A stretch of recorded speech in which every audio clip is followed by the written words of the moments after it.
Good morning, everybody, and welcome to Sunday's coverage of round number 4 of the Mastermac FAB-Racing Minibike British Championships. You join us once again at Clay Pigeon, and after a fantastic day racing yesterday, it is sure to be brilliant stuff coming our way with 20 races set to take place across the day's action. You join myself, Ross McIntyre, alongside me in the commentary box, the one, the only, it is Izzy Higgs. Izzy, a fantastic day of racing on Saturday, and we're looking forward to it today on Sunday. We are, Ross. I mean, looking at the weather though today, we've got a few clouds in the sky today, and it's been quite windy, a little bit chillier than it was yesterday, so we'll have to see how that is going to affect all our riders today. But at the moment, everybody's just out having some warm-up laps, getting ready to get started and get the 20 races of today underway. Absolutely, don't worry, you've not missed any racing action. These are the warm-up sessions that we're currently seeing the senior mini-motos out at the moment. They've got 1:35 or so left to go before the checkered flag will fly, and they'll bring it back into the pits. A couple more sessions afterwards as well, I believe, before we get our first race of the day underway. Race number 2 for the AC40 Pros, and should be fascinating to see how that one unfolds. We hope you are enjoying today's action. Well, the action that is supposedly coming soon. Wherever you are watching from around the world, let us know who you are supporting. Let us know who you're wishing to see, and let us know as well how much you're enjoying the action. Make sure you like, share, subscribe, all of the above to the live stream to make sure that we help get FAB Racing out in the world to show the very best of grassroots British mini bike racing. And we are hopefully not too far away now. Less than a minute to go in this warm-up session for the senior mini-motos. Matt Birkin currently on top of the timing sheets. In second place, though, his brother Josh Birkin. First time he's been with us at FAB Racing in a longer while. Didn't crash yesterday. That was a good start. Pace wasn't quite there compared to his brother. Still think he's getting a little bit up to speed. Yeah, Josh is just getting back into the groove of things, I think, this weekend, Ross. You know, he's had this breakaway. Last time he was here at Clay Pigeon, he got injured. So he's just going to be working this weekend just to get back into the swing of things, get a feel for being back on that bike, racing again, and racing against his brother, really. That's interesting to see when you've got that competition. We have a few families in our paddock where we've got siblings racing against each other or in some different classes, and the spirit between them is always something that's really good to see. Absolutely. They say that the person you want to beat the most out on a racetrack is your teammate, but if your teammate's also your sibling, then it probably increases that need, that want just that little bit more. Checker flags now on this warm-up session. I believe we've got a couple more left to go, although I can't actually see anybody in the holding area at the moment. So we'll wait and see what the plan is, whether we're going racing shortly or if there are a few more warm-up sessions still yet to come here on Sunday morning. If you have just joined us, don't worry, you have missed none of the racing action. We are just getting our final few warm-ups out of the way here at Clay Pigeon, round number 4 of the Mastermac FAB-Racing Minibike British Championship. Somehow already at the halfway point of the season, it has flown by in the blink of an eye, and only 3 more rounds left after this one, 2 of which at the same track as well, going up north to Rowra in Cumbria, right in the heart of the Lake District. A fantastic circuit that is really loved by the riders, although I think the travel time up there maybe a little bit less loved. And in the final 2 rounds of the season, separated by a month, but both at Three Sisters up in Wigan, a circuit that's become a real favourite despite being a fairly recent addition to the FAB Racing calendar back in 2022, I want to say off the top of my mind. So the senior mini-motors, they'll be making their way back into the pit lane, and then we'll hopefully be seeing some other things going out in just a moment's time. But Izzy, we had some great racing all throughout yesterday, some really, really tight battles. We saw in the AC40 Inters, 4 bikes neck and neck for the entire race. We saw on the Pit Bike 140, 7 bikes neck and neck for the entire race. The Clay Pigeon, it's a track that really just breeds hard and fast racing. Yeah, we were speaking about this yesterday as well, Ross. This track is one of those ones, you've got speed, you've got really good corners that provide some brilliant overtaking opportunities. And all day yesterday, the unexpected continuously happened, especially in the pit bikes. We've got a lot of riders joining us this weekend in the Pit Bike 140 series. And that first race yesterday, both of us were kind of stood here going, oh my goodness, what is happening here? Everybody getting involved. Like Ross was saying, we had 7 riders all battling it out at once for some positions, and it was just brilliant stuff to be seen. And like you were saying, the AC40 Inters, 4 riders just hung together for the whole race and were really battling it out, and we've just been watching and just saying how brilliant it's been so far this weekend. It really has. Getting another couple warm-ups out and underway. This is the Mini GP50R class, which is open to upgraded Metrokit Mini GP50 bikes with a bigger 28mm exhaust restrictor and also a Varley 140 and 160 four-stroke machine. So a bit of a machine rivalry. Looks like the Metrokits were faster yesterday. We did expect that. Clay Pigeon, very fast circuit. You're on throttle a lot. You want that high-end power, that high-end punch that you get out of a two-stroke engine. But of course, there's still something that we'll be wanting to keep our eyes on, and of course in this class as well we'll be wanting to keep our eyes on whether anybody can stop Sebastian Gazlowski. The boy has been untouchable in anything he races in so far this season, winning up race after race after race in both this class and the Mini GP50, the restricted, the traditional Mini GP50 class, so to speak. He's been absolutely fantastic, and 2025 has been a real breakout year for him. But you know, I say, can anyone touch him? People may be looking a little bit closer here than they have been in the past. Mason Frederick, he's taken a win in this class already this season. He's looking not too far away, and in the 50s as well. So it's not just a foregone conclusion yet. And of course, with racing, anything can happen. You know, there could be a problem, there could be a mistake. So that's something we need to keep our eye on. Sebastian Gazlowski, how's he going to fare out there today? Is he going to continue to dominate out the front, or maybe will he be challenged? It's like you're saying, Ross, we're at that midpoint of the season. This is when those battles for the championship titles really start coming into play and coming into effect. Sebastian Gazlowski has dominated so far this season, but there is still, with 3 weekends left, some of those guys just ever so slightly behind him on points at the moment, like Mason Frederick or Bradley Curtis, are really going to be looking this weekend to kind of get a win in one of the races this weekend, to kind of knock Sebastian Gazlowski back that little bit and put themselves in for that championship title fight. This is like midway through the season. Everybody's going to be really looking in all the championships now to really carefully start thinking about who it is on the track they're going to need to battle, what you're going to be taking out of the bike to get those wins. And just a reminder, if you are just joining us watching our stream right now, don't worry, you haven't missed any of the action from today so far. We are just having our last few warm-ups happen for all our championships, and then we will be getting underway. At the moment, out on track, I do believe we've got the Mini GP50Rs for their warm-up, and then we've only got just 2 or 3 left, and racing will be underway. An exciting day, 20 races for today for all our classes. Absolutely action-packed, to say the least, if anything was judging to go by from yesterday. Just a touch back on Gazlowski in the championship. He currently leads, or he came into this weekend with a 61-point advantage after race number 1. That is now up to 66 points.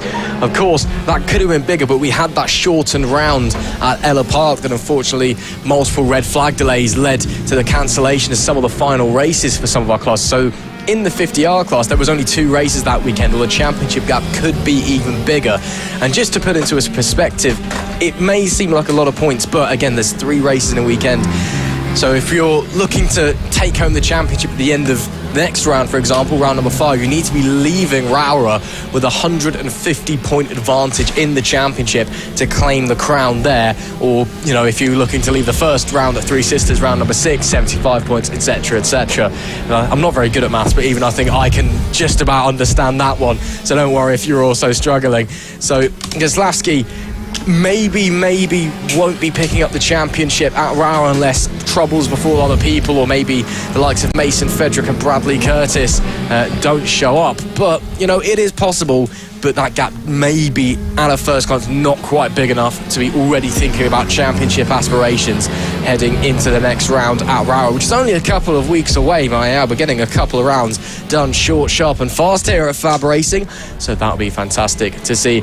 Again, if you are just joining us, not missing any of the action at the moment, this is just one of the final warm-up sessions of the morning here at the 4th round of the Mastermac FAB-Racing Minibike British Championship. Sunday's racing at Clay Pigeon, all 20 races heading your way, race 2s and 3s for all classes.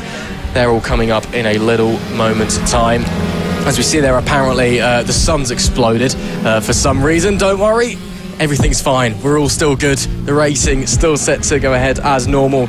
A very a very efficient day of racing yesterday as well. It was all very good racing. Only one red flag for a really big accident involving Bradley Curtis.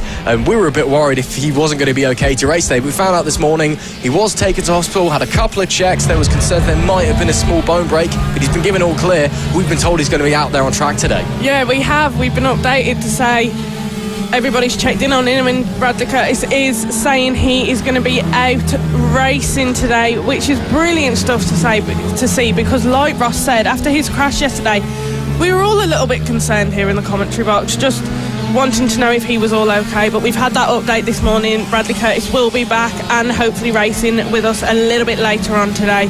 But like Ross said yesterday, that was our only real big incident that occurred on track. Everything kind of flowed really smoothly. We had some amazing racing, quick racing. We had some fast lap times coming through yesterday. I think one of our quickest we had was a 38 point something, but absolutely phenomenal speeds we are seeing from them here at the Clay Pigeon circuit.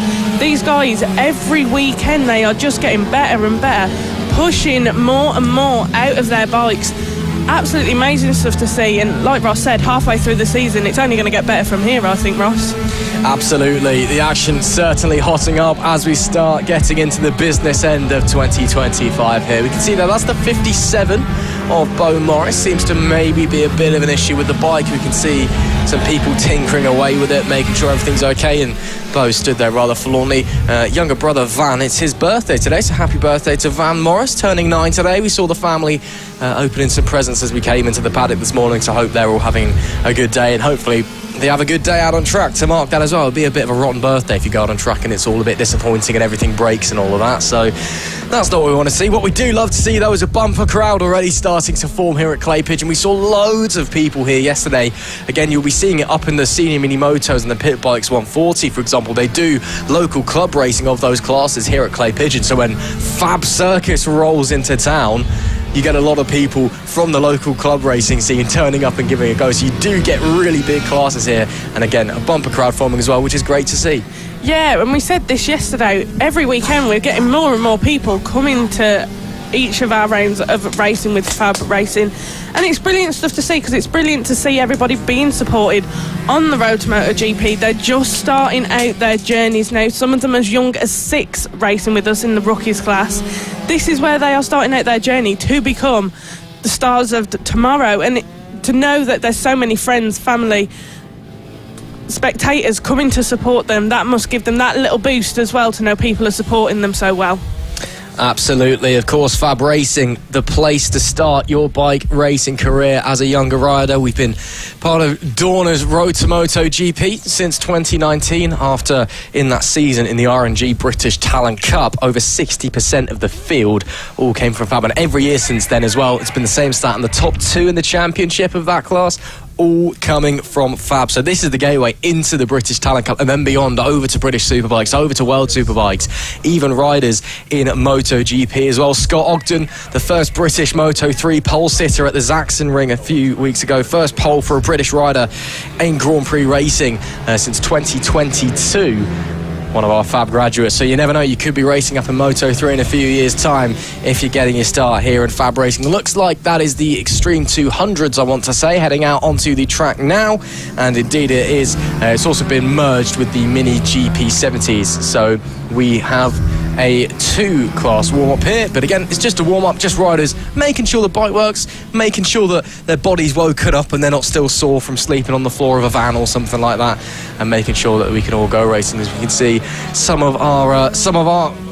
maybe not famous paddock members, but a few of the paddock members, as there we see, for example, Sarah Harris there, owner of the Sarah Harris Racing School. Great to have her and her daughter Holly Harris, a super teen Kawasaki rider up in BSB. She's racing in the senior mini motos this weekend. We can see former BSB rider Josh Day there as well in the pink hat, supporting his son Harrison, who's doing a fantastic job in the 70s. It must be said, Harrison really taken after his dad. He's had a fantastic season. He has. Normally Harrison at every weekend flies ahead of everyone else, but yesterday in the first races we saw him under a bit of pressure yesterday. We saw some people just keeping up with him, but with that he's getting pushed to do the defensive riding. Yes, it's good when he can pull away from everybody else and hold on to that first position, and that's really good to see from him. But also, when you've got the other riders pressuring him that little bit, it kind of pushes him to do that defensive, find that groove when he needs to defend, which will help him also in the future when he's racing as well. Absolutely great to see the support that our young riders get, and of course we do see it as well. We're seeing it this weekend, the likes of Samuel Munson and Isaiah Devine, two very fine British Talent Cup riders coming back to Fab this weekend. And yes, they're getting a bit of track time, seeing old friends and the like, but also they're helping their younger riders just by being here, by showing them what it takes to operate at that level. And you see it across the years at Fab. Riders from years gone by, they're always coming back, they're always turning up and giving a helping hand. Sullivan Mounsey up in Red Bull Rookies Cup this year. He was often here last year, just turning up and showing younger riders how he does it. Philip Sorowiak as well, current British Talent Cup and a Northern Talent Cup rider now as well, after he made an appearance at Brno with the Grand Prix when they headed to town a couple of weeks ago.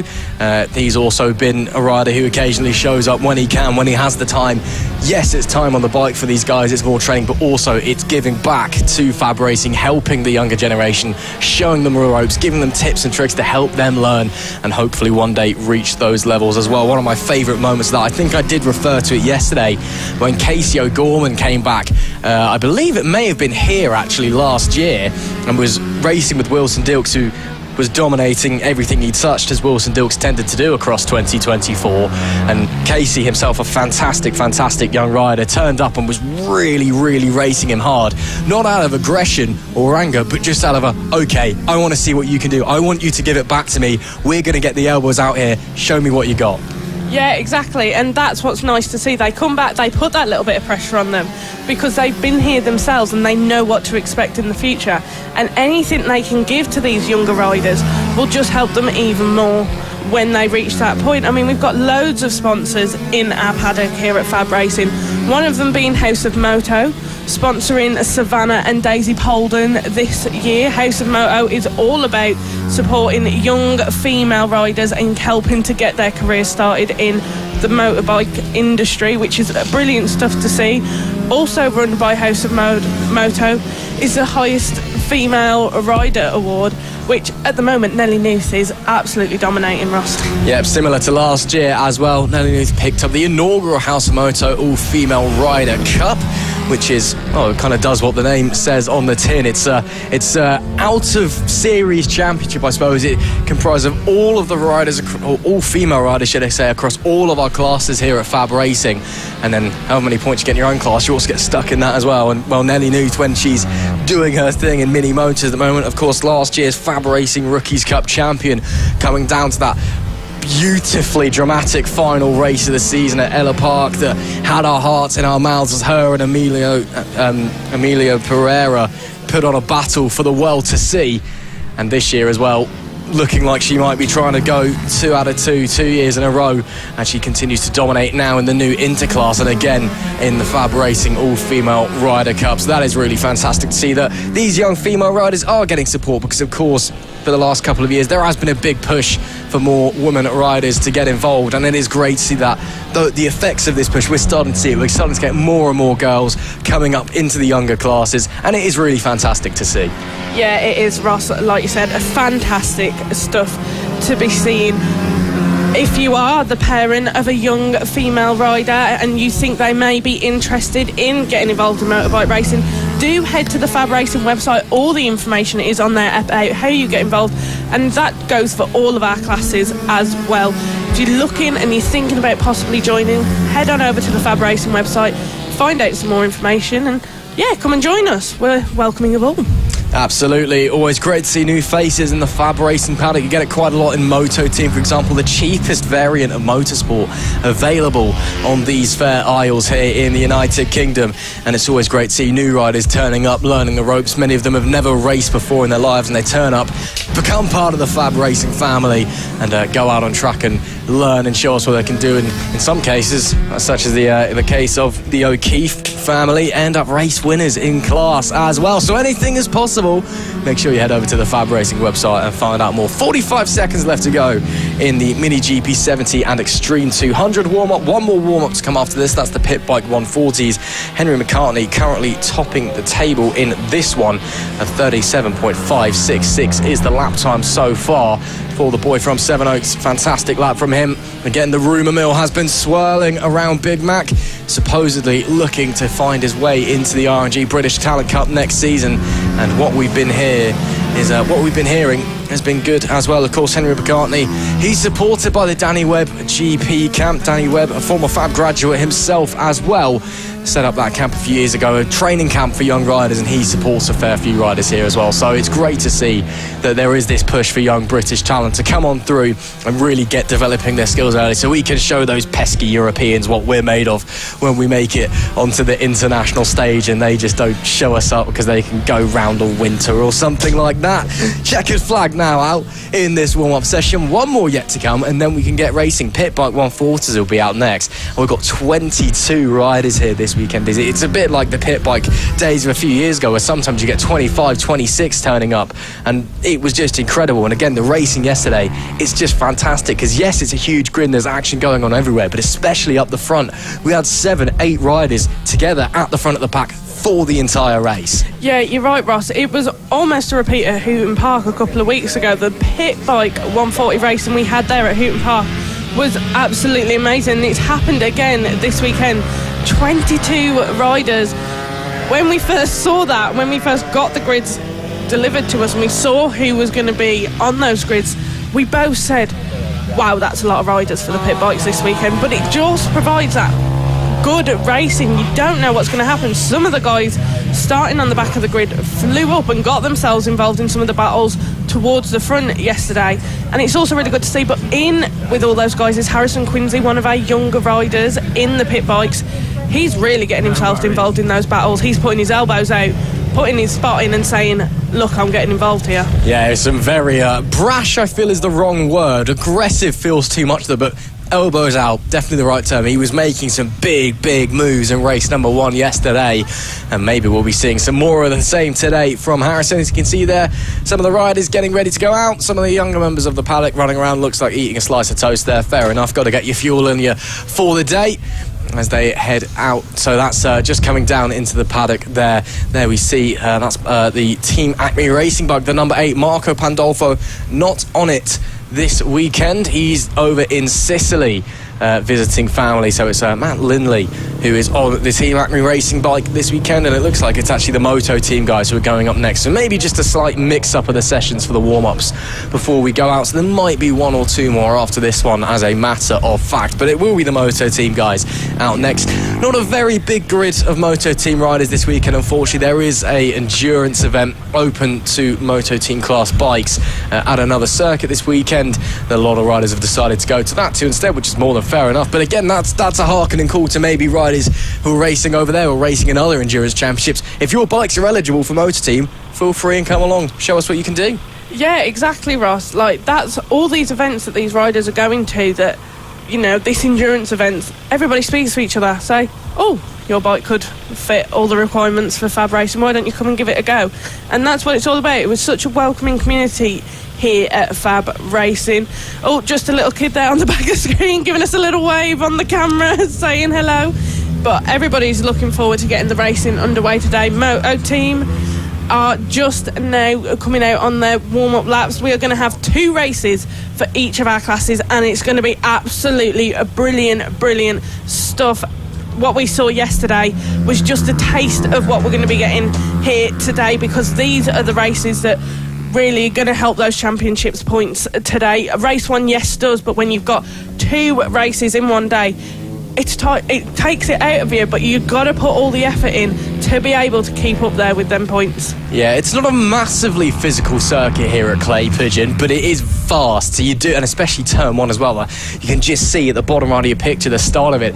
It's not a big corner when you look at it, it's just a left-hand kink, but on a bike you got to really hang on to the thing, and going through there takes a lot of effort, so it can take it out of you with 2 drama-packed races and a warm-up session as well when you're sitting through it. So if you are just joining us, don't worry, not missing any of the action. This is the Moto team warm-up before we get racing, hopefully in a few moments' time, with our first race 2s of the day. Let us know where anywhere in the world you're watching from, let us know how you're finding the action. Let us know who you are supporting as well. Of course, like, share, subscribe, all of the above to help get FAB-Racing out there and show the world the best of British grassroots racing. To see a little bit of racing happening out on track just out of the commentary box window, as we can see there, the Team Acme Racing bikes giving it a go to somebody. That's the 116, I believe that is, as they come across the start-finish line. Indeed it was Joshua French on the 116 in the standard class. If you fancy getting involved in Moto Team, it is the cheapest form of motorsport available in the UK, so make sure you head over to the FAB-Racing website. You can also head on to Facebook. They have their own Facebook channel called FAB-Racing Moto Team. Funny enough, they're all really helpful. You can ask all the questions there and head over to the website and find out how to get involved, because especially for the standard class bikes, you can literally just buy a very cheap, probably a bit of an older road going bike, stick a race fairing on it, and off you go. So, you know, if a certain commentator in the box alongside me's dad fancies giving it a go, as we've heard off the grapevine as we were having our tea last night, if you head over to the FAB-Racing website, could be interesting to see, as we see a couple of the guys from the Masterbank Hawk Racing team there, it looks like. Hopefully they're doing okay. But yeah, if you fancy getting involved in Moto Team, Izzy's dad, head over to the FAB-Racing website. Yeah, he's getting a bit of bug for racing again. My dad, he's recently just been at Donington doing some parade laps. He was doing one this weekend. Unfortunately, I couldn't join him because I was here, but we caught up with him last night. But yeah, Dad, if you ever fancied Moto Team, come along. Absolutely. There we can see the LRA Moto Factory boys, Jamie King and Chris Wells, the pit bike mainstays, who, when LRA introduced themselves to the championship a little while ago, they've been roped into riding their bikes in the Extreme 200 as well, still getting to grips with the Extreme 200 bikes that you see nowadays. A few years ago, the regulations were changed, so they went from it basically being an open pit bike class where you could take your pit bikes and do whatever you wanted to. It's a much more Grand Prix style machinery, although you do occasionally get the odd pit bike style bike, so a bit of an adjustment for Wells and King. They're still doing a good job, both of them champions in the pit bike 140s in years gone by. So yeah, plenty of opportunities, whether you race in pit bikes, whether you do Moto Team, plenty of opportunities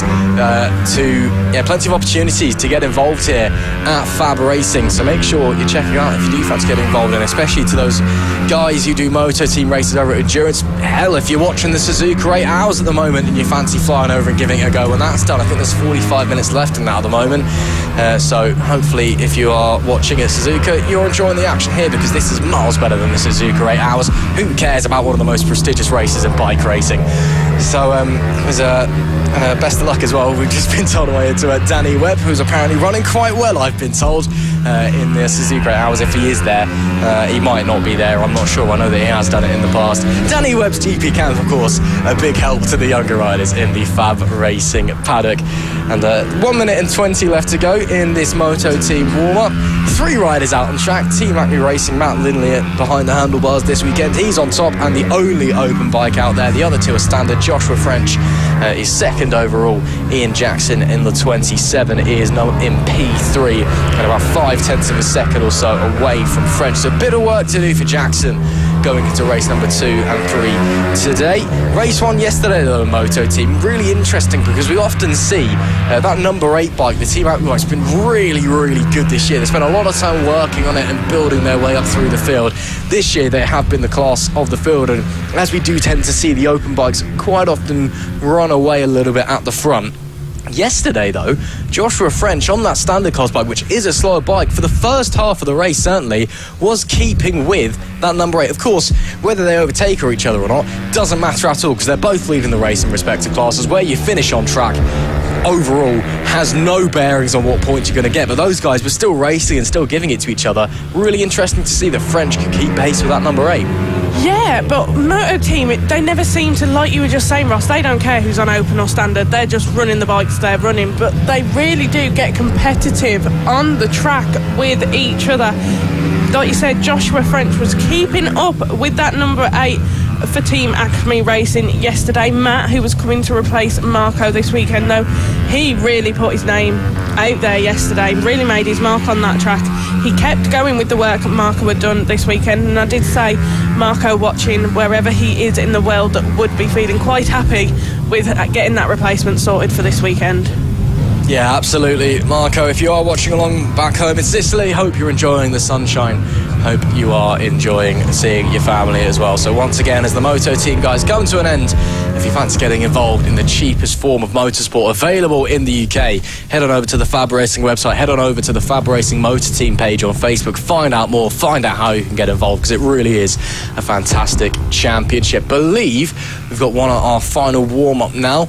Hold me for that one because I may be incorrect, but looks like the pit bike guys are going to be heading out onto track in a short moment. As one of our flag marshals this weekend, Lucy Curtis, who we've not really seen this year at FAB Racing, unfortunately. She's mainly been racing up in Scotland on a pre-125 bike, but she is operating this weekend, not as a rider, but as the pit lane marshal. So great to see Lucy giving a hand and giving back to FAB this weekend. But yeah, the pit bike guys are heading out to the track now. Again, not everyone, some riders choosing not to. We've got 22 pit bikes out there this weekend. Looks like we may be getting some of them. We may not be, who knows, but they've got around 7 minutes to go in this warm-up session. Again, just making sure that everything's working. It was so tight at the top of this class yesterday, Izzy. Could be absolutely fascinating to see. Absolutely, Ross. It was really tight yesterday at the top of this class. We had about 7 riders really battling it out with each other. So these guys just on that warm-up now. Some of them may not have come out in case they're also racing in another class, so they've already done their warm-up for this morning and they just are so ready to get the racing underway. But yeah, we've got a couple of the guys that are coming out now for their warm-up on the pit bike. Yesterday's first race was absolutely crazy. We were both kind of just stood looking at the TV like, wow, what is happening here? Just keeping an eye on everyone. But like we were saying, Harrison Quincy getting himself in some battles, Richard Holmes-Williams as well. He didn't start off the race the best yesterday, but then he worked that back by the end of the race and really worked hard to get up into the position that he did. But yeah, these guys have just got roughly about 5 minutes left of racing of their qualifying warm-up to go, and then we will be getting our second races of the weekend underway. All the action left to come today. If you are just joining us, do not worry, you have not missed anything so far. This is just the pit bike 140s now having their warm-up laps, getting ready, and then the second race of today will be underway. Absolutely. So as we continue going on in the pit bike 140 warm-up, 21 riders out of the 22 out there on track at the moment. So almost a full field, to be fair. Not everyone's setting a lap yet. Robert Leveridge still not on the timing screech as Richard Holmes-Williams goes fastest. The race 1 winner yesterday, 41.197 is the lap time early doors in this one. Again, it's a warm-up. You can't always read into the lap times, but Holmes-Williams out of the gate punching on a Sunday morning here in Dorset, just about in Dorset. Again, we are literally about 5 minutes away from Somerset, but you know, we are in Dorset, so take from that what you will. It's all the West Country anyway. They all drink cider and drive tractors probably, and well, pretty fitting for the namesake, Richard Holmes-Williams.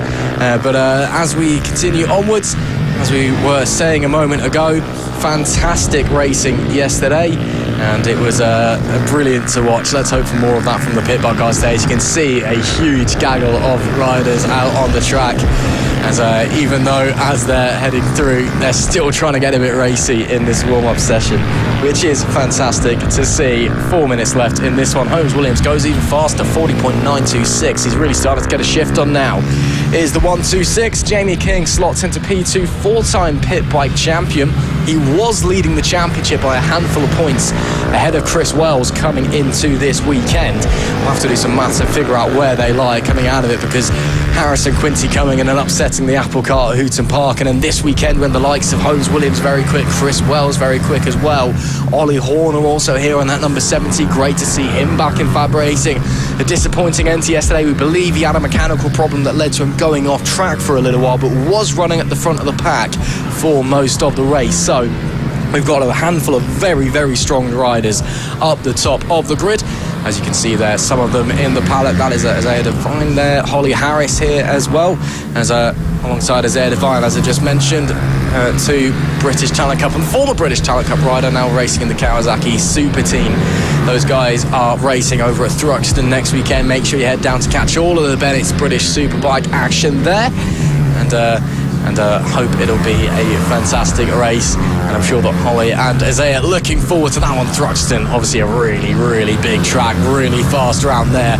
Going to be quite brave, to put it politely. With 2 minutes and 30 left to go in this session, I don't think, Izzy, we're very far away from getting our race 2 started. No, I don't either, Ross. And then we have got 20 races we are bringing you the coverage of today. 10 race 2s for all our classes, and then the 10 race 3s. And I cannot wait for it to get underway. Yesterday gave us just a little taste of what we should be expecting from these riders today, and it's just going to be better, even better than what we had yesterday.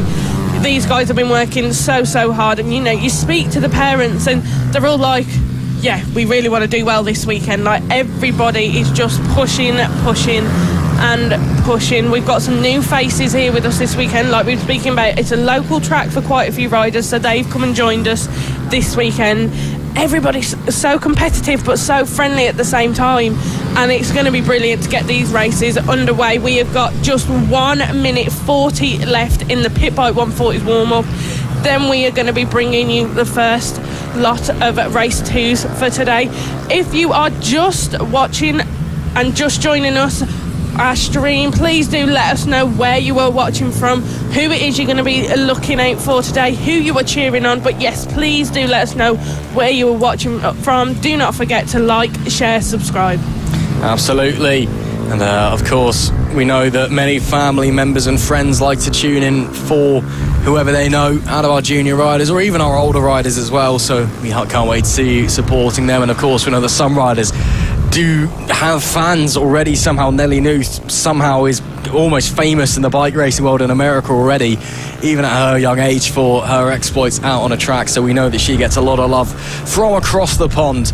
Checkered flag will be out very shortly in the Pit Bike 140s. We might be seeing some bikes making their way to the holding area soon, as there we see some of the paddock watching along. Still a bumper crowd here at Clay Pigeon, even if conditions a little bit more grim, a little bit more overcast, a little bit more British than it was yesterday, when there was that weird yellow thing in the sky that no one's seen in about 4 weeks or something like that anyway. So great to see that we have the trackside support there, as they're all watching along intently in this warm-up session, and can't wait to get the racing action going. I'm sure they cannot wait, as you see a few riders now in the holding area just behind them as well. That is for the AC40 Pros, our first race number 2 of the day, first race of the day in total, in fact.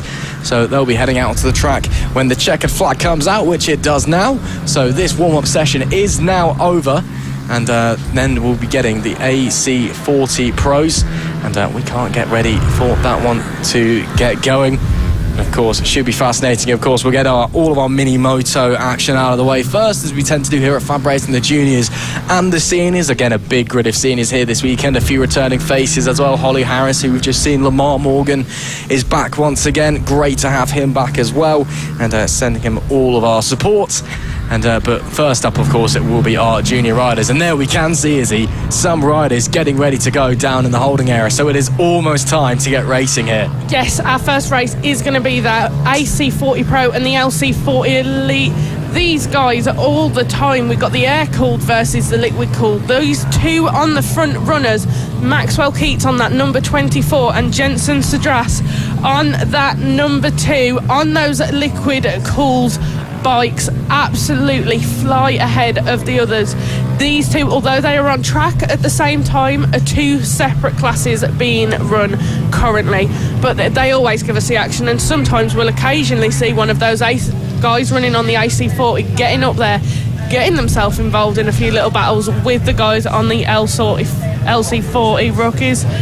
We cannot wait to get it underway. We are just hearing in our ear, racing is going to get underway in just a few short moments.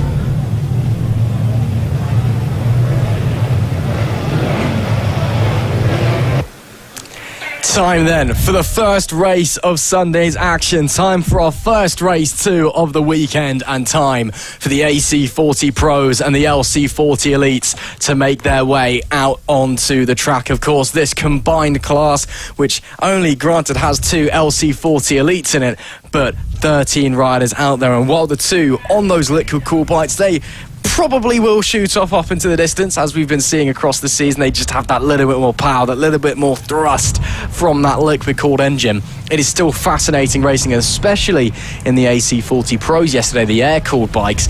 Really interesting to see some big battles going on. We're hoping for more of the same today. We are, Ross. We are. They are just being released out of the holding area now. They'll form the grid once, go around for a formation lap, come back, and then we will get racing underway. But these 2 guys running in the LC40 Elite class, Jensen Sadras and Maxwell Keats, just 30 points separating these 2 in the championship. So anything can happen between these guys, with Tommy Williams leading the AC40 Pro Championship at the moment. Brilliant racing we see from these guys weekend in and weekend out on the AC40 Pro and the LC40 Elite. They are just waiting now to be released on their formation lap, and then we'll let you know what our grid is going to be looking like, and then the racing will get underway. Here they are now, just coming round. So on making up our grid today, we've got Maxwell Keats starting in first position, Jensen Sadras in second, Joey Athasich in third, Danny Longhurst in fourth, Tommy Williams in fifth, Freddie Taylor in sixth, Claudia Goodman in seventh, Henry Brody in eighth, Reed Saxelby in ninth, Emerson Oakley in 10th, Cooper Say in 11th, Ethan Bayliss in 12th, and Oliver Wilson in 13th. And just a reminder, guys, that those 2 running on our front row, the 24 of Maxwell Keats and the number 2 of Jensen Sadras, these are our guys on the liquid cooled bikes, so different to the rest of them running on the AC40s. Absolutely, making their way around the final corner on their sighting lap. Before they stop on the grid, we wait for those red lights and we get them underway for race number 2 here. As the final few riders, bit of a wipe to the visor there from someone. I don't think Jensen Sadras is out there. Look, there's no one in the number 2 grid slot. This could be a 1-bike race for the win in the LC40 Elites. And yeah, there's no Jensen Sadras to be found, so problems maybe for the number 2. Either way, that means that Maxwell Keats, who finishes, wins. Unfortunately, he's the only liquid cooled bike out there this weekend. So we'll keep an eye then on the AC40 Pros. We're just waiting for last few checks before all of our eyes will go to those red lights. The crowd watches, the anticipation builds. We get ready to go racing here at Clay Pigeon on Sunday. The red lights will come on now. It is lights out and we are on the way. Maxwell Keats gets away well, alone on the front row of the grid. Danny Longhurst, good start there, slots into second place overall and the lead in the AC40 Pro class as they come into the chicane for the very first time, making their way through all cleanly, and all looks very good so far from everyone. Some small gaps starting to build, but still very tight out there. Keats leads on that liquid cool bike, leading the way. P2 overall, looks like it's Danny Longhurst on that air-cooled machine, so a great start there for the number 26.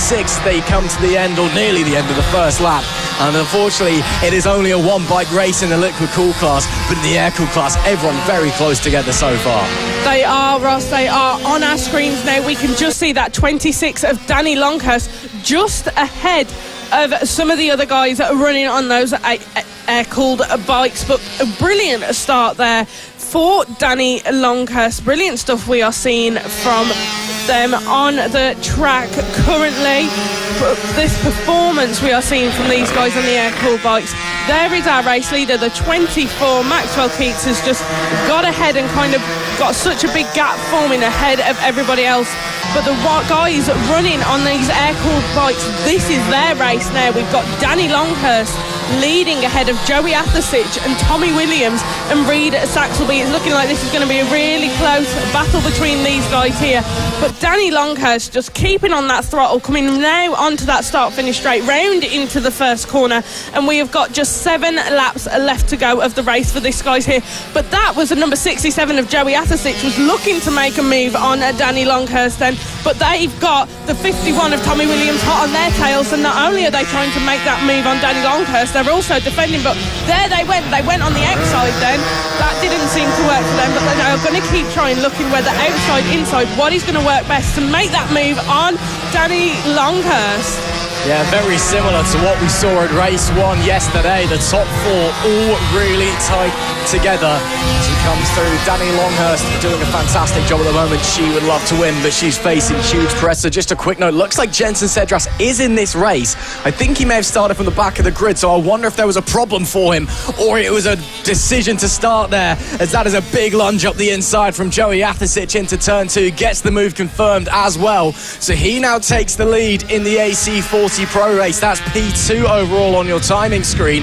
Let's see if Danny Longhurst can respond. Let's see if anyone else can maybe try and find their way through as well, because Tommy Williams, Reid Saxelby all right there with him as well. A 4-way fight for 3 podium places here, similar to what we saw in race number 1. Currently it's advantage Joey Athasich.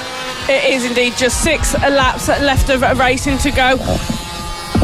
Danny Longhurst, though, unfortunately, a bit of a gap forming now between her and Joey Athasich. He took that second place spot, but first in the AC4 is from her. The 51 there of Tommy Williams has just made a move down on the inside on Danny Longhurst, has now took that position from her again. She has got Reid Saxelby now hot on her tail. Reid Saxelby going to be looking to make a move as well. She's just not quite able to hold her defensive position at the moment, which is just letting the other riders through. But Tommy Williams now hunting down Joey Athasich with just 5 laps left to go, coming around now into that final corner. Everybody gets onto that throttle, looking to get some moves made. Round they come now. Absolutely brilliant performance we are seeing from these guys here. Claudia Dudman being closely followed. Danny Longhurst being closely followed by Reid Saxelby. She's under a lot of pressure there with just 4 laps left to go. Reid Saxelby pushing all he can out of the bike. They're coming through into our little chicane section now. The number 26, Danny Longhurst, under a lot of pressure here from Reid Saxelby on that number 57. This is the battle for 4th position currently. Round the hairpin they've just come, but these are our guys are running at the front of the AC40 Pro race. Absolutely brilliant stuff from these guys here. Danny did last time get a podium at Hooton Park. She's going to be looking to do that again. But I wonder if maybe she's acting as a bit of a cork in the bottle, because the 2 in front have shot away, and there is a big gap forming now between herself and Tommy Williams, with Reid Saxelby just behind. There is Jensen Cedras on the number 2, so he definitely is in this race. So for whatever reason, the number 2 Liquid Cool bike decided to start from the back. Interesting decision, but he's working his way through. He's still second in the Liquid Cool class regardless. So it is technically not a one-horse race, even though Maxwell Keys is 12 seconds ahead of the nearest bike to him at the front of the pack. Was that a move attempting to be made on Danny Longhurst? I believe it was, but Reid Saxelby wasn't able to try and fight through as Cedras comes up to them. Of course, this is a different race. This is an overtake that does not matter.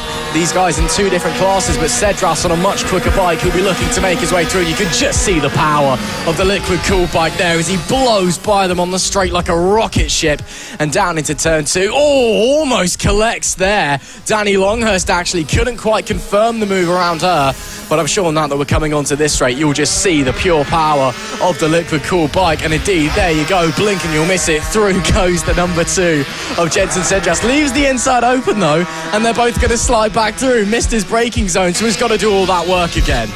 Yeah, he has, with just 1 lap left to go now. Maxwell Keats on that number 24 has just started the last lap of this race for the AC40 Pros and the LC40 Elite. Coming around now that final corner, we can see the 26 of Danny Longhurst and the 57 of Reid Saxelby. But here on our screens is one of the guys running in the middle of the pack. We are just waiting to see what is going to be happening. Where is our leader currently? Let's find out where Maxwell Keys is. with just one lap left to go. Here is our guy, so running in 4th position. There is our race winner. Look at him go.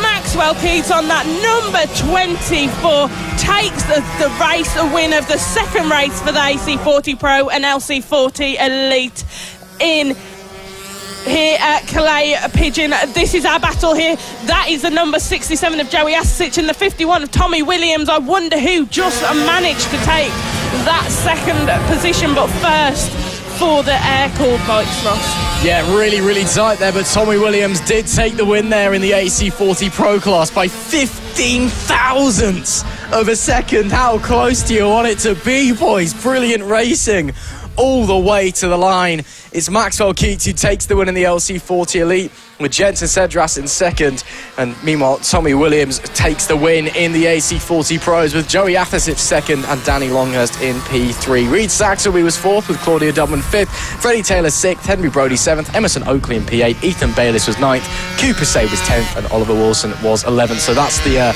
Reed in the order they finished in class. There we do see the overall finishing positions as well. A fascinating race. Wonder what was going on with Jensen Cedras, if he missed making it out to the grid in time, or whether it was a decision to start from the back. I don't know. I mean, he still finished second, finished fifth on the road, but we know that, you know, that bike can be fighting at the front with Maxwell Keats and be taking home 25 points instead of 20 if he finishes in front of him. So bizarre to see him starting from the back. Hopefully, if it's an issue, it's solved for race number 3, which of course comes a little bit later on this afternoon. Yes, it does, Ross. Here we can see them all now. They've just come into that holding area, just got behind their podium positions. But what a fantastic race for these guys in their second race of the weekend here at Clay Pigeon on the AC40 Pros and the LC40 Elites. Just waiting now to get news of when our second race of the day will be underway, which will be the AC40 Rookies. Kids as young as 6 in that class who then work their way up to get where these guys are on the AC40 Pros and the LC40 Elites. Absolutely. Can't wait to get the Rookies Cup action underway. But of course, race number 3 still awaits for the AC40 Pros and the LC40 Elites. They'll be out later this afternoon. Coming up now, we have got the AC40 Rookies, their second race of the weekend. It's going to be brilliant to see what they bring to the table for this second race of the day. Kids as young as 6 racing with these guys, which is always fabulous to see from them. We're just going to wait for them to be released from the holding area. As they are now, they're going to come form the grid, be released on a formation lap, and then we will get the grid again and the race will start. The performance we saw from these guys yesterday was absolutely brilliant. Those guys running out front. We've got Jensen Brown, Van Morris. It is Van Morris's birthday today, his 9th birthday. So happy birthday to Van Morris. Absolutely brilliant that he has chosen to join us this weekend for his birthday. But here we go now. Everybody just lining up, just having a few checks from marshals. Then the formation lap will be happening. Van Morris is starting in second place today on our grid. Yeah, absolutely. And of course, taking the victory yesterday in race number 1 as well, after Jensen Brown encountered late issues and had an off and a full. Let's see if he can repeat that. The birthday boy starts from second, but it is the 171 of Jensen Brown on the pole position. Zach Athasic is third. Oakley Hipwell alongside William Skingle and Chase Carter. They make up row 3, with Theo Tyler 7th and Oliver Cheeseman in P8. Casey Reeson and Adele Everett, they round out the top 10, with Logan Paisley in 11th alongside Reggie Watson in P12. Caden Bailey is 13th with Keely Bailey P14. Izzy Cook starts 15th with Arlo Simmons in 16th. Savannah Polden is 17th with Oscar Bond P18. And Ayrton Oakley is 19th and our sole rider on row number 10 at the back of the grid. So 19 riders, a fair few here for round number 4 at Clay Pigeon. And again, a fantastic race yesterday. Jensen Brown and Van Morris with a huge battle. There came up some traffic, whether it was a mistake or an issue for Jensen Brown. He went straight on coming out of turn number 1 and fell off onto the infield grass, which handed Van Morris the win in a rather disappointing fashion after a great race. And I know that Van Morris would have loved to have taken that one right down to the wire.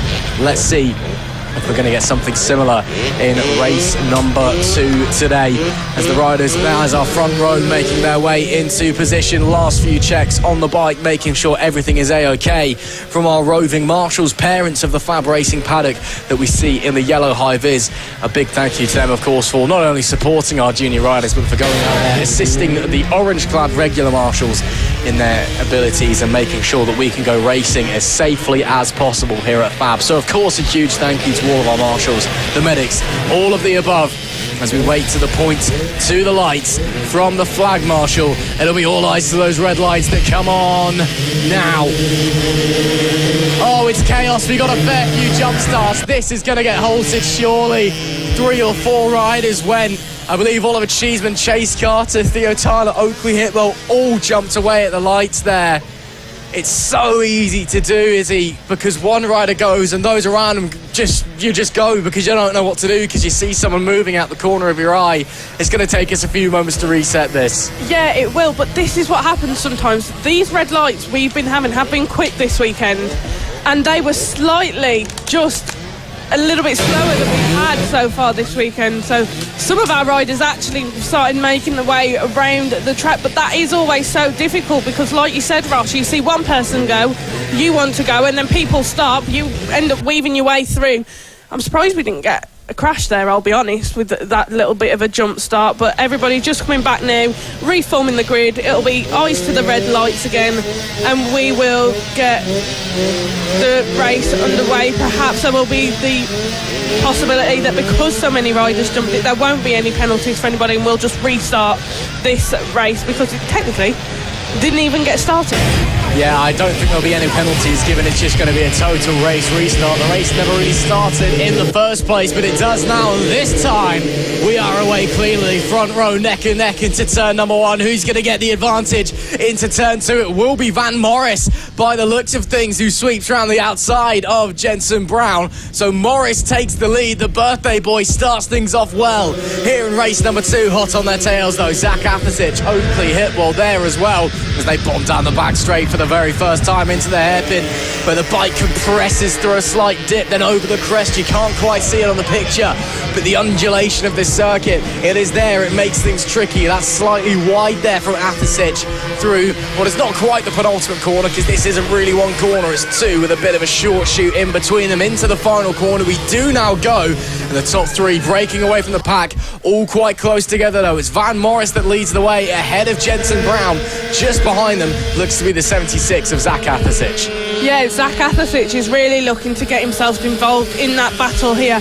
I have a feeling we've got a 3-way battle for first position on our hands in this race here. 7 laps left to go. Van Morris is leading. Got a big gap. I do believe, though, Zach Athasic may have just got through on Jensen Brown then, and I do believe he has. That is one of our riders there stopped on the side of the track. That is the 171 of Jensen Brown. He's going to have a look, see if he can get started, but yellow flag is out at the moment. Everybody's just got to slow down a little bit until Jensen Brown gets moved. He's going to be so disappointed and upset with what has happened there. But here comes Van Morris coming around that final corner now. About to have 6 laps left to go.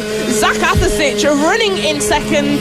Absolutely brilliant performance from him. He's going to be looking to hunt down Van Morris now. He hasn't got to worry about Jensen Brown anymore. He's out of the race at the moment, so he's going to be looking to search and hunt down Van Morris. What a shame for Jensen Brown. Whatever issues that may be, we saw potentially reliability issues leading to the crash in race number 1. And as the yellow flags wave as they try and get that bike restarted, more gremlins befalling him in race number 2. We know that these mini moto machines, reliability-wise, they're temperamental at the best of times, but sometimes it's just heartbreaking when it strikes twice in one weekend.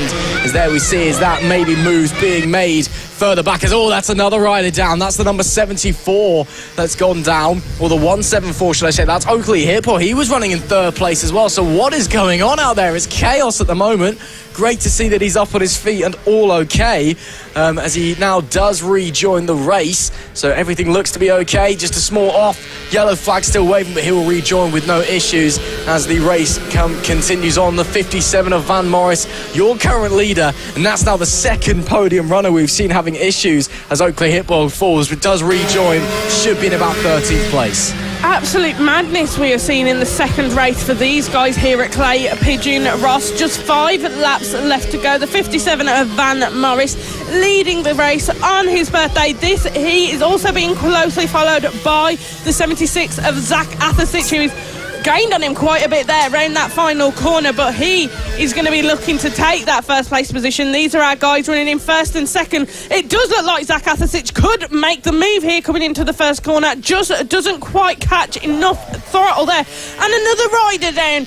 Oh dear Lord, everybody's falling off today, Ross. Yeah, turning into a race of attrition very quickly. Gets straight up, straight back on the bike though. That is fantastic to see, that everyone is okay and continue to push onwards. And even these young rookie riders as young as 6 years old, they come down, they get straight back up again, straight back on the bike. And so we've now got traffic for the leaders, so this could really shake things up as well as they make their way into the penultimate corner. Looks like that held up Morris a bit more than it held up Athasich as they come to the final corner now. Looks like the rider that we saw go down a moment ago was Arlo Simmons, as that's a great run onto the main straight from Zach Athasich. He's got the inside, but Van Morris will hold on around the outside of turn number 1 and will keep that advantage down into turn 2. So once again, Athasich, he's looking like he can draw alongside. Really just needs to confirm it, get that last little extra push to get in front and get into the lead. Yeah, exactly. Van Morris seems to get a bit more out of his throttle just at the last minute than Zach Athasich can catch up with. Zach Athasich is pushing his bike to the absolute limit on those straights. Look at how close in that small little straight we got there before they've just come around into that corner. Zach Athasich gains on Van Morris but cannot find it in the corners to be able to make that overtake. Whether he looks to the inside, to the outside, they're just coming up on some traffic once again. Round that final corner they come. Van Morris leading on that number 57 ahead of the 76 of Zach Athasich. Just 2 laps left to go. Is Zach Athasich going to do it? He looks to make the move, and he just couldn't quite get it. Van Morris defensive then cut straight across the path of Zach Athasich to hold on to that first place position. They're just coming around through the little chicane now onto that back straight. Who is going to take the win in this race? It is so tight on them, just 0.1 seconds separating these two. Zach Athasich ran a bit wide in that corner there. That won't have helped him too much here, but Van Morris leading. Just listen to the crowd as they are there supporting these two riders. Absolutely brilliant here. Van Morris, his first weekend with us at FAB-Racing. We've got to see what's going to happen. We are just coming round now to begin the last lap. Look at this, Zach Athasich pushing, getting on that throttle. So is Van Morris though. Zach Athasich doesn't look like quite he can just make that move on this last lap. Van Morris leading ahead of Zach Athasich, and let's see what's going to happen between these two. Coming around now into the little chicane, Van Morris is leading ahead of Zach Athasich, but Zach Athasich looking to make a move up on the inside. These two are neck and neck, side by side. Who is going to take it going into this corner? It is Van Morris holding on to that lead. We've only got a few corners left in this lap to end this race. Who is going to take it? Is it going to be Van Morris or Zach Athasich? Van Morris though building a gap there ahead of Zach Athasich. Just coming round this final corner now. Who is going to take this race win?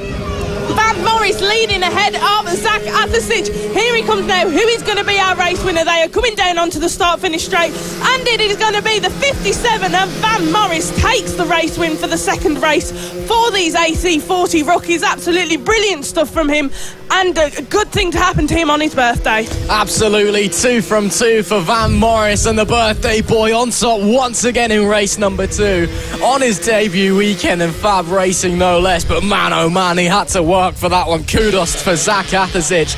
Only 3/10 separating them at the line, but they were inseparable during that race. But it was Van Morris that held on at the end of that one to take a well-deserved second win of the weekend, and things just keep looking up for the birthday boy. It is Van Morris, the number 57, who takes 2 from 2 here at Clay Pigeon.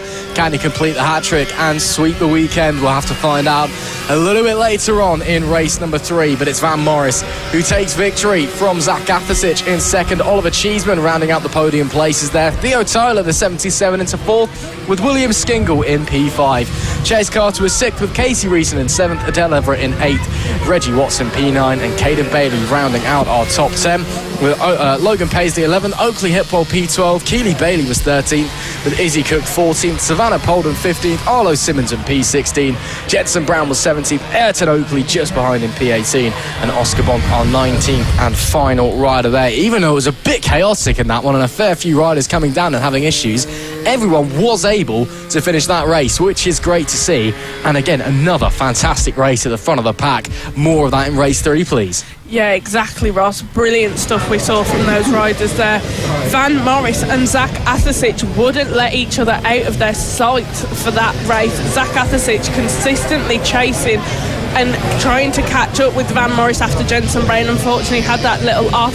But here on our screens now we can see everybody crowding round that guy who took that first place, the number 57, Van Morris, being congratulated, the birthday boy, on his debut weekend, being celebrated and congratulated by some of our other riders here in the grid. One more race to go for these guys later on today. Let's see what's going to happen. Race number 2 awaits us then as we get ready to get going in the new for 2025 AC40 Interclass, brought to you by Britson Electrical Services. Of course, the class where Nelly Nuth has continued what she left off in 2024 in the FAB-Racing Rookies Cup and currently leads the championship. She starts from pole and took race 1 victory, but had to work for it. Finley Stiles, Randy Carter and Noah Bartha all hot on her heels. This could be a fascinating race as we go into this one. Let's run through the grid then as we go around on our sighting lap. It's Nelly Nuth starting from pole position, Finley Stiles alongside, who we were told failed a post-qualifying tech inspection, but didn't face consequences for it. So whether we were lied to or whether whatever went wrong was justifiably wrong, all seems to be fine. He starts alongside on the front row. Randy Carter's third with Noah Bartha in P4, with Seth James and Austin Baton rounding out what is unfortunately only a 6-rider grid. But again, we saw yesterday, Izzy, I'll mention it time and time again, the top 4 riders inseparable for the entire race 1 yesterday. If we get more of the same here, it's going to be a fascinating battle and all of the riders will be hungry for a win. They're all going to have to work hard. Yeah, and this weekend is Austin Baton's first weekend. He's come up to the AC40 Inters after being in with the rookies so far this season. He was looking at yesterday to try and get himself involved in a few of the battles at some points. But absolutely brilliant stuff we see from these guys weekend in and weekend out. They are just coming now, just forming up the grid. Just going to have to wait and see who is going to come first. Just some final checks on their bikes now. Nelly Nuth looking to just have some checks there. She looks all okay. She sat down. Marshall's moving off. It's going to be looking to the lights. There we go. Flag marshal pointing, and it is lights out, and away we go. Who is going to take that first position? It is Nelly Nuth leading into the first corner with Randy Carter, I do believe, or Finley Stiles hot on her tail, with Noah Barfoot getting in the middle there. Absolutely brilliant stuff we have seen from these guys, but they're just so closely packed together. Nelly Nuth is being hunted by Finley Stiles, with Noah Barfoot getting involved there, looking to make a move on Finley Stiles and take third place position. They've just come round that hairpin now, and it is Finley Stiles makes a move down on Nelly Nuth, but with Noah Barfoot looking to make a move on the outside of it, and Noah Barfoot does it. We've now got Finley Stiles leading this race, Noah Barfoot in second. I don't know what happened to Nelly there, but she is now third place runner. I think she just got caught unawares there, Izzy. I don't think she defended that inside into the left-hand hairpin. Stiles came through, shocked her a bit because suddenly there's another bike appearing on your inside. And then Barfoot capitalised on that and slipped her as well. So a bit of a shake-up early doors in this race as we complete the first lap. Stiles, Barfoot, Nuth and Carter.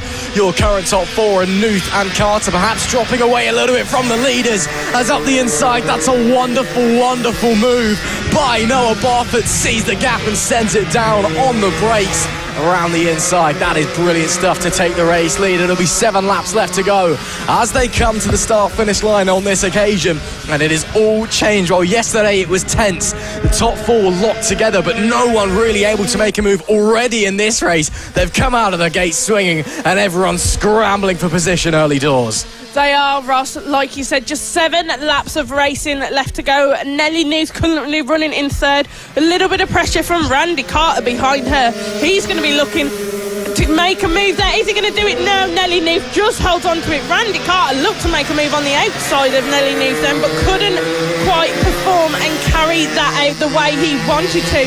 Nelly Newth, though, defensive in holding on to her third position at the moment, but Randy Carter is putting on the pressure. They're just coming round now into that final corner, about to start the next lap of this race. Who knows what is going to happen here? I wonder what is happening with our front runners at the moment. Noah Barfoot and Finley Styles. We're going to have to wait and see how they turn out, but on our screens right now we've got Nelly Newth and Randy Carter. Randy Carter so hot on Nelly Newth's tail there, nearly touching wheel and wheel with her.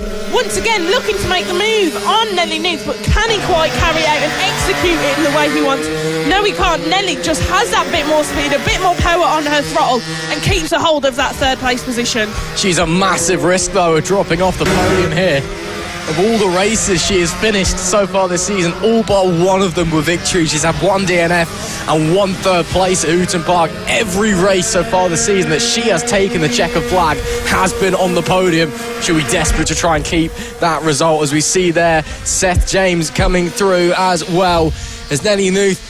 She looked a bit quiet in practice on Friday. It just didn't look like it settled. Lots of coming in and out of the pits, lots of tweaks to the bike. But race number one, it wasn't the normal affair. As looking to the outside, oh, that is something spectacular from Randy Carter, setting it up on the outside of the chicane. Take a bow, sunshine. Brilliant racing on display here at Clay Pigeon, as Randy Carter, with one of the moves of the weekend, sets it up beautifully and gets into the podium places. Nelly Newth off the podium here and looking like she's struggling for pace, whether it's she's not comfortable, there is an issue with the bike, we're not sure. As we cut back to our leaders, it is still Noah Barfoot that leads this race ahead of Finley Styles, only half a second separating though. These guys have shot off into the distance ahead of the guys in third, fourth and fifth. About 5 or so seconds separating this battle from the next, but maybe not quite as alongside each other as those further back in the pack, but still Styles is putting a lot of pressure on Barfoot, who was able to slide by him earlier on. He is. Styles may have felt that he could have messed up slightly, then gave Barfoot that opportunity to just slide past him, but now they're coming round into that final corner. We are going to have just 3 laps left to go for the AC40 Inters. It's all up for grabs. Anybody can try and get these podium positions at the moment. Just 6 riders in this race for this weekend. Barfoot leading ahead of Styles, with Carter in third, Nelly Newth in fourth, James in fifth and Baton in sixth. But our leaders at the moment, Barfoot building that gap. He's got a 0.2 second difference ahead of Finley Styles running in second. Barfoot is going to be looking to try and increase that all the time, but Styles is putting on the pressure. You can see when both of them hit onto that throttle, trying to keep hold of their racing lines. Barfoot being really defensive in his racing lines. You saw then he had a quick little look over his shoulder just there. Once again, he is looking for Styles. He's aware Styles is going to be putting on the pressure there. 3 laps left to go. Here is our guy running in third. That is Randy Carter. Where Nelly Newth now down to fifth. Seth James has managed to get past her and get up into fourth position. I do wonder if Nelly's got some issue occurring, Ross, with just 2 laps left to go. Yeah, big shame for Nelly Newth. Not the normal performance that we expect from the number 44, but up the front on the penultimate lap, it still rages on. Both Barfoot and Styles have 1 win apiece in 2025, and as it currently stands, someone is going to be adding a second to their ledger as they round the final corner to start the final lap of this race. What has Finley Styles got in his locker? Can Noah Barfoot hold on and resist the pressure from the 19 behind? Into turn 2 we go. We've seen some spectacular moves already in the chicane in this race. Anything from Styles? No. Barfoot happy taking his normal lines. He feels like he doesn't need to defend as they come down to the hairpin. Look at them breaking the bikes, dropping them, rising over the slight crest there. Into the final section we fly. Barfoot goes wide. Styles looked to the inside, couldn't find anything that may compromise his exit, but he looks closer than ever. A bit of a desperate desperate lunge. One turn to go, last chance saloon for Finlay Styles.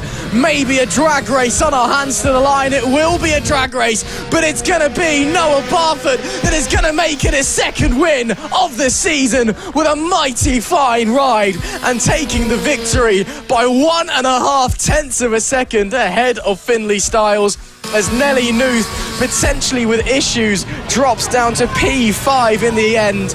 She will take the checkered flag, the first race she finishes this season off of the podium for the 44. A bizarre, worrying performance from her. But in race number 2, it's Noah Barfoot taking win number 2 of the season. Finlay Styles threw everything but the kitchen sink at him, and still the 36 held on. Yeah, he did, Ross. The 36 held on really well to that first position. Absolutely brilliant stuff. Let's just have a look. It was Noah Barfoot who took that first place position. Finlay Styles in second and Randy Carter in third. That rounds out our podium with Seth James in fourth and Nelly Nuth in fifth. And rounding out all of our riders, coming in sixth, was Austin Baton. Nelly Nuth, so far this season, has never not finished on the podium. You know she's not going to be too impressed with that today, but we did see, just as they came through from their formation lap, she did just seem to have one of the marshals just having a quick look at her bike, so perhaps it was something they noticed there, but they just wanted to see how she would get fare in the race. Absolutely. Well, panic not, the Brits and Electrical Services AC40 enters. They'll be back out for race 3 later on. Coming up now, we have got the senior mini-motos. Now, these guys never fail to entertain race after race. We always have some entertainment from these guys, as we saw in race 1 yesterday. We've got both the Birkin brothers here with us this weekend, Matt and Josh. Josh is returning after having a bit of a break from racing, but now they've just been released to do their formation lap. Let's have a run through of what our grid is going to be. Matt Birkin on pole position. In second, we've got Rhys Gentry. Third, Josh Birkin. Fourth, Keaton Payne. Fifth, Craig Ashall. Sixth, Nick Bennett. Seventh, Callum White. Eighth, Lamar Morgan. Ninth, Holly Harris. 10th, Chris Yeomans. 11th, Tom Bird. 12th, Aaron Player. 13th, Harvey Jeremy. 14th, Gary Eldred. 15th, Chris Payne. 16th, Steve John. 17th, Tom Ryan. 18th, Robert Gentry. 19th, Jerome Richards. 20th, Kieran Roberts. And rounding out our grid on the 11th row by themselves, starting 21st, is Nikki Lewis. Yeah, very, very big grid of riders. Josh Birkin in the warm-up earlier looking a little bit stronger than he did in race 1. I think he may have had an issue earlier on. We know he didn't crash, but he dropped down the order massively as some of our riders deciding to take a very, very quick sighting lap there. Meanwhile, championship leader, reigning champion Matt Birkin, taking things nice and steady as he slots into that P1 grid slot. The rest of the riders all forming up behind him. A little check back from the pole sitter before he gets back on the bike, and somebody, Nick Bennett, moving over right to the edge of the grid box. He's anticipating a good start. We always know the senior mini-motos brings chaos. Let's get it done. We are underway here. That's a great launch from second for Rhys Gentry on the 100. Takes the lead down into turn number 2, and Matt Birkin under big pressure from Keaton Payne there, who just about wasn't able to get through. He'll have to settle for third as it stands as we head through the chicane for the first time. Gentry leading on the 100. Birkin looking to the inside but runs a bit too deep. Now invites pressure on himself but able to hold on as already a small breakaway forming at the front of the pack. The 711 of Nick Bennett. It looked like he was anticipating a fast start. He got a fast start. He's up to 4th, up 2 places on this opening lap. Birkin, another look. Nothing there for him as they come around the final corner to end the opening lap of this race. It's the fast starting, the fast charging Rhys Gentry who leads the way, but it could all be changed behind him. Matt Birkin with a big move round the outside at turn 1. That is special. That's why he's your reigning champion. That's why he's the championship leader. Matt Birkin with something sent from above retakes the race lead. Yeah, he does. Rhys Gentry just could not physically do anything there to stop Matt Birkin from taking that first place position. Keaton Payne running in third, though. He's looking to make a move now on Rhys Gentry. He's closely followed by the 711 of Nick Bennett. He's made the move past Josh Birkin to take 4th position. But here are front runners. Matt Birkin, a beautiful move past Rhys Gentry to take back first position in this race, but Rhys Gentry is hot on his tail. Look at how close these two guys are. They are in single file, so near to each other. They separate a bit when they come round that first corner here, through into the chicane, but Matt Birkin holding on to his lead. We've got just 7 laps of racing left to go in race 2 for the senior mini motos, and what a start it's been. Matt Birkin round that hairpin now, building a bit of a gap now. He's got a 0.066 second gap between him and Rhys Gentry, running in second place position. Keaton Payne there, our third place runner. Bit of a gap forming there between these guys as well. That's a nice move there from Josh Birkin. I believe that is on Nick Bennett to get up to fourth. No, in fact, that was the 100 of Rhys Gentry, who's dropped back big time from Matt Birkin. In fact, Matt Birkin's managed to, it's just all change at the front, I suppose. So Keaton Payne ahead of Rhys Gentry, who's maybe becoming a cork in the bottle, in fact, in front of those behind him. Nick Bennett, Josh Birkin there in P5, Craig Ashall as well in 6th. They're all keeping each other in sight as they come down. Bit of a look on Bennett from Josh Birkin, but Bennett shuts the door. The 711 says, no you don't, I'm staying here, sunshine. You've been away for far too long to get away with that one on me. The number 5 will have to stay in P5 for the time being. And knowing Josh Birkin, I wonder how long it is before he just starts grabbing onto the back of the fairing of Nick Bennett and physically trying to pull him back, because I know that's a trick that he has tried before, but I'm not sure Race Control will look upon it too kindly. 5 laps left to run then in race 2 of the senior mini motos. Matt Birkin and Keaton Payne going away at the front. A second between them, a further second between Payne and Gentry in P3 as it stands. But this huge battle for 4th rages on. Nick Bennett under huge pressure from Josh Birkin. He is indeed. Matt Birkin, though, our front runner. Here we can see the 711 of Nick Bennett. Josh Birkin has made that move, though, now. Josh Birkin now running in 4th place position. He's took that from Nick Bennett and he's flying ahead of him. Absolutely brilliant stuff there we've just seen from Josh Birkin. He is getting himself involved in this race. Nick Bennett under pressure from Craig Ashall, though, as well here. These guys in that front group of 6 absolutely putting on the pressure on each other, but Josh Birkin, a beautiful move from him, round past Nick Bennett to take that 4th place position. Matt Birkin, our race leader, though, he's holding on to that lead, with followed by Keaton Payne and Rhys Gentry. There we can see the number 100 of Rhys Gentry. Keaton Payne making the move past there. They're coming through some back marker traffic as well, though, which is giving Josh Birkin the chance to catch up to these guys here. This is a 3-way battle we've got for 3rd place on our hands.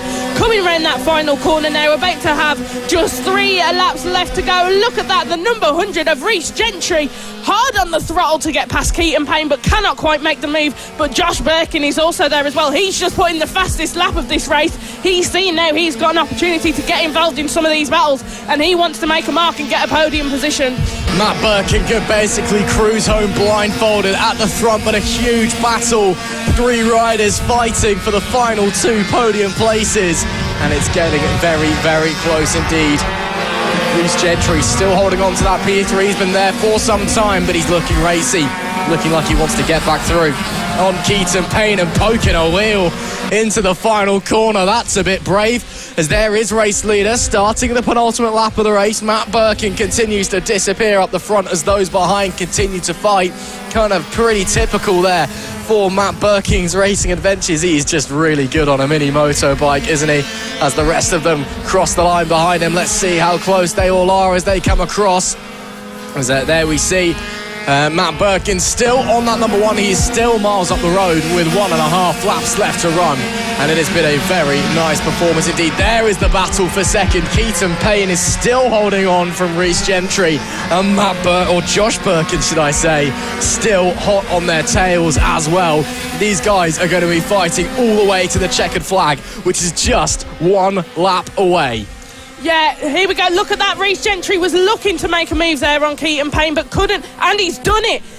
Rhys Gentry, oh gee, Josh Birkin looking to get involved now, and he does it. Josh Birkin has just slid his way through past those two, and is now running in second place position ahead of Rhys Gentry and Keaton Payne. What a move from Josh Birkin there. He saw the battle between those two happening and just took advantage of that. Here we are with our leader, Matt Birkin. He's just coming around that final corner of the track now. Our race 2 winner, it is gonna be Matt Birkin. Another race win for him in the senior mini moto. Brilliant performance from him. He gets his head down, he gets away from everybody else, and he does a job. We've got both Birkins on the podium. Rhys Gentry in second with Josh Birkin now in third, but just a 0.04 seconds that separated the guys finishing in second and third. Man, oh man, what a race. Both Birkins on the podium. What is this, 2022? Run it back, guys. Rhys Gentry stealing it back from the number 5 at the line. But Josh Birkin, that move through turn 2, 2 riders in one corner pulling your way through. The only one thing to say about that, really, to quote the Macho Man Randy Savage, oh yeah, that was nice. It is Matt Birkin who takes a fantastic victory there with Rhys Gentry P2 just by less than half a tenth of a second, and Josh Birkin rounding out the podium. Great to have him back in senior mini motos. Keaton Payne in P4 just losing out in that huge battle with Craig Ashall 5th and Callum White in P6. Lamar Morgan 7th with Nick Bennett in P8, Holly Harris 9th, Tom Burton P10, Aaron Player 11th and Harvey Jeremy P12. Gary Eldridge was 13th, followed by Tom Ryan with Steve Johns 15th, Rob Gentry in 16th, Kieran Roberts 17th, Chris Yeomans P18, Nicky Lewis 19th and Jerome Richards in P20. Unfortunately, we did lose Chris Bain as our sole DNF in that one. But what a race. That was a classic senior mini moto race. Just riders fighting, swapping position everywhere, look, and some real masterful racing out there. Let's hope for more of the same in race number 3 later on. Definitely. Let's hope for some more. There are our guys now. The senior mini moto just celebrating at the podium.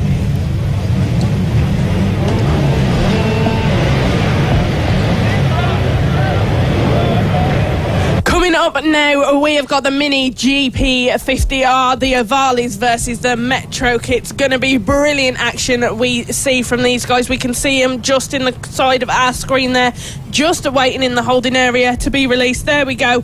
Our green flag being waved by Lucy Curtis. They're making their way onto the grid, hopefully in just a moment.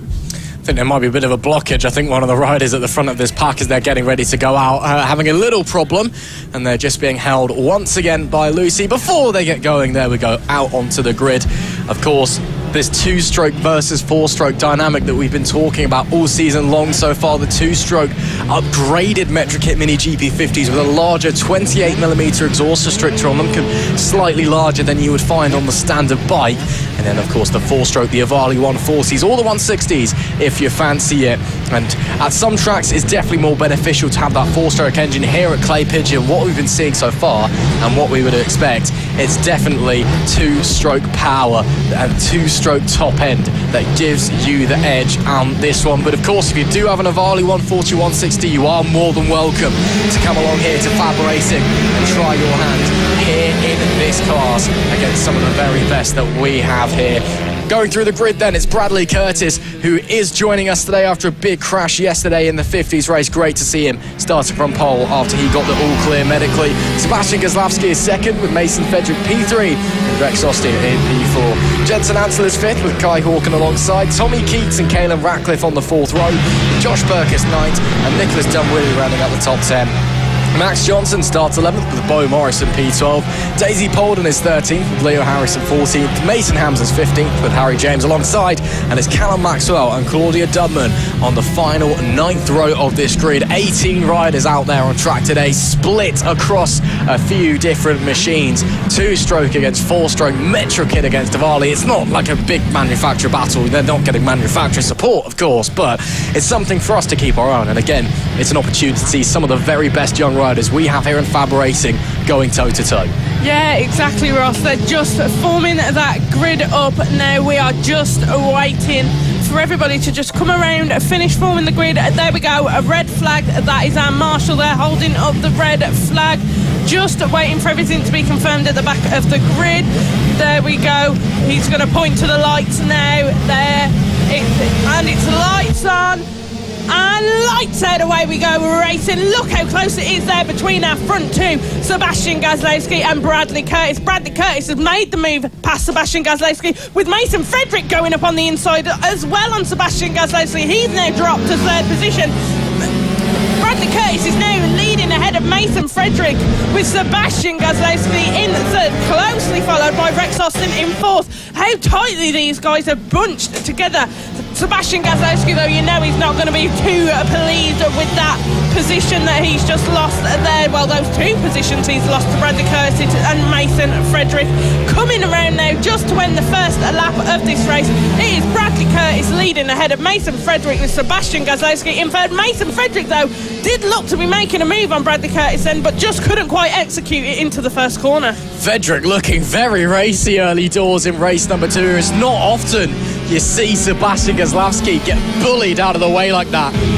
In 2025, Frederick once again looking to the inside of Curtis. Curtis on the metric kit and Frederick on one of the Avali machines. So he is kind of in the middle of a two-stroke sandwich there as they make their way through the final few corners. Still Bradley Curtis holding on here though at the moment.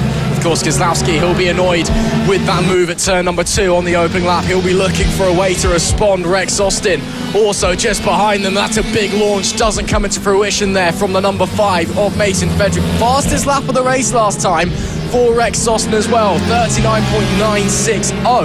Everybody else running in the 41s at the moment in this leading pack, as there we do see Mason Frederick finally gets into the lead after a lap and a half of trying to get through Bradley Curtis. Is this allowed to sprint away? Was Curtis acting like a cork in the bottle, or was it just an opportune move and he's finally able to get in front? Absolutely brilliant performance we are seeing from Mason Frederick here at Clay Pigeon in race 2 for the Mini GP 50Rs. He has got that first place.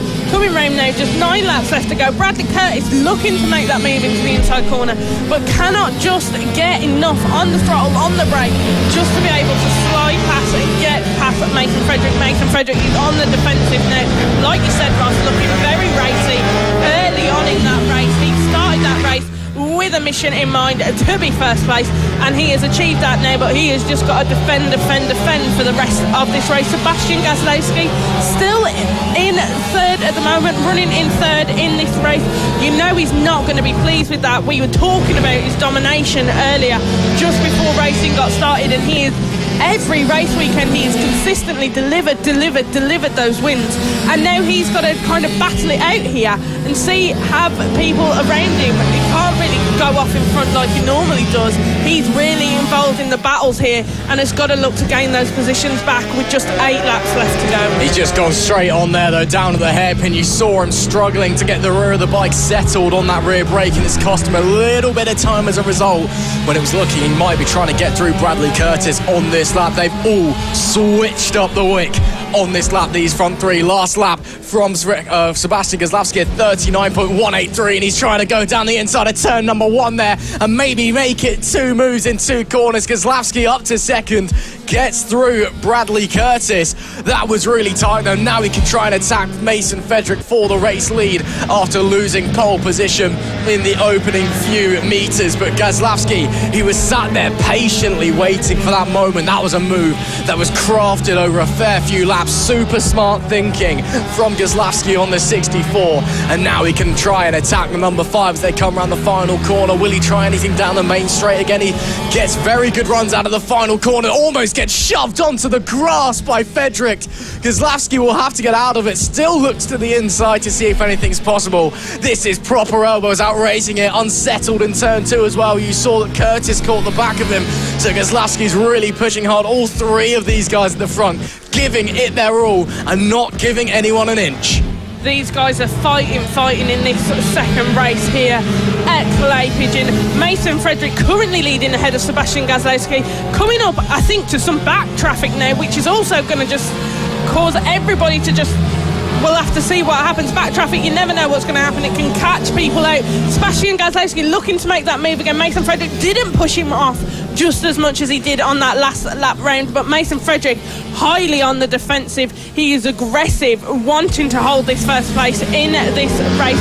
Just 5 laps left to go now. They're coming down into that little hairpin. Sebastian Gazlowski, though, that was smooth, that was easy, but can Mason Frederick take it back? No, he doesn't. Sebastian Gazlowski, that move, that was calm, that was smooth into that corner. He was just a bit later on the brakes and he just slid right past Mason Frederick to take that first place position back in this race. Coming now onto that start-finish straight, we have got just 4 laps of racing left to go. Sebastian Gazlowski, Super Seb, leading ahead of Mason Frederick and Bradley Curtis.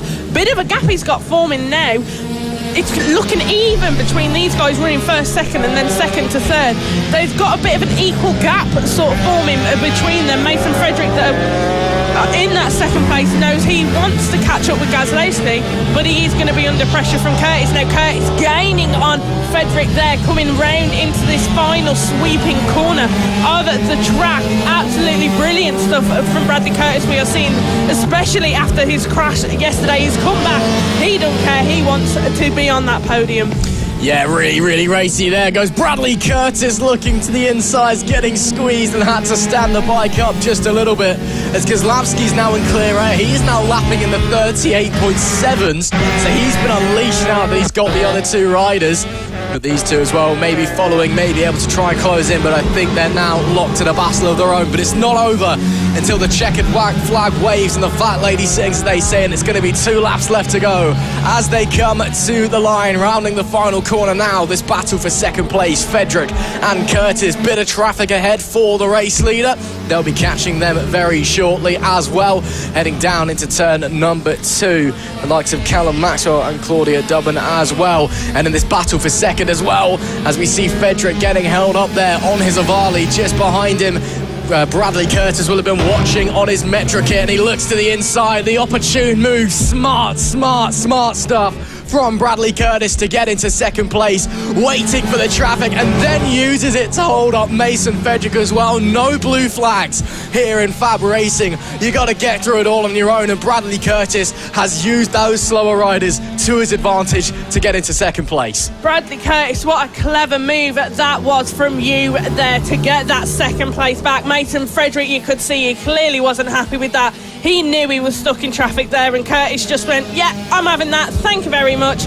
I'm just going to squeeze past. Oh, we've had a bit of a nasty crash here, though. That is the number 11 of, who is that, 57? Yeah, that's the 57 of Bo Morris and the 11 of, that's Leo Harris that we see down there. Yellow flags will be waving. They are out of the way and both up, out on their feet, which is good to see. But rounding the final corner, took him a bit of a while to get back to the front. But once again, it is Sebastian Gazlowski who takes the race win here in race number 2 of the Mini GP 50R class. A bit of a patient game, a patient race. He lost a couple of positions on the opening lap away from the line, and then just had to sit there waiting behind his opponents. But as soon as he was able to slide on by, Gazlowski never looked back. Bradley Curtis does hold on to second place after that smart move against Mason Frederick, who does round out the podium places. Looks like both of the riders we saw down there in Leo Harris and Bo Morris were both able to remount and rejoin the race, and have just taken the checkered flag, I believe, as well, which is fantastic to see. But it is Sebastian Gazlowski already celebrating in his signature style. He takes a fantastic win by 2.1 seconds there in the end as well, able to form a nice little gap, a best lap time of 38.758 as well, some 0.2 quicker than anybody else. Sebastian Gazlowski takes the win. Bradley Curtis finishes second, and Mason Frederick rounds out the podium. Rex Austin, he finishes in P4 with Caelan Ratcliffe in 5th, Jensen Ansell 6th, Kai Hawkins 7th, Josh Perkins in P8, Tommy Keats was 9th, and Nicholas Dunwoody rounds out our top 10. Max Johnson in 11th with Mason Hams in P12, Daisy Polden 13th with Harry James 14th, Claudia Dubban 15th with Leo Harris and Bo Morris after that crash finishing 16th and 17th, and Callum Maxwell, unfortunately the 111 a DNF late in the race for him. But another fascinating race in that one, and again Gazlowski, really smart riding from him. got overtaken at the start, didn't get the getaway that he wanted, and instead of getting frustrated, throwing his toys out of the pram, potentially leading to more mistakes, more time loss, just kept his cool, sat there in third place for a fair few laps, biding his time. When the opportunity came, he pounced, got back into the lead. He really did, Ross. That was a really impressive performance there from Sebastian Gazlaski. One more race for these guys coming up a bit later on today. Can't wait to see what happens with these guys. Coming up now, we have got the Extreme 200s. These guys never fail to impress us at all. There we can see the bright pink of Harrison Day coming into his second place position. Iconic colours he is running on his bike. Extreme 200, the class being sponsored by Amphibian Scaffolding, so thank you very much to them for their sponsoring. We cannot wait for this race to get underway. Everybody just getting into their positions now. Always intense racing from these guys on the Extreme 200. The front runners, the top four, we always see a battle between these guys. Let's have a run through of our grid though, see who's starting where. On pole position we have Henry McCartney, in second we have Harrison Day, third Travis Shaw, fourth Taylor Tomlinson, fifth Logan Cousins, sixth Azia Devine, seventh Chris Wells, eighth Samuel Munson, ninth Jamie King, 10th Archie Hooper, 11th Josh Wood, 12th Rory Jones, and 13th making up our grid on the 7th row is Ruben Bray. Yesterday we really saw a tight battle between those guys running in the top four as they are in the championship. Henry McCartney, Harrison Day, Travis Shaw, Taylor Tomlinson, a really tight battle between those guys for first and second and third and fourth yesterday. So we're going to have to wait and see what happens for these guys. A couple of our guys from the British Talent Cup have come and joined us in the Extreme 200 this weekend. Going to have to see how they do. Really much looking forward to it.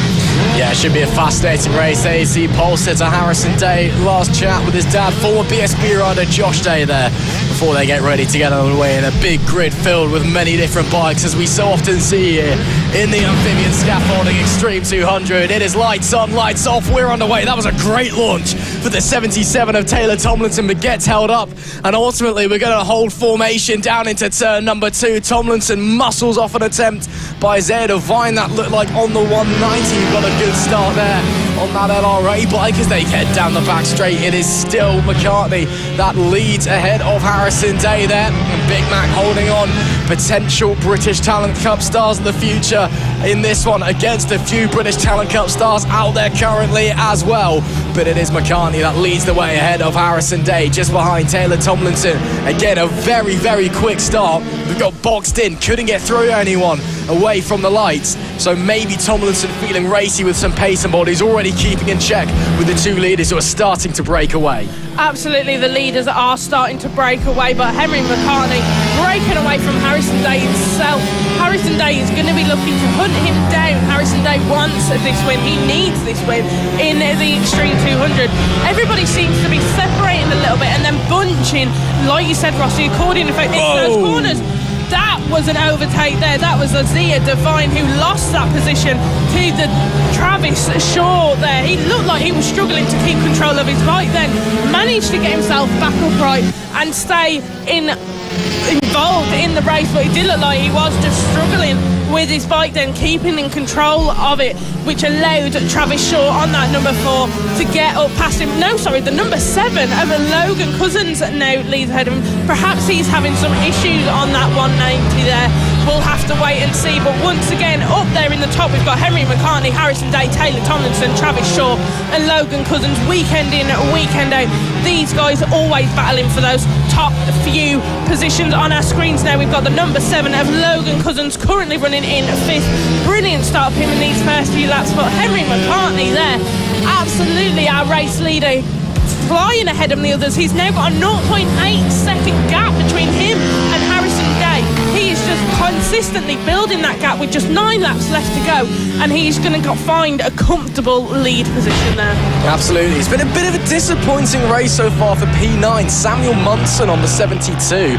The British Challenge Cup rider was really getting involved yesterday in race number 1. Race number 2 so far, as we're now heading into Sunday afternoon, just not quite clicking so far for him. So let's see if the bike starts to come to him in a few laps time, and maybe he's able just to up the pace, up the ante a little bit. Tomlinson is starting to catch Harrison Day in front just a little bit, although the last lap was actually ever so slightly quicker for Day in response. Up the front, McCartney, fastest lap of the race, 37.688. That is 4 tenths quicker than anybody else is lapping at the moment. So McCartney starting to shoot away as this battle for second looks like it is starting to brew. And not too far behind these guys either. Travis Shaw, number 4 in P4. He'll be looking to get involved and maybe slide his way onto the podium place. There is Shaw, not too far behind him. Logan Cousins as well on that number 7 bike, who's had a very solid 2025 so far, not just in the amphibian scaffolding Extreme 200 but in other classes as well, so he could potentially get involved there. As Isaiah Devine still looks to be struggling on that 190, so maybe it is a problem for Devine, another British Challenge Cup rider that we've got with us this weekend at Clay Pigeon. Tomlinson quicker than Day on that previous lap by over a tenth of a second, so he's responded, returned favour, and is now catching once again. You can see the gap visually getting closer and closer, the accordion effect, and every single corner. Does Tomlinson have enough though to get through? Because there's one thing to catch and follow another rider, it is a complete other thing to overtake him. Exactly, with just 6 laps left to go, Tomlinson here is going to be thinking he's got to be clever when he wants to try and make this move, make that overtake and get past Harrison Day, because Harrison Day, as we saw yesterday, he went on the defensive quite a bit when he was under pressure from other riders. He knows what he needs to do and how to defend.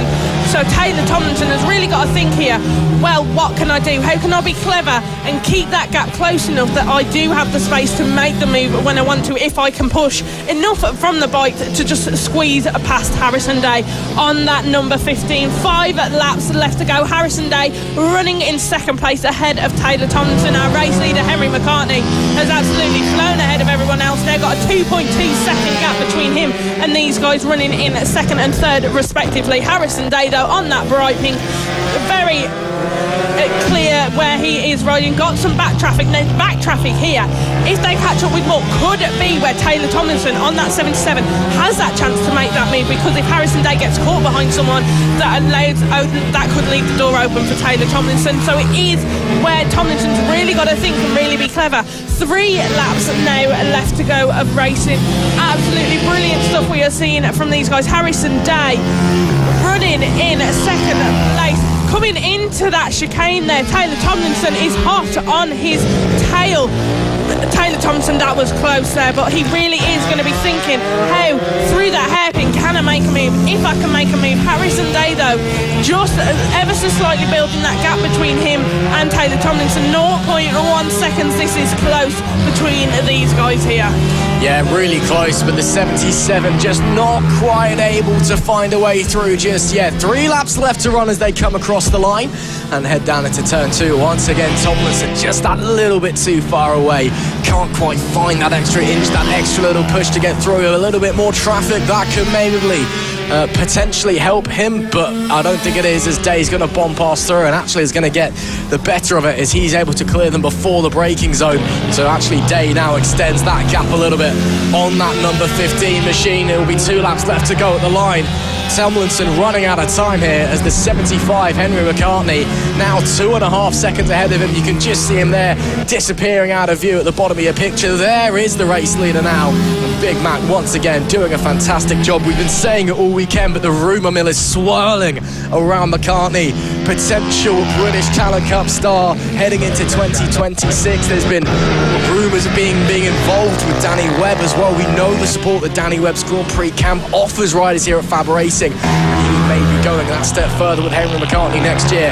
But what a way to show the world that you are ready for the British Challenge Cup here, because he's gone out there not just this season but especially this weekend and is putting on a display showing, yeah, I've got what it takes to take the next step. Yeah, exactly. He really is. Just 1 lap left to go. This is our race leader.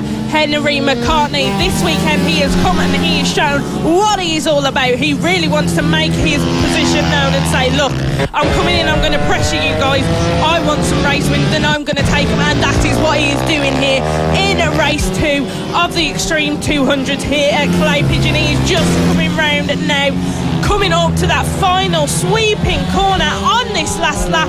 Here is our race leader, here is our race winner. It is going to be Henry McCartney as he comes round now and crosses the line. Henry McCartney, your race winner for race number 2 here at Clay Pigeon. Who is going to take second place though in that battle between Harrison Day and Taylor Tomlinson? Harrison Day has crossed the line in second position with Taylor Tomlinson in third. A 0.3 second gap was separating those two, so Harrison Day did build that just a bit and managed to get comfortable in holding on to second position. An amazing race once again from these guys. Henry McCartney taking that race win. Look there, Taylor Tomlinson just giving him a little wave saying congrats mate, you've done well there. Absolutely brilliant stuff from all of these guys today. Absolutely, we saw that photo of Henry McCartney. I think he's grown up a little bit since that photo was taken a few years ago, and his skills on a bike have certainly improved as well. Unfortunately, a bit of an uneventful race outside of our front runners. Everyone in the mid-pack just in a bit of no man's land, and all of them kind of separated by a second or more. So a bit of a shame there, but the action at the front more than made up for it. A fantastic race, and though McCartney ultimately was able to pull away, that battle for second was really, really tense, and that was the main story of that race. And looking forward into race 3 of the amphibian scaffolding Extreme 200 class later on as well, that's going to be something we've got to keep our eye on. Does Taylor Tomlinson have what it takes this weekend to get through Harrison Day, who is having a spectacular 2025, may I add, and basically everything he touches?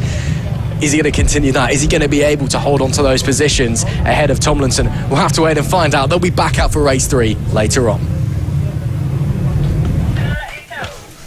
Coming up now, it is going to be a Moto Team. They will be coming out on track in just a few minutes to get started and get underway. Absolutely brilliant stuff we see from these guys. We've not got as many Moto Team riders with us this weekend. Only 7 guys on the grid, as some of the others, like we were saying earlier, are off at an endurance event. But here we can see them now just coming out to form up the grids. There's one of the O'Keefe brothers, that is the 65 of Harrison O'Keefe there, with his other brothers on the 64 and 63. Out on the front of the grid we've got Team Acme Racing, the number 8, so recognisable that bike. Matt Linley replacing Marco Pandolfo this weekend. Lining up next to him we have Ian Jackson. That is it, that is how small our grid is for this race this weekend. But these guys now just coming around on their formation lap. Like I was saying, starting on pole position is Matt Linley for Team Acme Racing, Ian Jackson in second, Joshua French in third, Harrison O'Keefe in fourth, Ben O'Keefe in fifth, Robert Baldock in sixth, and Gary O'Keefe in seventh. Now these guys are split slightly. Some of them are running the standard Moto Team bike and some of them are running the open, but like we always say, these guys really don't care about who's standard or who open. They are just there to race. Absolutely, and yesterday we saw some great racing in the first half of the race between the number 8 Team Acme Racing bike and Ian Jackson on the 27. Those two in different classes. We're normally used to the open bikes at the front of the pack running away a little bit, but Ian Jackson this weekend, at least until the bike starts to maybe overheat and starts to slow and maybe starts to get a bit tired as well, he is able to keep pace with Matt Lindley. And again, even though they really have no reason to fight whatsoever, they're in 2 different classes. Whoever finishes in front of each other in that fight is irrelevant, quite frankly. But they're still going to go out there and give it a good go. It looks like we're a rider down, but it's going to be eyes to the lights anyway. Race 2 for Moto Team gets underway. That's a big pickup on the front wheel for Joshua French as the Team Acme bike doesn't get away well, but with no other open bike near him, he still leads the way in that class. It is Ian Jackson who assumes the lead in the standard class. Joshua French, though, very fast starting on that 116. He maybe fancies a fight with the number 27 as they head down the back straight and into the hairpin for the very first time. And Matt Lindley on that number 8 bike already trying to make up for lost ground early doors. The 3 O'Keefes locked in battle behind them. You'll see them coming through here like synchronized swimmers, all of them nose to tail, making their way through. The O'Keefe boys, Gary leading Harrison, leading Ben there as they come to the end of lap 1. Leading the way in standard class, it is Ian Jackson at the front of the pack, Joshua French in second, and Harrison O'Keefe in P3. In the open class, it is the Team Acme Racing number 8 bike, currently P3 overall, that you see there now, leading the way with Matt Lindley on behind the handlebars. Gary O'Keefe, who's just behind him on the road actually, although there is quite a gap between them. He is second and the only other open bike out there as they're up the inside trying. Matt Lindley, oh, is there contact there? I think there may have been a bit of fairing to knee between the number 8 and the number 116. That's not something you see very often in Moto Team. Again, you don't have to make those aggressive overtakes because you're in 2 different classes, but the number 8 team clearly got a bit bored and thought, yeah, we're going through here whether you like it or not. Yeah, exactly, Ross. I was just watching that there, and I definitely think there was some contact between the number 8 and the 116, but that Matt Lindley now running in second on that Moto Team Open. Here we've got the 3 O'Keefe brothers. Looks like they're getting into it, having a bit of fun here, a bit of battles between themselves. Running at the back of the grid, just 6 riders on the grid. Currently leading them in this pack of O'Keefe's is the 63, Gary O'Keefe, but Harrison O'Keefe on that 65 on his tail. Look at that line and neck and neck between them, and just smooth as anything. The 65 of Harrison O'Keefe has just gone through on Gary O'Keefe. These 3 brothers always battling it out. Look, 63 is going to take it back again, and he does. The 63, Gary, gets ahead of the 65 of Harrison, with Ben just hot on their tail looking to get involved also. We've got 8 laps of racing left to go. The O'Keefes, so brothers, all good friends, but when it comes to the track, they all want to win and they all want to be higher than each other. Look at this, the 3 of them just swapping, chopping and changing as this race continues. But the 65 of Harrison is pulling away there from the rest of them. But let's go back to our race leaders here. The 27 of Ian Jackson being hunted down by that number 8 for Team Acme Racing, being ridden by Matt Lindley, coming round that final corner now. The number 8 looks, gets on the throttle and just smooth as anything slides past Ian Jackson coming into that first corner. It is now Matt Lindley leading this race with just 7 laps left to go. Brilliant move made from him there. Ian Jackson looking to try and find a chance to just take that back from Matt Lindley, but Matt Lindley, after not a best start for him, has just made his way up through the positions and is now running in first once again. Yeah, still leading the way in open class, of course, but reassumes the overall lead after a disappointing getaway for that number 8 bike. Ian Jackson, although losing position on this track, he still leads in the standard class. Joshua French some 3 seconds back, so he's not under any major pressure at the moment as the O'Keefes continue to scrap over the final few places. Harry and Ben on the standard bikes, Gary on an open bike. So even though Gary on the 63 is last out on the road, he is still second in class. Part of the joys of Moto Team. And of course, we always talk about the O'Keefes. They'd never done any form of racing before. They found FAB, they wanted to get involved. They looked into Moto Team. They saw that it's the cheapest version of motorsport in the UK, and they saw how friendly it is to new riders. Thought, may as well it'll be a laugh. They turned up not knowing a thing about how this all works, and now they are firm favourites within the paddock. They're race winners. They're crashing out of the final corner before race winners. They've really done the whole thing, and they do it all with a massive smile on their face. Looks like Gary's dropped back just a little bit, so then there were 2, Harry and Ben, the 2 standard bikes, starting to fight each other, as at the 63 of Gary, the eldest of the trio, I think dropping back just a little bit there, but still pushing onwards. Of course, family pride, very important for these guys. They obviously all love and care for each other, but again, out on the racetrack, they will definitely give it to each other. And if you're lucky enough to hear some of their interviews we've done with them across the years as well, they don't hold back on the microphone either. They are a funny bunch. But Gary dropping back, Harry and Ben still going at it tooth and claw at the moment. The 65 of Harrison O'Keefe holding off the 64 at the moment. These guys are in the same class, so this is fighting for position as well. So I wonder if Ben maybe just waiting patiently, seeing if there's an opportunity to make a move, get up into 4th place overall, get up into the podium in class. Yeah, and it could be a thing of, because these guys are brothers, they are just wanting to get into each other's heads at the moment. Ben could have dropped back a little bit, so Harrison thinks, oh yeah, I've got this 4th place position at the moment. And then Ben is just going to come through and just absolutely fly past Harry. You never know. We are coming around now just 4 laps of racing left to go. Here is our race leader, I do believe, number 8 for Team Acme Racing, Matt Linley on that number 8. Absolutely brilliant performance we are seeing from him. He's got a bit of a gap formed between him and Ian Jackson on that 27, running in second currently, but here we see our race leader, 3 laps left to go, just through that chicane. He came there onto that back straight.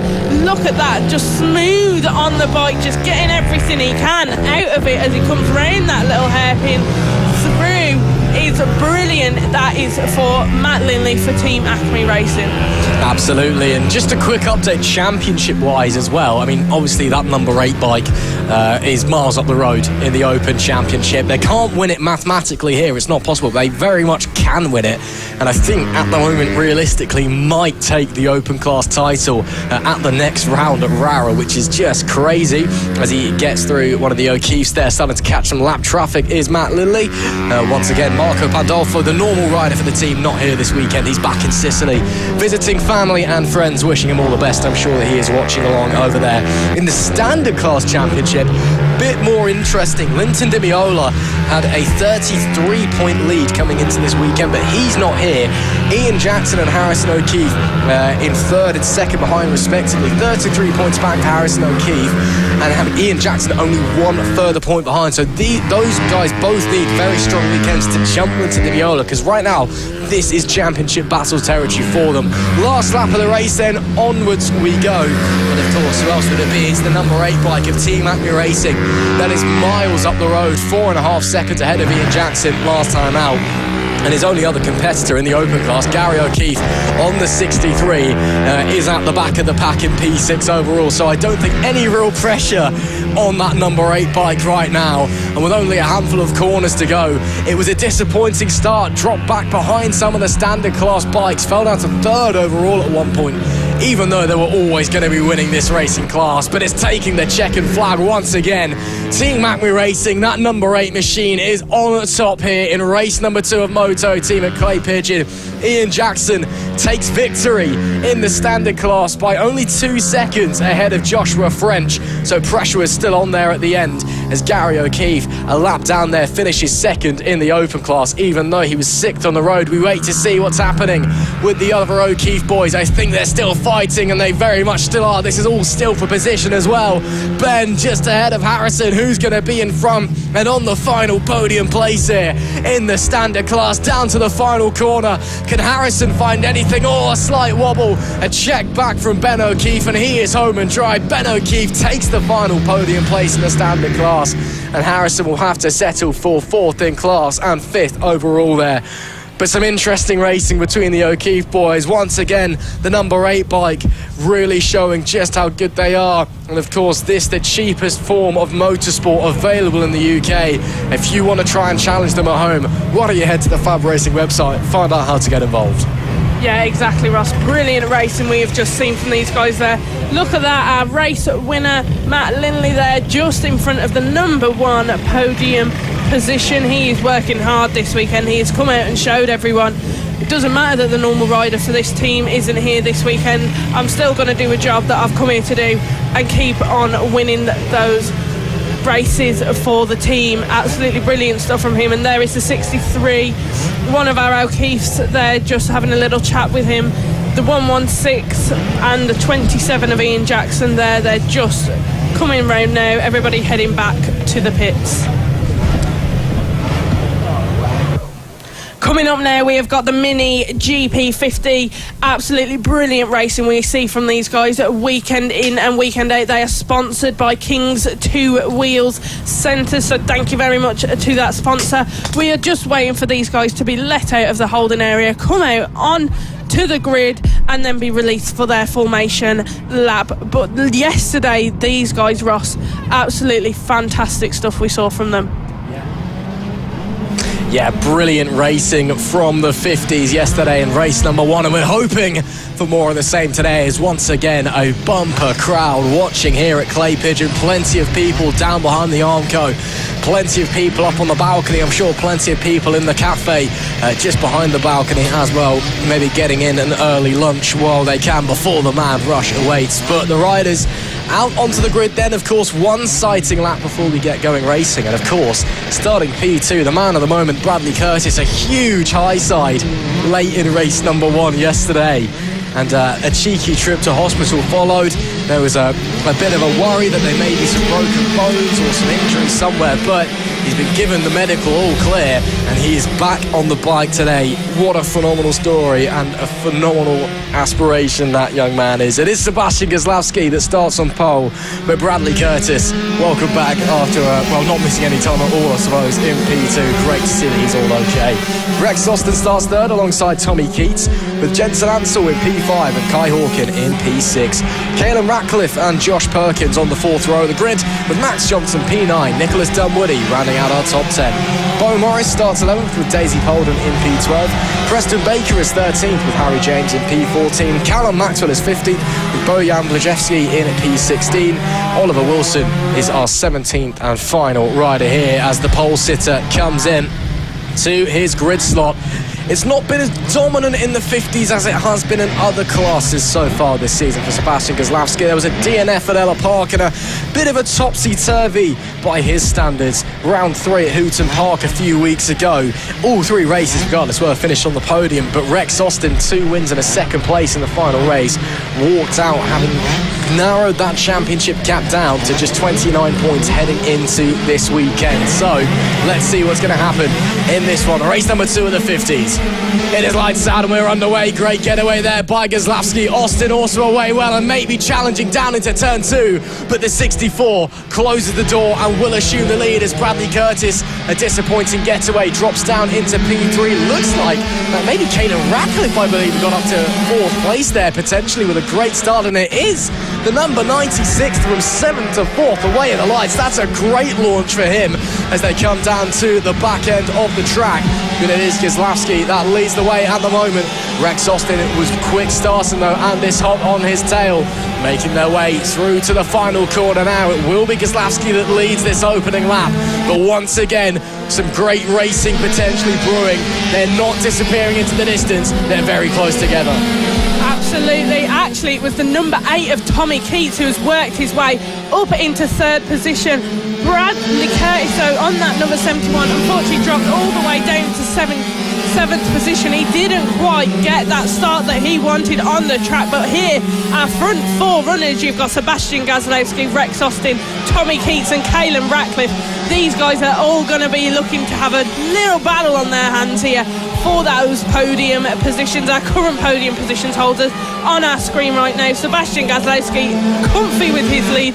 Does look like Rex Austin will occasionally look to be making a move, but unfortunately just can't quite get the speed to be able to come out on Sebastian Gazlowski and take that 1st place position.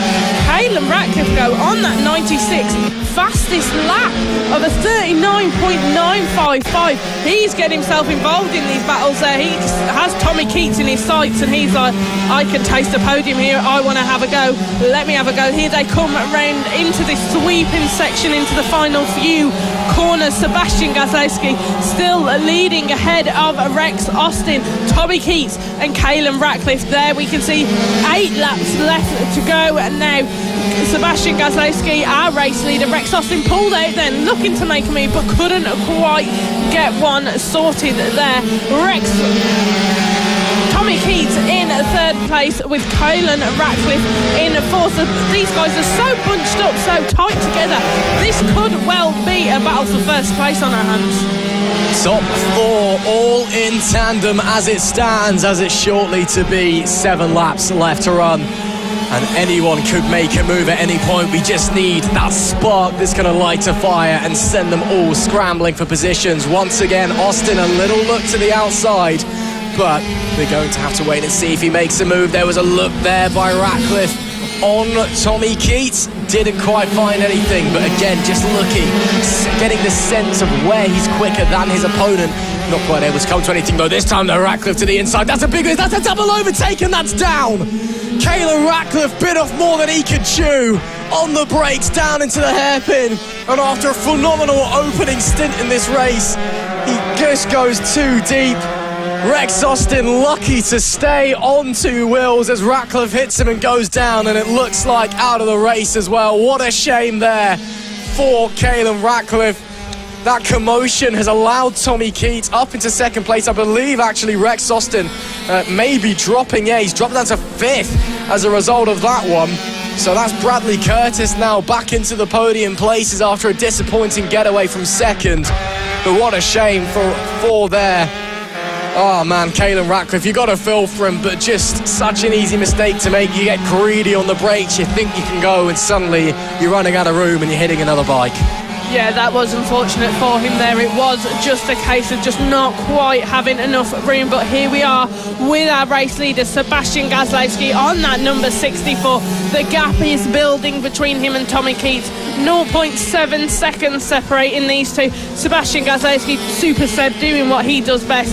Gets himself comfy, finds himself a lead, and just has the track to himself. Really, absolutely brilliant stuff from him. Bradley Curtis back up into third now on that number 71. You know he struggled with the start of the race. He had the crash in this race yesterday, and now he's back in a podium position where he was yesterday. You know he's just going to want to keep a hold of that, stay on the bike, and finish this race here at Clay Pigeon, the second race for these guys of the weekend. We are coming down now to have just 4 laps of racing left to go. There is our 991 of Rex Austin coming up to the number 20 of Kai Hawken. He's looking to make up some places. He unfortunately lost after that slight incident with the 96 of Caelan Ratcliffe. Round he comes now into that chicane. Rex Austin is on the throttle, and you can tell he has Kai Hawken in his sights, and into this corner here is where he wants to look to make the move. And Zoo on the inside he goes. Easy move there for Rex Austin to get past Kai Hawken, now running in 4th position. Absolutely, the 991, one of our front runners early doors in this race, but held back after that incident. I do hope there's no damage to that bike. It did look like Ratcliffe did hit him as he was going down, and if he did, first of all, how did Austin stay on the bike in the first place? But hopefully everything's all okay. It looks like the pace is still there. Obviously last lap he was held up a little bit, but he lapped a second slower than Gazlowski, and considerably down on his rivals in front, Tommy Keats and Bradley Curtis. Now he's got a bit of clear air. We'll see what he can do, as it looks like the podium guys starting to bit ahead of traffic. You can hear the crowd roaring along as the riders make their way through.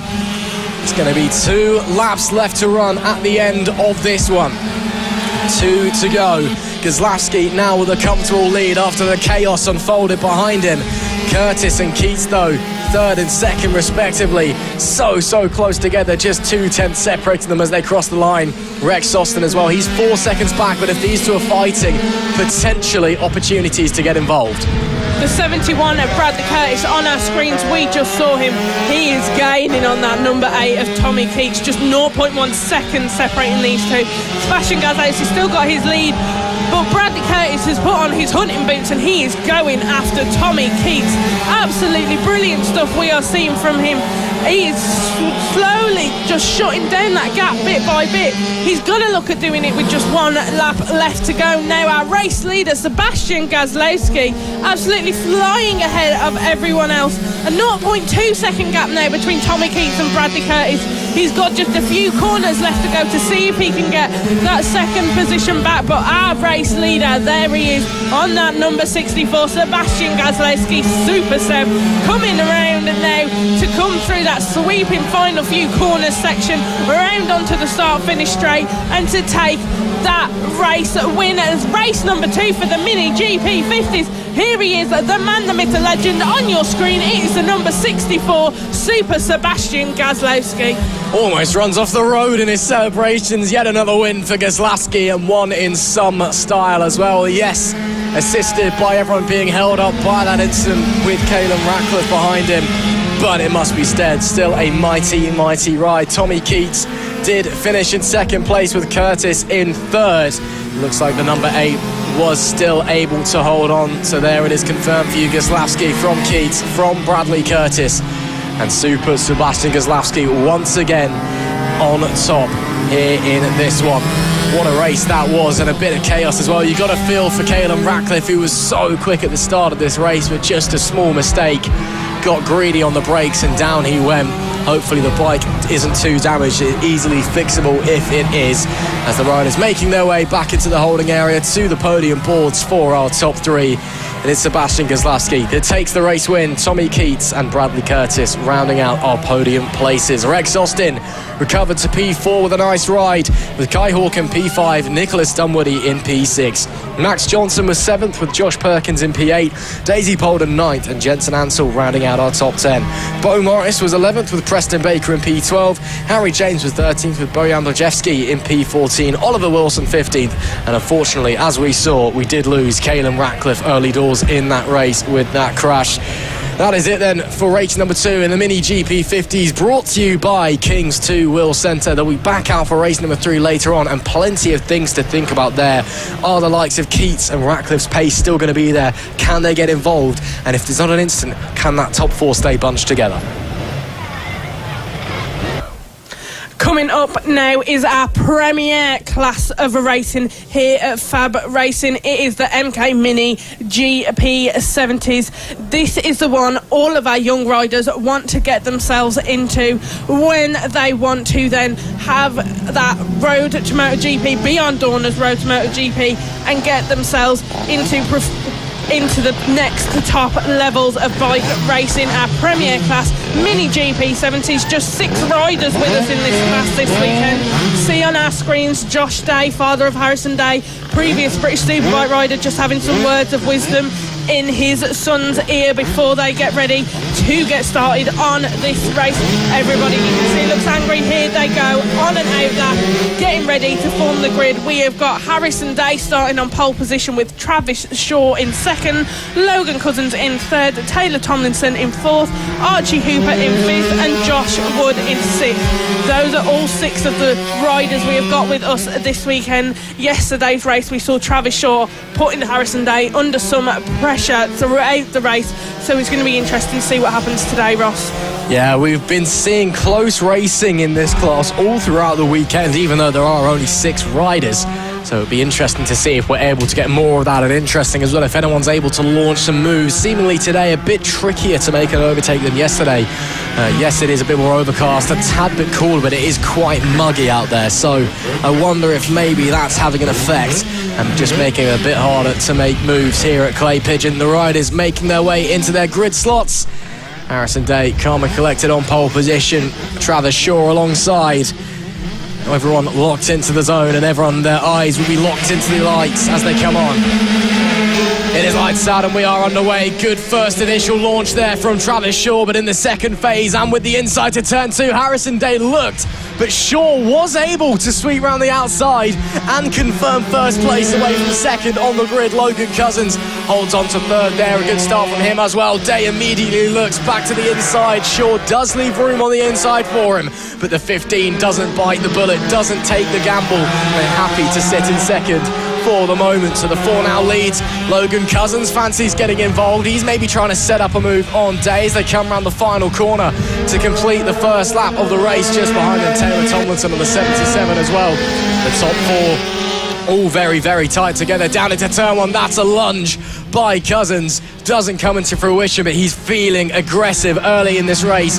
Wants to get the moves done early.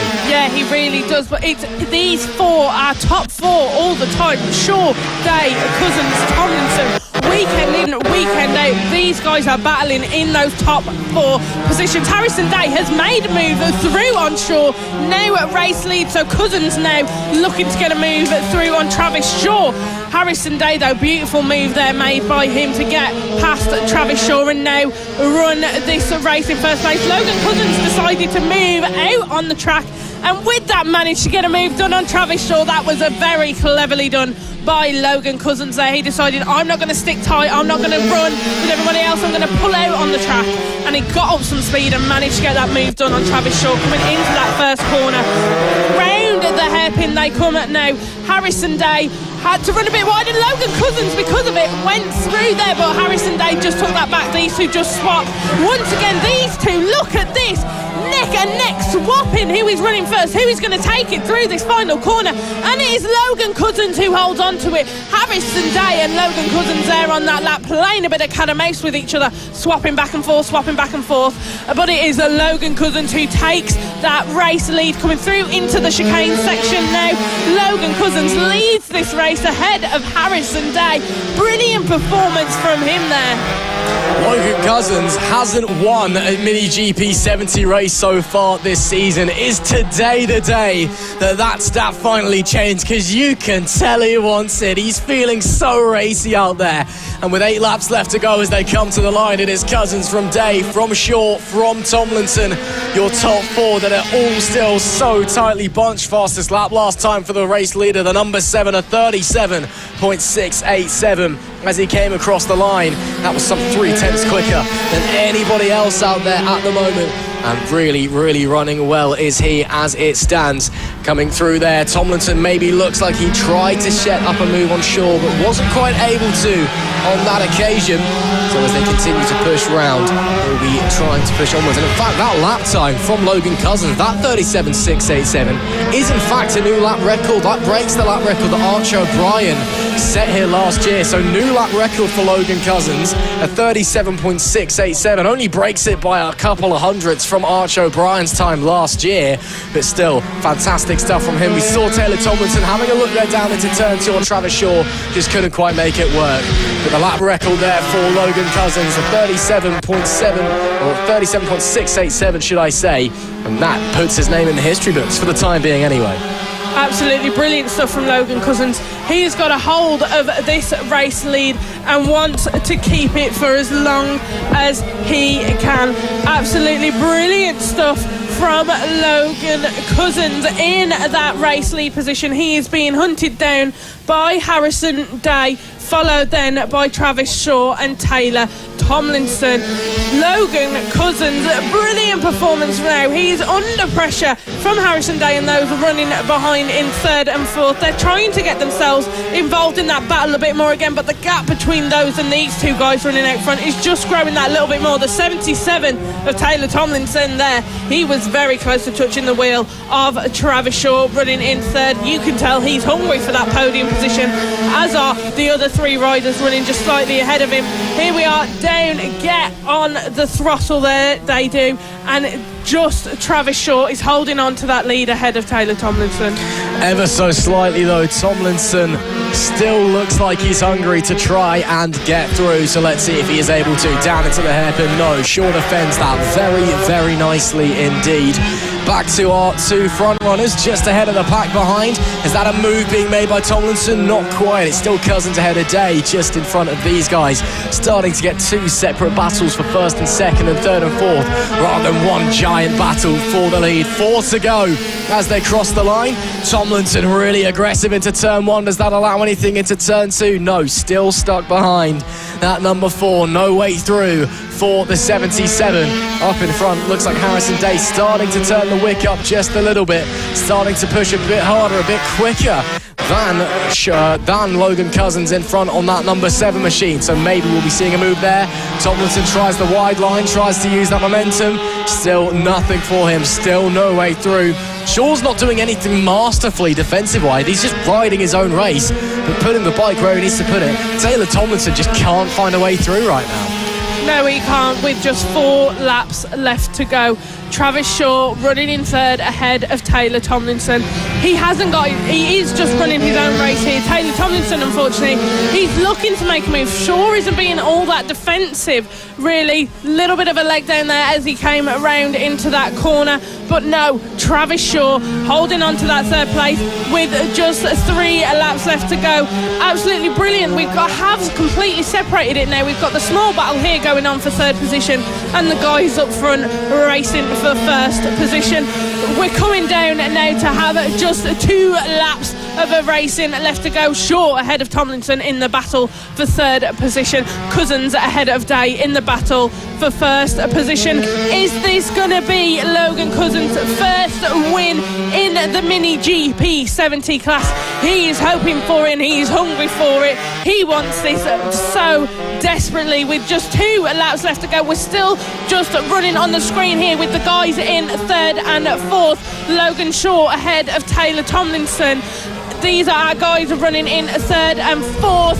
Coming around that final corner now, just 2 laps left to go. There on our screens now, we have our guys running in 1st and 2nd. Last lap, Logan Cousins ahead of Harrison Day. Cousins has got a bit of a gap formed now as he comes through that chicane section, straight down onto the throttle into this sweeping right-hander here. Harrison Day always looking for a place where he can get that move on this last lap, but it is Logan Cousins who is holding on to that first place, coming around now into the sweeping corners of the final section of the track.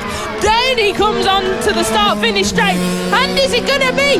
Yes, it is. Logan Cousins takes his first win in the Mini GP 70 class. Celebrations there just in front of the commentary box of family and friends, celebrating that number 7, that boy Logan Cousins. Welcome to the winner's circle, Logan Cousins, and what a way to induct yourself into winning in the Mini GP 70s as well. A fine ride to take it. Harrison Day did break his lap record on the final lap, it must be said. Day setting a 37.573, but it was too little, too late. For the first time this season, Logan Cousins takes a race win in the Mini GP 70s. Harrison Day has to settle for 2nd, with Travis Shaw holding on to that podium place like his life depended on it. Taylor Tomlinson has to settle for 4th place, with Archie Hooper in P5 and Josh Wood rounding out our 6-rider finishing order. But look at the admiration that Logan Cousins gets from the paddock. Everybody knows here, whether you're part of his team or part of a rival riders group, that first win is so special, and you can see not just how much that means to him, but how much that means to the Logan Cousins camp as well. A huge congratulations to him and a well-deserved victory. A very fine ride.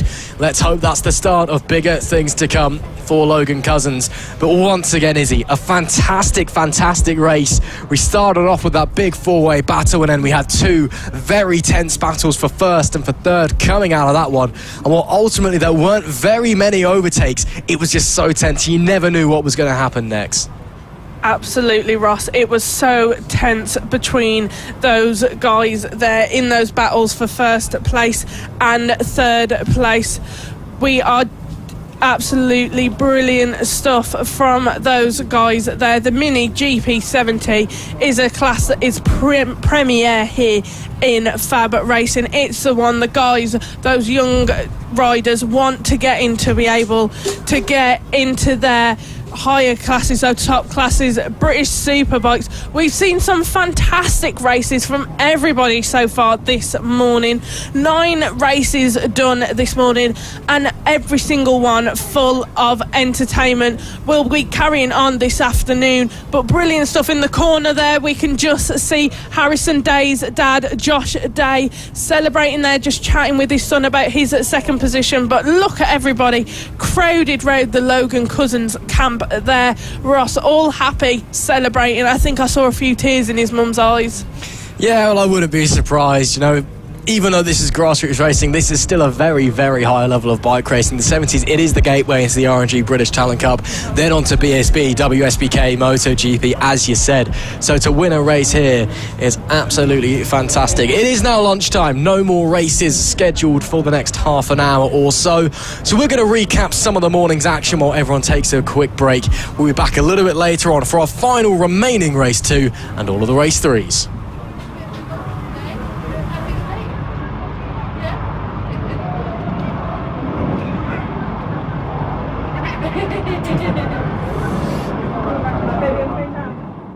we will get the grid again and the race will start. The performance we saw from these guys yesterday was absolutely brilliant. Those guys running out front. We've got Jensen Brown, Van Morris. It is Van Morris's birthday today, his 9th birthday. So happy birthday to Van Morris. Absolutely brilliant that he has chosen to join us this weekend for his birthday. But here we go now. Everybody just lining up, just having a few checks from marshals. Then the formation lap will be happening. Van Morris is starting in 2nd place today on our grid. Yeah, absolutely, and of course taking the victory yesterday in race number 1 as well after Jensen Brown encountered late issues and had an off and a full. Let's see if he can repeat that. The birthday boy starts from 2nd, but it is the 171 of Jensen Brown on the pole position. Zach Athasic is 3rd.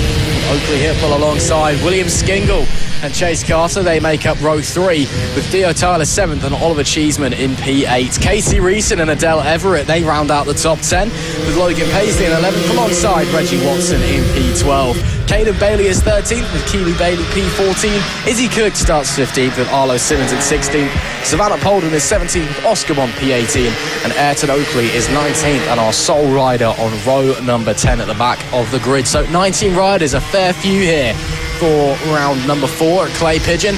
And again, a fantastic race yesterday. Jensen Brown and Van Morris with a huge battle. There came up some traffic where there was a mistake or an issue for Jensen Brown. He went straight on coming out of turn number 1 and fell off onto the infield grass, which handed Van Morris the win in a rather disappointing fashion after a great race. And I know that Van Morris would have loved to have taken that one right down to the wire. Let's see if we're going to get something similar in race number 2 today, as the riders now as our front row making their way into position. Last few checks on the bike, making sure everything is a-okay from our roving marshals, parents of the FAB-Racing paddock that we see in the yellow high-vis.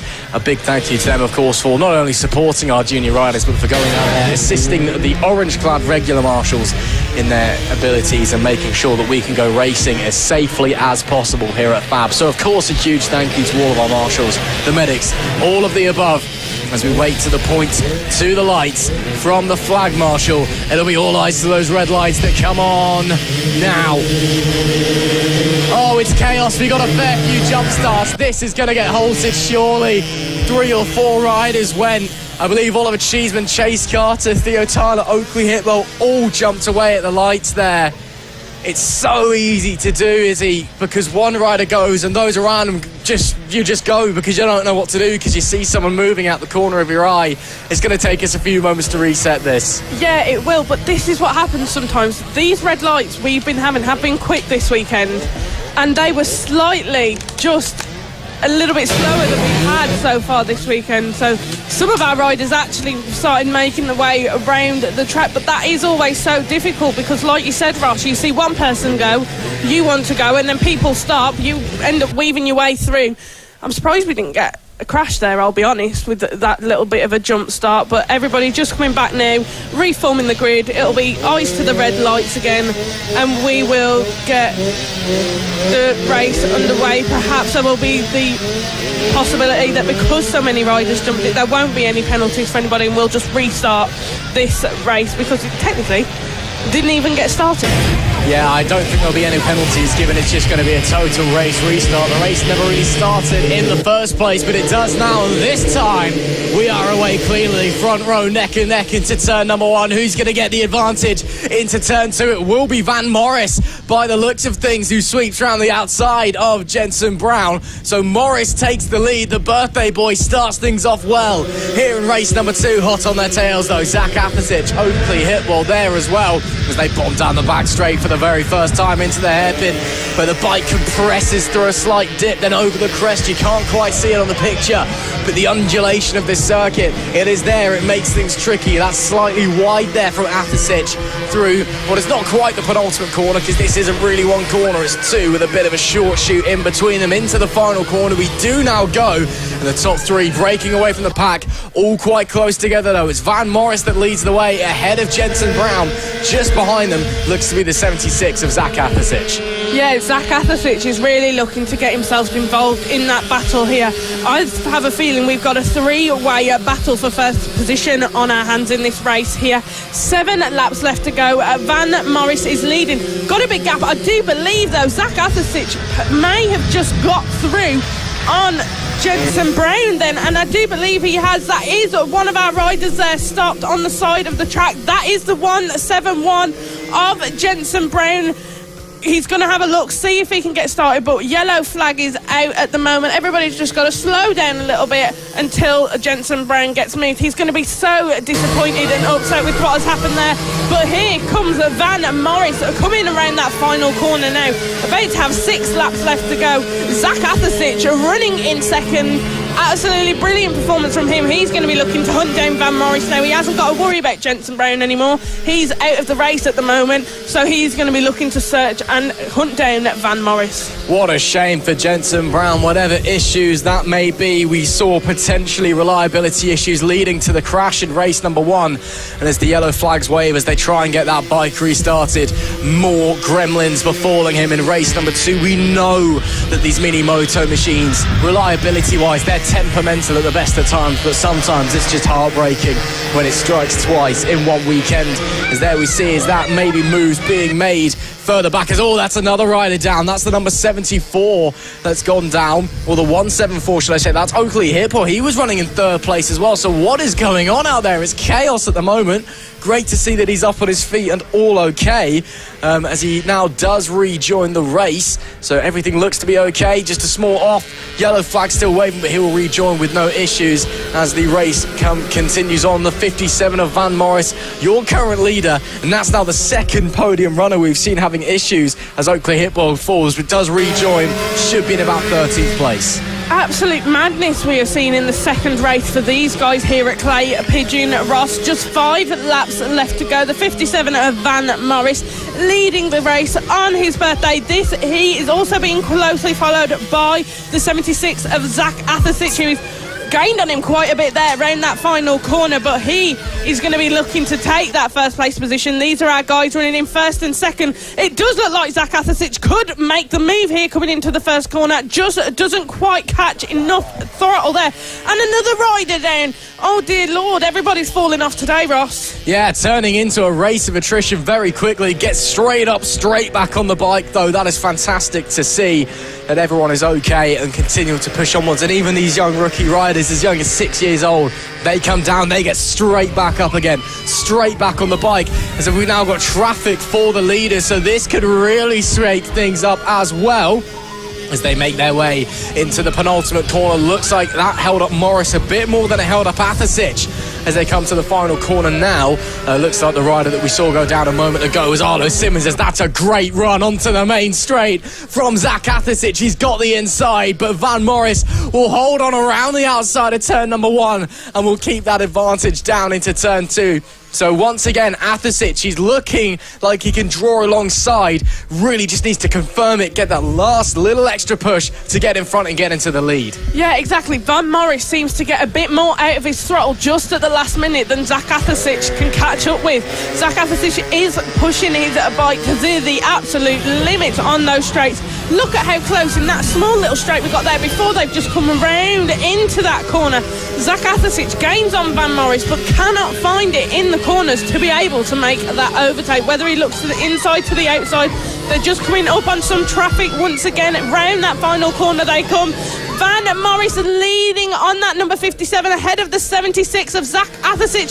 Just 2 laps left to go. Is Zach Athersic going to do it? He looks to make the move. And he just couldn't quite get it. Van Morris defensive then cut straight across the path of Zach Athersic to hold on to that 1st place position. They're just coming around through the little chicane now onto that back straight. Who is going to take the win in this race? It is so tight on them, just 0.1 seconds separating these two. Zach Athersic ran a bit wide in that corner there.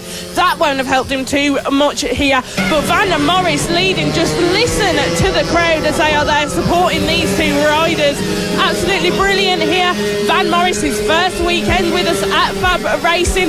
We've got to see what's going to happen. We are just coming round now to begin the last lap. Look at this, Zach Athersic pushing, getting on that throttle. So is Van Morris, though. Zach Athasic doesn't look like quite he can just make that move on this last lap. Van Morris leading ahead of Zach Athasic, and let's see what's going to happen between these two. Coming around now into the little chicane, Van Morris is leading ahead of Zach Athasic, but Zach Athasic looking to make a move up on the inside. These two are neck and neck, side by side. Who is going to take it going into this corner? It is Van Morris holding on to that lead. We've only got a few corners left in this lap to end this race. Who is going to take it? Is it going to be Van Morris or Zach Athasic? Van Morris, though, building a gap there ahead of Zach Athasic.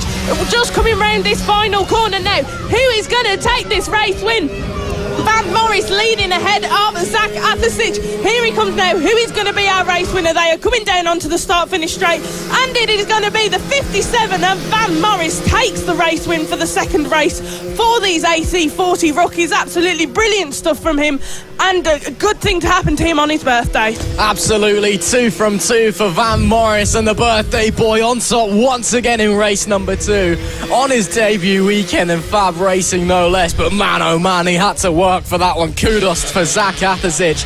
Only 3/10 separating them at the line, but they were inseparable during that race. But it was Van Morris that held on at the end of that one to take a well-deserved second win of the weekend, and things just keep looking up for the birthday boy. It is Van Morris, the number 57, who takes 2 from 2 here at Clay Pigeon.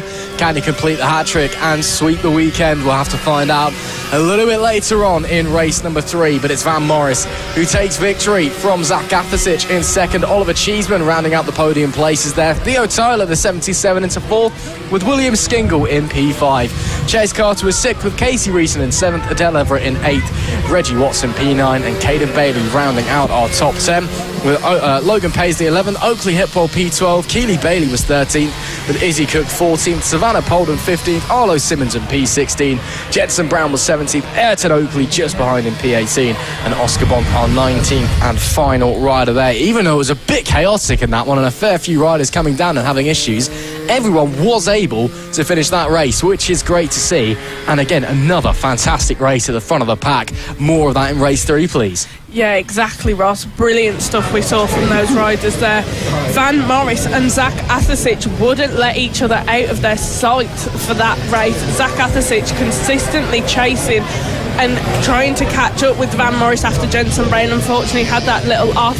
But here on our screens now we can see everybody crowding round that guy who took that first place, the number 57, Van Morris, being congratulated, the birthday boy, on his debut weekend, being celebrated and congratulated by some of our other riders here in the grid. One more race to go for these guys later on today. Let's see what's going to happen. Race number 2 awaits us then as we get ready to get going in the new for 2025 AC40 Interclass, brought to you by Britson Electrical Services. Of course, the class where Nelly Newt has continued what she left off in 2024 in the FAB-Racing Rookies Cup and currently leads the championship. She starts from pole and took race 1 victory, but had to work for it. Finley Stiles, Randy Carter and Noah Bartha all hot on her heels. It could be a fascinating race as we go into this one. Let's run through the grid then as we go around on our sighting lap. It's Nelly Newt starting from pole position, Finley Stiles alongside, who we were told failed a post-qualifying tech inspection, but didn't face consequences for it. So whether we were lied to or whether whatever went wrong was justifiably wrong, all seems to be fine. He starts alongside on the front row. Randy Carter's third with Noah Bartha in P4, with Seth James and Austin Baton rounding out what is unfortunately only a 6-rider grid. But again, we saw yesterday, Izzy, I'll mention it time and time again, the top 4 riders inseparable for the entire race 1 yesterday. If we get more of the same here, it's going to be a fascinating battle and all of the riders will be hungry for a win. They're all going to have to work hard. Yeah, and this weekend is Austin Baton's first weekend. He's come up to the AC40 Inters after being in with the rookies so far this season. He was looking at yesterday to try and get himself involved in a few of the battles at some points, but absolutely brilliant stuff we see from these guys weekend in and weekend out. They are just coming now, just forming up the grid. Just going to have to wait and see who is going to come first. Just some final checks on their bikes now. Nelly Newth looking to just have some checks there. She looks all okay. She sat down. Marshall's moving off. It's going to be looking to the lights. There we go. Flag marshal pointing, and it is lights out, and away we go. Who is going to take that first position? It is Nelly Newth leading into the first corner with Randy Carter, I do believe, or Finley Styles hot on her tail, with Noah Barfoot getting in the middle. They're absolutely brilliant stuff we have seen from these guys, but they're just so closely packed together. Nelly Newth is being hunted by Finley Styles, with Noah Barfoot getting involved there, looking to make a move on Finley Styles and take third place position. They've just come round that hairpin now, and it is Finley Styles makes a move down on Nelly Newth, but with Noah Barfoot looking to make a move on the outside of it, and Noah Barfoot does it. We've now got Finley Styles leading this race, Noah Barfoot in second. I don't know what happened to Nelly there, but she is now third place runner. I think she just got caught unawares there, Izzy. I don't think she defended that inside into the left-hand hairpin. Styles came through, shocked her a bit because suddenly there's another bike appearing on your inside, and then Barfoot capitalised on that and slipped through as well. So a bit of a shake-up early doors in this race as we complete the first lap. Styles, Barfoot, Newth and Carter, your current top four, and Newth and Carter perhaps dropping away a little bit from the leaders as up the inside. That's a wonderful, wonderful move by Noah Barfoot. Sees the gap and sends it down on the brakes around the inside. That is brilliant stuff to take the race lead. It'll be 7 laps left to go as they come to the start-finish line on this occasion, and it is all changed. Well, yesterday it was tense, the top 4 locked together, but no one really able to make a move. Already in this race they've come out of the gate swinging, and everyone's scrambling for position early doors. They are, Ross, like you said, just 7 laps of racing left to go. Nelly Newth currently running in third. A little bit of pressure from Randy Carter behind her. He's going to be looking to make a move there. Is he going to do it? No, Nelly Newth just holds on to it. Randy Carter looked to make a move on the outside of Nelly Newth then, but couldn't quite perform and carry that out the way he wanted to. Nelly Newth, though, defensive in holding on to her third position at the moment, but Randy Carter is putting on the pressure. They're just coming around now into that final corner, about to start the next lap of this race.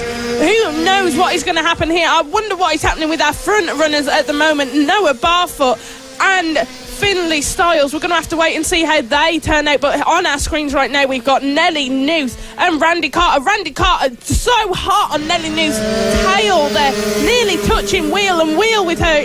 Once again looking to make the move on Nelly Newth, but can he quite carry out and execute it in the way he wants? No, he can't. Nelly just has that bit more speed, a bit more power on her throttle, and keeps a hold of that third place position. She's a massive risk though of dropping off the podium here. Of all the races she has finished so far this season, all but one of them were victories. She's had 1 DNF and 1 third place at Houghton Park. Every race so far this season that she has taken the checkered flag has been on the podium. She'll be desperate to try and keep that result, as we see there Seth James coming through as well as Nelly Newth.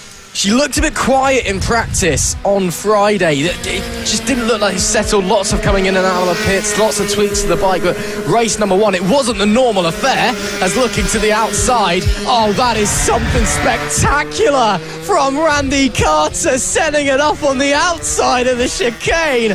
Take a bow, sunshine. Brilliant racing on display here at Clay Pigeon, as Randy Carter, with one of the moves of the weekend, sets it up beautifully and gets into the podium places. Nelly Newth off the podium here, and looking like she's struggling for pace. Whether it's she's not comfortable, there is an issue with the bike, we're not sure. As we cut back to our leaders, it is still Noah Barfoot that leads this race ahead of Finley Styles. Only half a second separating though. These guys have shot off into the distance ahead of the guys in third, fourth and fifth.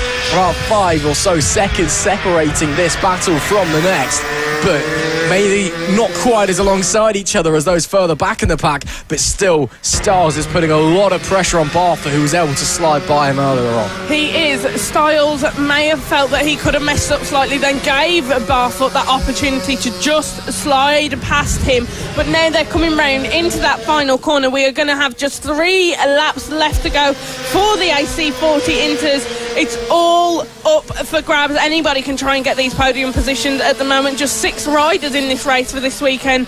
Barfoot leading ahead of Styles, with Carter in third, Nelly Newth in fourth, James in fifth, and Baton in sixth. But our leaders at the moment, Barfoot building that gap. He's got a 0.2 second difference ahead of Finley Styles running in second.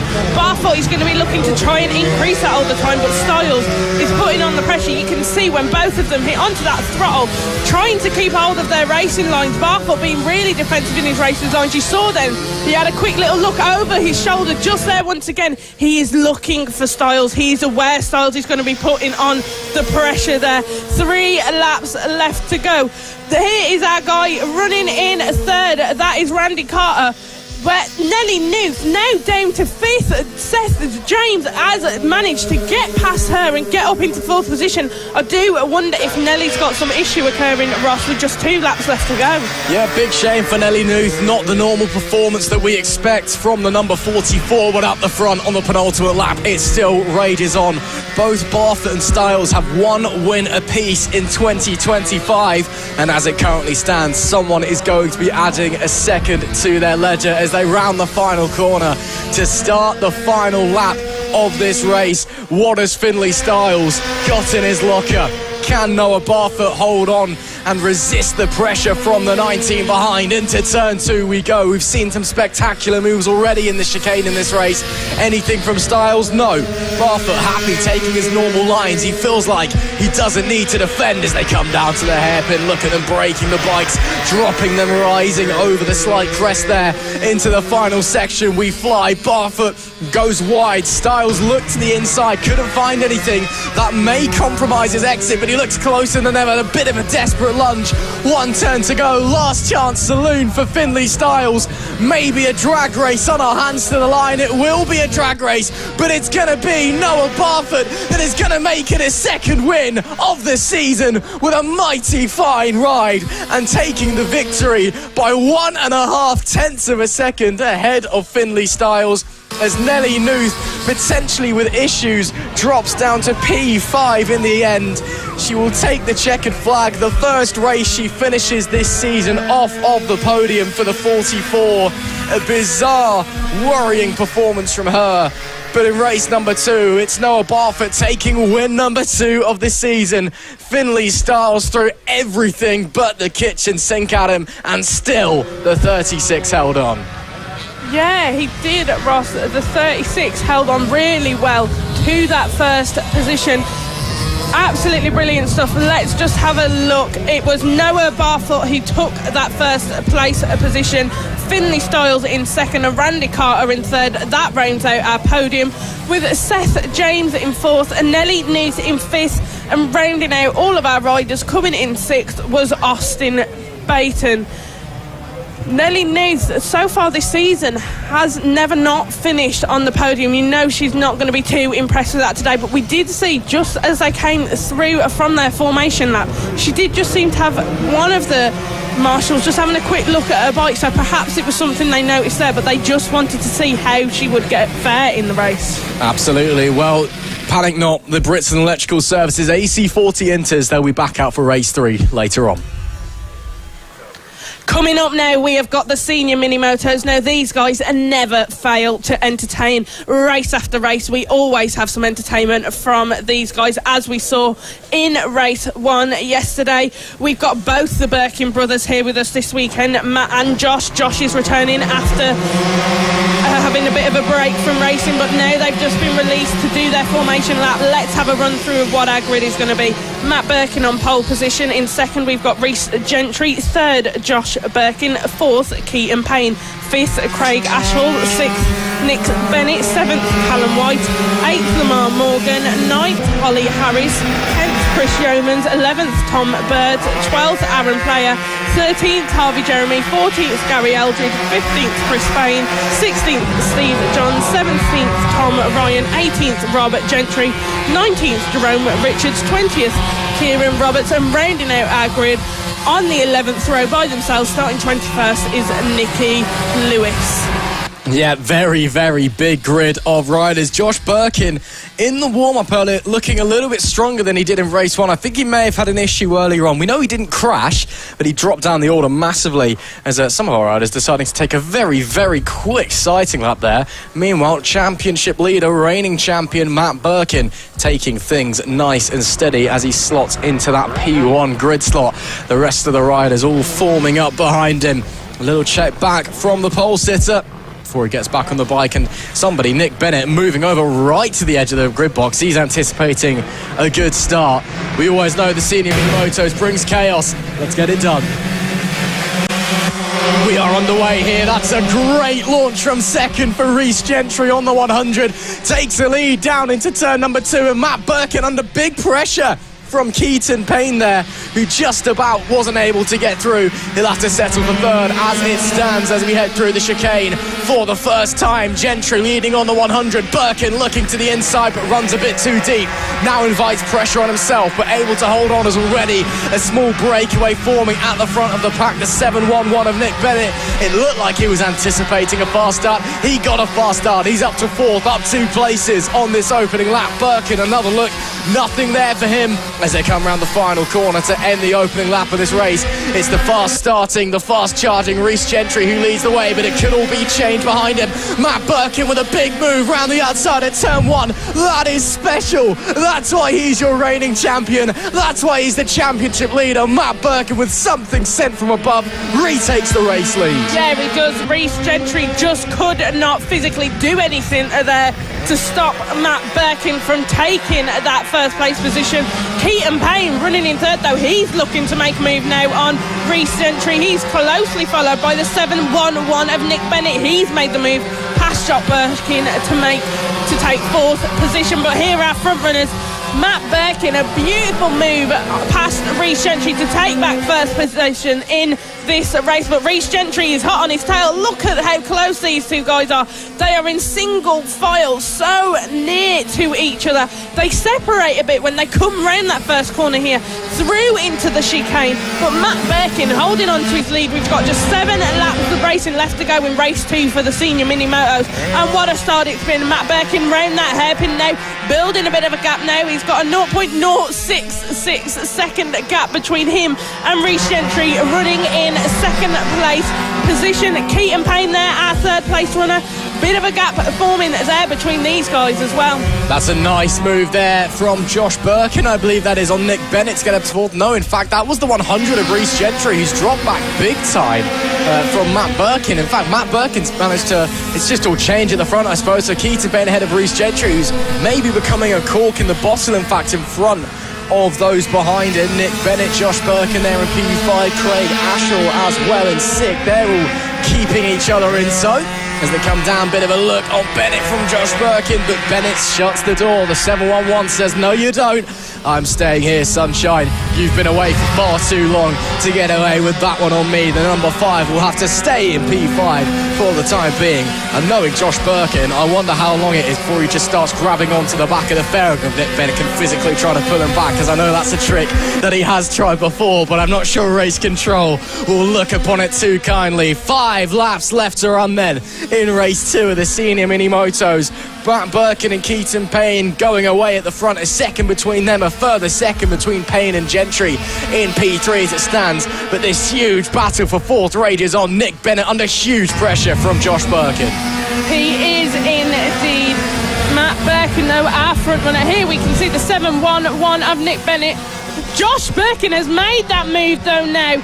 Josh Birkin now running in 4th place position. He's took that from Nick Bennett and he's flying ahead of him. Absolutely brilliant stuff there we've just seen from Josh Birkin. He is getting himself involved in this race. Nick Bennett under pressure from Craig Ashall though as well here. These guys in that front group of 6 absolutely putting on the pressure on each other, but Josh Birkin, a beautiful move from him, round past Nick Bennett to take that 4th place position.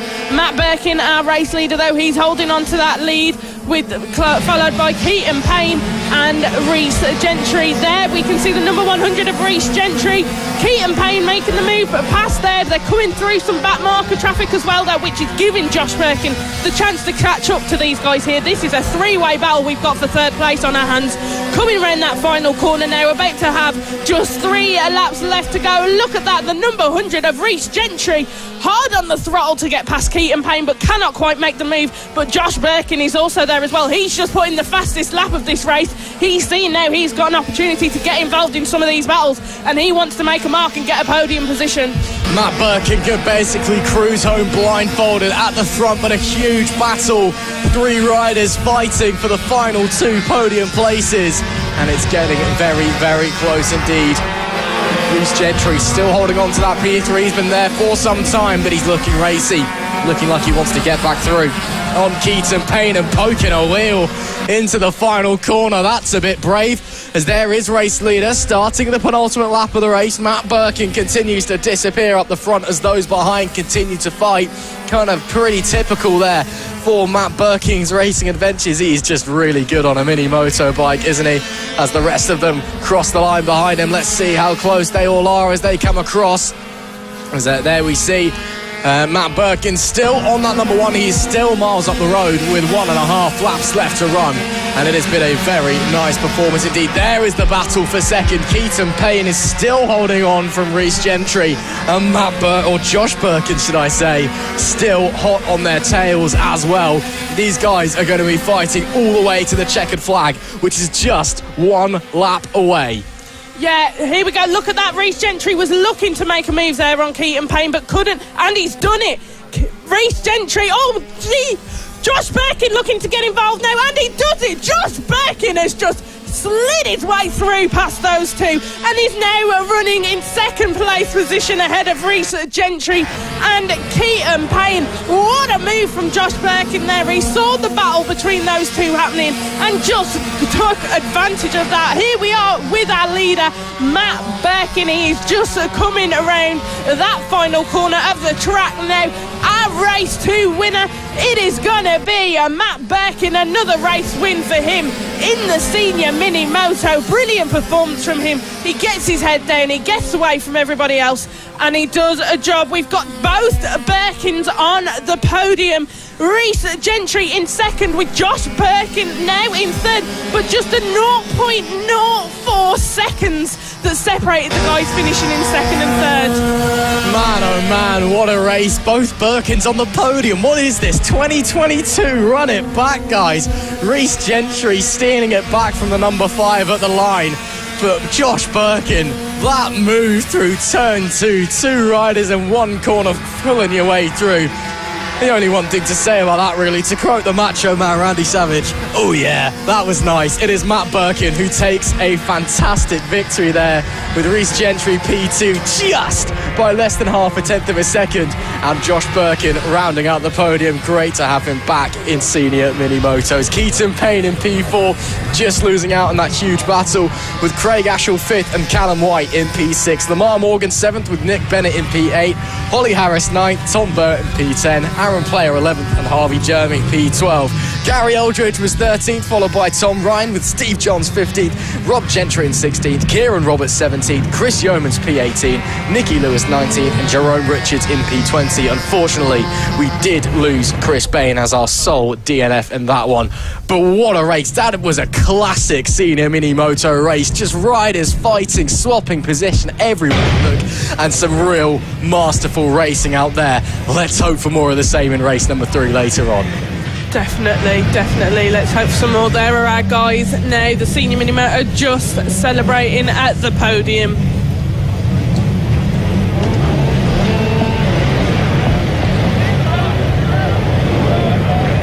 Coming up now, we have got the Mini GP50R, the Ovalis versus the Metro kits. Going to be brilliant action we see from these guys. We can see them just in the side of our screen there, just waiting in the holding area to be released. There we go. Our green flag being waved by Lucy Curtis. They're making their way onto the grid, hopefully in just a moment. I think there might be a bit of a blockage. I think one of the riders at the front of this pack, as they're getting ready to go out, having a little problem, and they're just being held once again by Lucy. Before they get going, there we go, out onto the grid. Of course, this two-stroke versus four-stroke dynamic that we've been talking about all season long so far. The two-stroke upgraded Metric Kit Mini GP50s with a larger 28mm exhaust restrictor on them, slightly larger than you would find on the standard bike. And then, of course, the four-stroke, the Avali 140s, all the 160s if you fancy it. And at some tracks, it's definitely more beneficial to have that four-stroke engine. Here at Clay Pigeon, what we've been seeing so far and what we would expect, it's definitely two-stroke power and two-stroke top end that gives you the edge on this one. But of course, if you do have an Avali 140, 160, you are more than welcome to come along here to FAB-Racing and try your hand here in this class against some of the very best that we have here. Going through the grid then, it's Bradley Curtis, who is joining us today after a big crash yesterday in the 50s race. Great to see him starting from pole after he got the all clear medically. Sebastian Gazlowski is second with Mason Fedrick P3 and Rex Austin in P4. Jensen Ansel is fifth with Kai Hawken alongside. Tommy Keats and Caelan Ratcliffe on the fourth row. Josh Perkis ninth and Nicholas Dunwoody rounding out the top 10. Max Johnson starts 11th with Bo Morrison P12. Daisy Polden is 13th with Leo Harrison 14th. Mason Hams is 15th with Harry James alongside. And it's Callum Maxwell and Claudia Dudman on the final 9th row of this grid. 18 riders out there on track today, split across a few different machines. Two-stroke against four-stroke, Metro Kit against Avali. It's not like a big manufacturer battle. They're not getting manufacturer support, of course, but it's something for us to keep our own. And again, it's an opportunity to see some of the very best young riders we have here in FAB-Racing going toe-to-toe. Yeah, exactly, Ross. They're just forming that grid up now. We are just waiting for everybody to just come around, finish forming the grid. There we go, a red flag. That is our marshal there holding up the red flag. Just waiting for everything to be confirmed at the back of the grid. There we go. He's going to point to the lights now. There. And it's lights on. And lights out, away we go, racing. Look how close it is there between our front two, Sebastian Gazlowski and Bradley Curtis. Bradley Curtis has made the move past Sebastian Gazlowski, with Mason Frederick going up on the inside as well on Sebastian Gazlowski. He's now dropped to third position. Bradley Curtis is now leading ahead of Mason Frederick, with Sebastian Gazlowski in third, closely followed by Rex Austin in fourth. How tightly these guys are bunched together. Sebastian Gazlowski, though, you know he's not going to be too pleased with that position that he's just lost there. Well, those two positions he's lost to Bradley Curtis and Mason Frederick. Coming around now just to end the first lap of this race, it is Bradley Curtis leading ahead of Mason Frederick with Sebastian Gazlowski in third. Mason Frederick, though, did look to be making a move on Bradley Curtis then, but just couldn't quite execute it into the first corner. Frederick looking very racy early doors in race number 2. It's not often you see Sebastian Gazlowski get bullied out of the way like that. In 2025, Frederick once again looking to the inside of Curtis. Curtis on the Metro Kit and Frederick on one of the Avali machines. So he is kind of in the middle of a two-stroke sandwich there as they make their way through the final few corners. Still Bradley Curtis holding on here though at the moment. Of course, Gazlowski, he'll be annoyed with that move at turn number 2 on the opening lap. He'll be looking for a way to respond. Rex Austin also just behind them. That's a big launch. Doesn't come into fruition there from the number 5 of Mason Frederick. Fastest lap of the race last time for Rex Austin as well, 39.960. Everybody else running in the 41s at the moment in this leading pack, as there we do see Mason Frederick finally gets into the lead after a lap and a half of trying to get through Bradley Curtis. Does this allow him to sprint away? Was Curtis acting like a cork in the bottle, or was it just an opportune move and he's finally able to get in front? Absolutely brilliant performance we are seeing from Mason Frederick here at Clay Pigeon in race 2 for the Mini GP50Rs. He has got that first place. Coming round now, just 9 laps left to go. Bradley Curtis looking to make that move into the inside corner, but cannot just get enough on the throttle, on the brake, just to be able to slide past and get past Mason Frederick. Mason Frederick is on the defensive now. Like you said, Ross, looking very racy early on in that race. He started that race with a mission in mind to be first place, and he has achieved that now, but he has just got to defend for the rest of this race. Sebastian Gazlowski still in third at the moment, running in third in this race. You know he's not going to be pleased with that. We were talking about his domination earlier, just before racing got started, and he is, every race weekend he has consistently delivered those wins, and now he's got to kind of battle it out here and have people around him. He can't really go off in front like he normally does. He's really involved in the battles here and has got to look to gain those positions back with just 8 laps left to go. He's just gone straight on there though, down to the hairpin. You saw him struggling to get the rear of the bike settled on that rear brake, and it's cost him a little bit of time as a result. When it was looking he might be trying to get through Bradley Curtis on this lap. They've all switched up the wick on this lap, these front three. Last lap from Sebastian Gazlowski at 39.183, and he's trying to go down the inside of turn number 1 there and maybe make it 2 moves in 2 corners. Gazlowski up to second, gets through Bradley Curtis. That was really tight though. Now he can try and attack Mason Frederick for the race lead after losing pole position in the opening few meters. But Gazlowski, he was sat there patiently waiting for that moment. That was a move that was crafted over a fair few laps. Super smart thinking from Gazlowski on the 64, and now he can try and attack the number 5 as they come around the final corner. Will he try anything down the main straight again? He gets very good runs out of the final corner, almost gets shoved onto the grass by Frederick. Gazlowski will have to get out of it, still looks to the inside to see if anything's possible. This is proper elbows out racing it, unsettled in turn 2 as well. You saw that Curtis caught the back of him, so Gazlowski's really pushing hard. All 3 of these guys at the front giving it their all and not giving anyone an inch. These guys are fighting in this second race here at Clay Pigeon. Mason Frederick currently leading ahead of Sebastian Gazlowski, coming up I think to some back traffic now, which is also going to just cause everybody to just, we'll have to see what happens. Back traffic, you never know what's going to happen. It can catch people out. Sebastian Gazlowski looking to make that move again. Mason Frederick didn't push him off just as much as he did on that last lap round, but Mason Frederick highly on the defensive. He is aggressive, wanting to hold this first place in this race.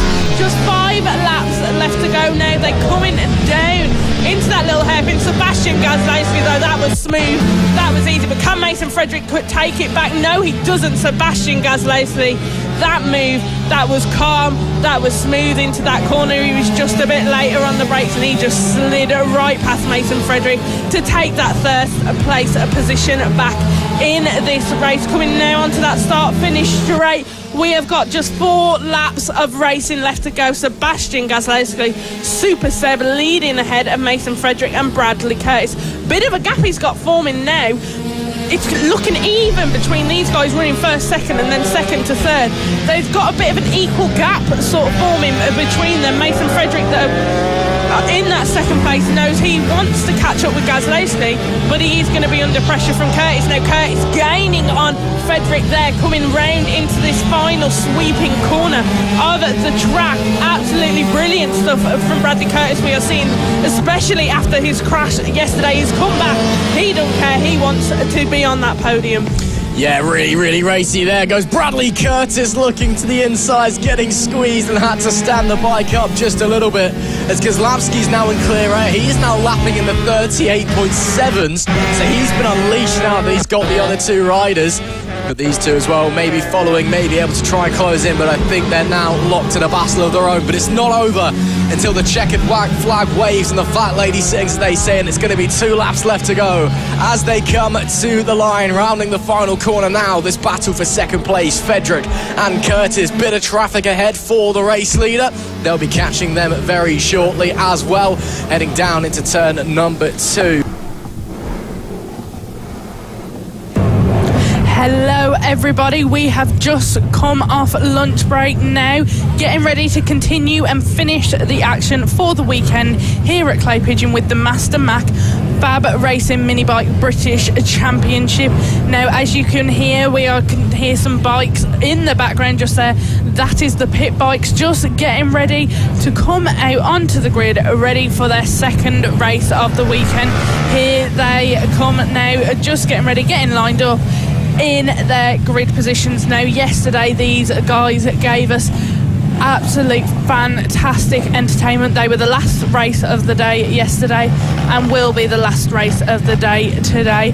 I'm joined by Ross McIntyre in the commentary box once again. Ross, yesterday, pit bikes, how were they for you? Oh, Izzy, they were superb. Like a pit bike race of years gone by. 22 riders out there putting on a show for us, and they're making their way out onto the track for the sighting lap now. It's Harrison Quincy who starts on pole. Ollie Horner returning to FAB alongside him, with Richard Holmes-Williams in P3. Reigning champ Jamie King starts fourth. Chris Wells and Sam Munson on the third row, with Simon Gates in P7 and Keaton Payne in P8. Ashley Powell and Bailey Lawrence round out the top 10, with Perry Thompson in 11th and Gary Lewington in P12. Dan French starts 13th alongside Daniel Gilbert, with Bradley Powell in 15th and Darren Lewington in 16th. Stephen Foote is 17th, with Ruben Bray P18, Rory Jones 19th and Matthew Rayland in P20.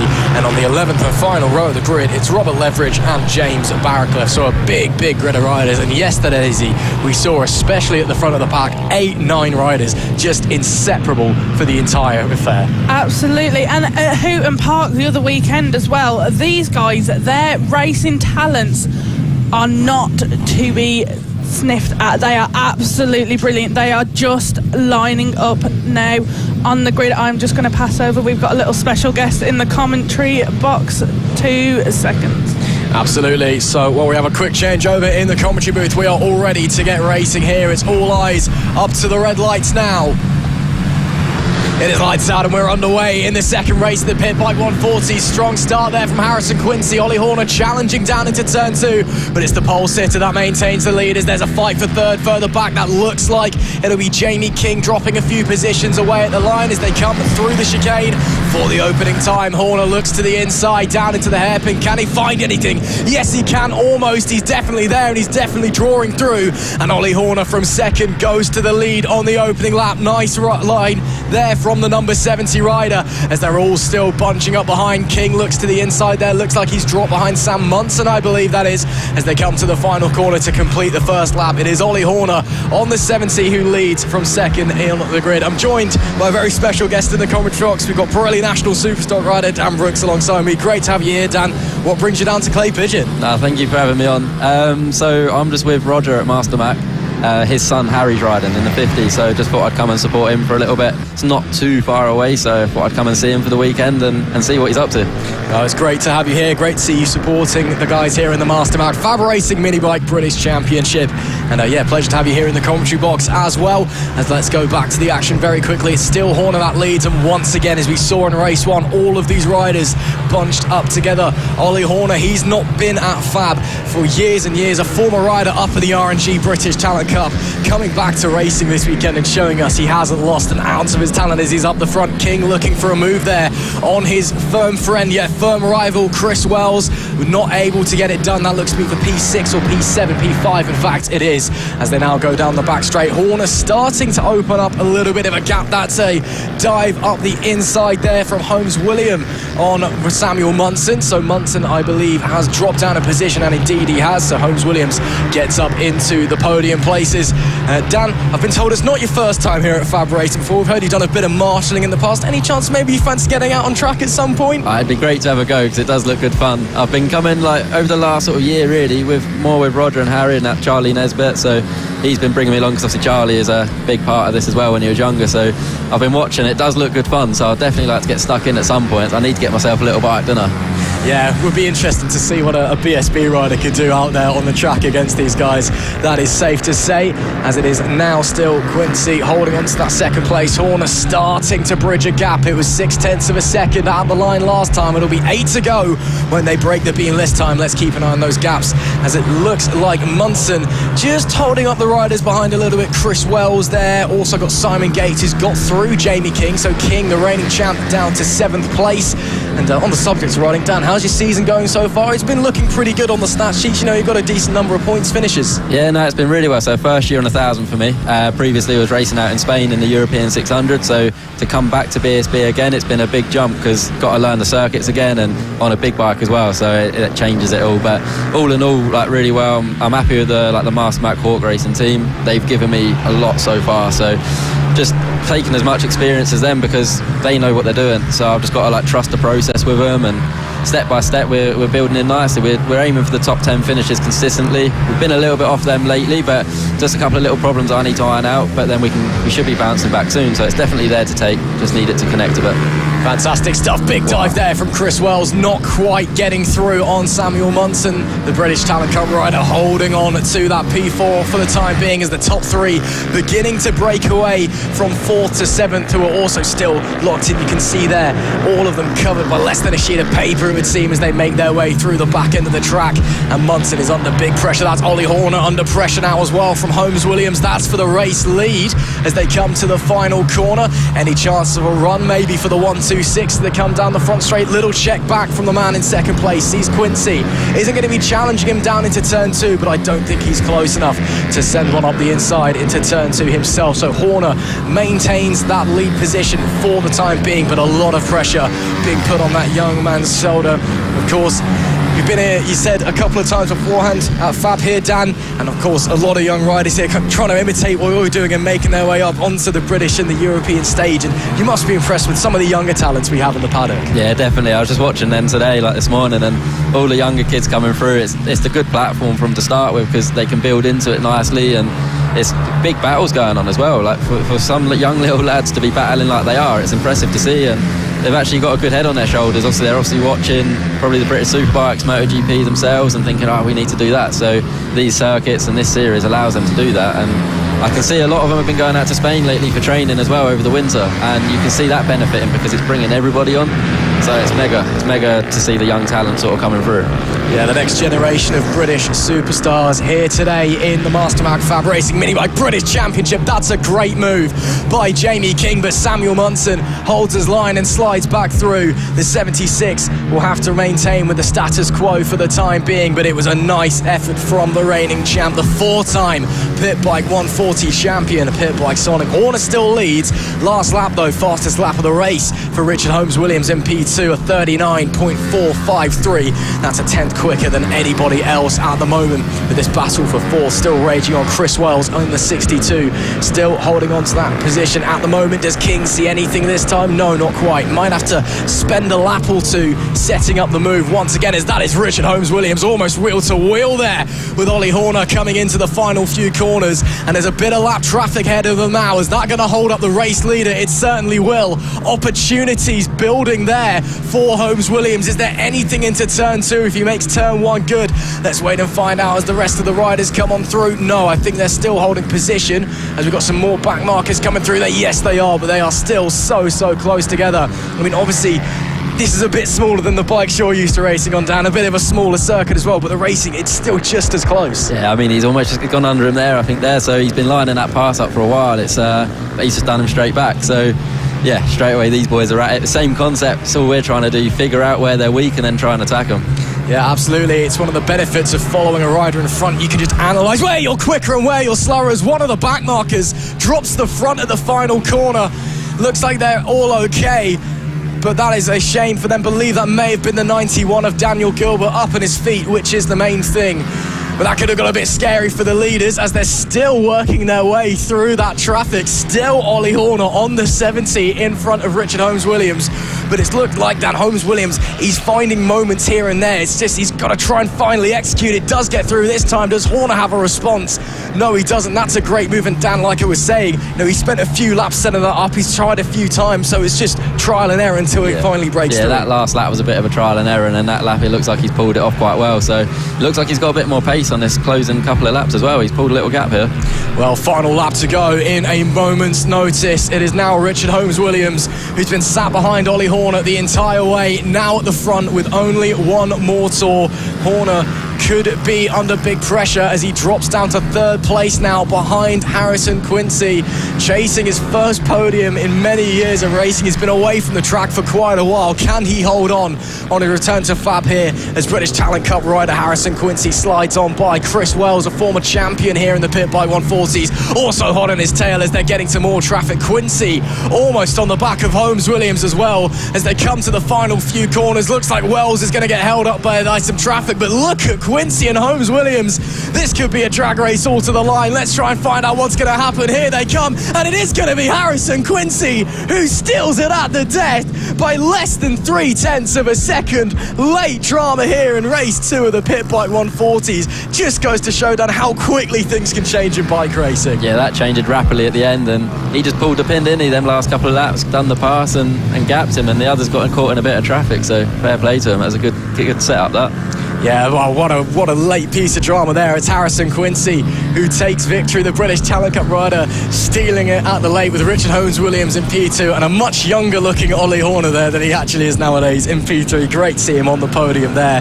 Dan, thank you very much for joining us in the commentary box. Hopefully maybe we'll see you out on track here at FAB someday. No, I appreciate you having me on, and yeah, let's hope we can get out there and have some fun with the lads.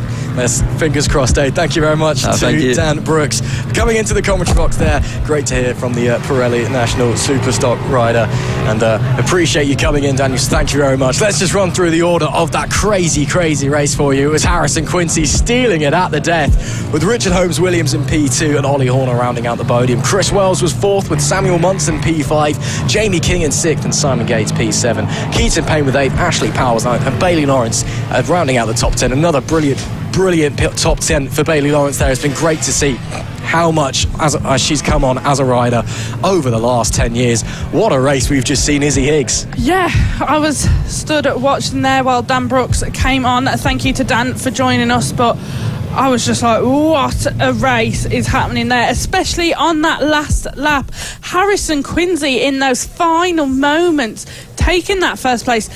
On our camera right now, I think we can see there is a few little raindrops there, so we will have to wait and see what happens there. That could make things interesting. I can see it spitting a little bit out of the window. That was not forecast at all, so the weather gods may be throwing a spanner in the works.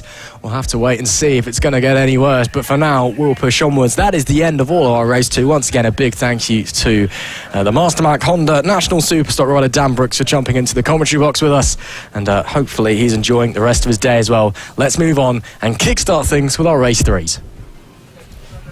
Coming up first in our last and final races of the day is race 3 for the AC40 Pros and LC40 Elites. These guys all the time on these liquid cooled and air cooled bikes never fail to disappoint.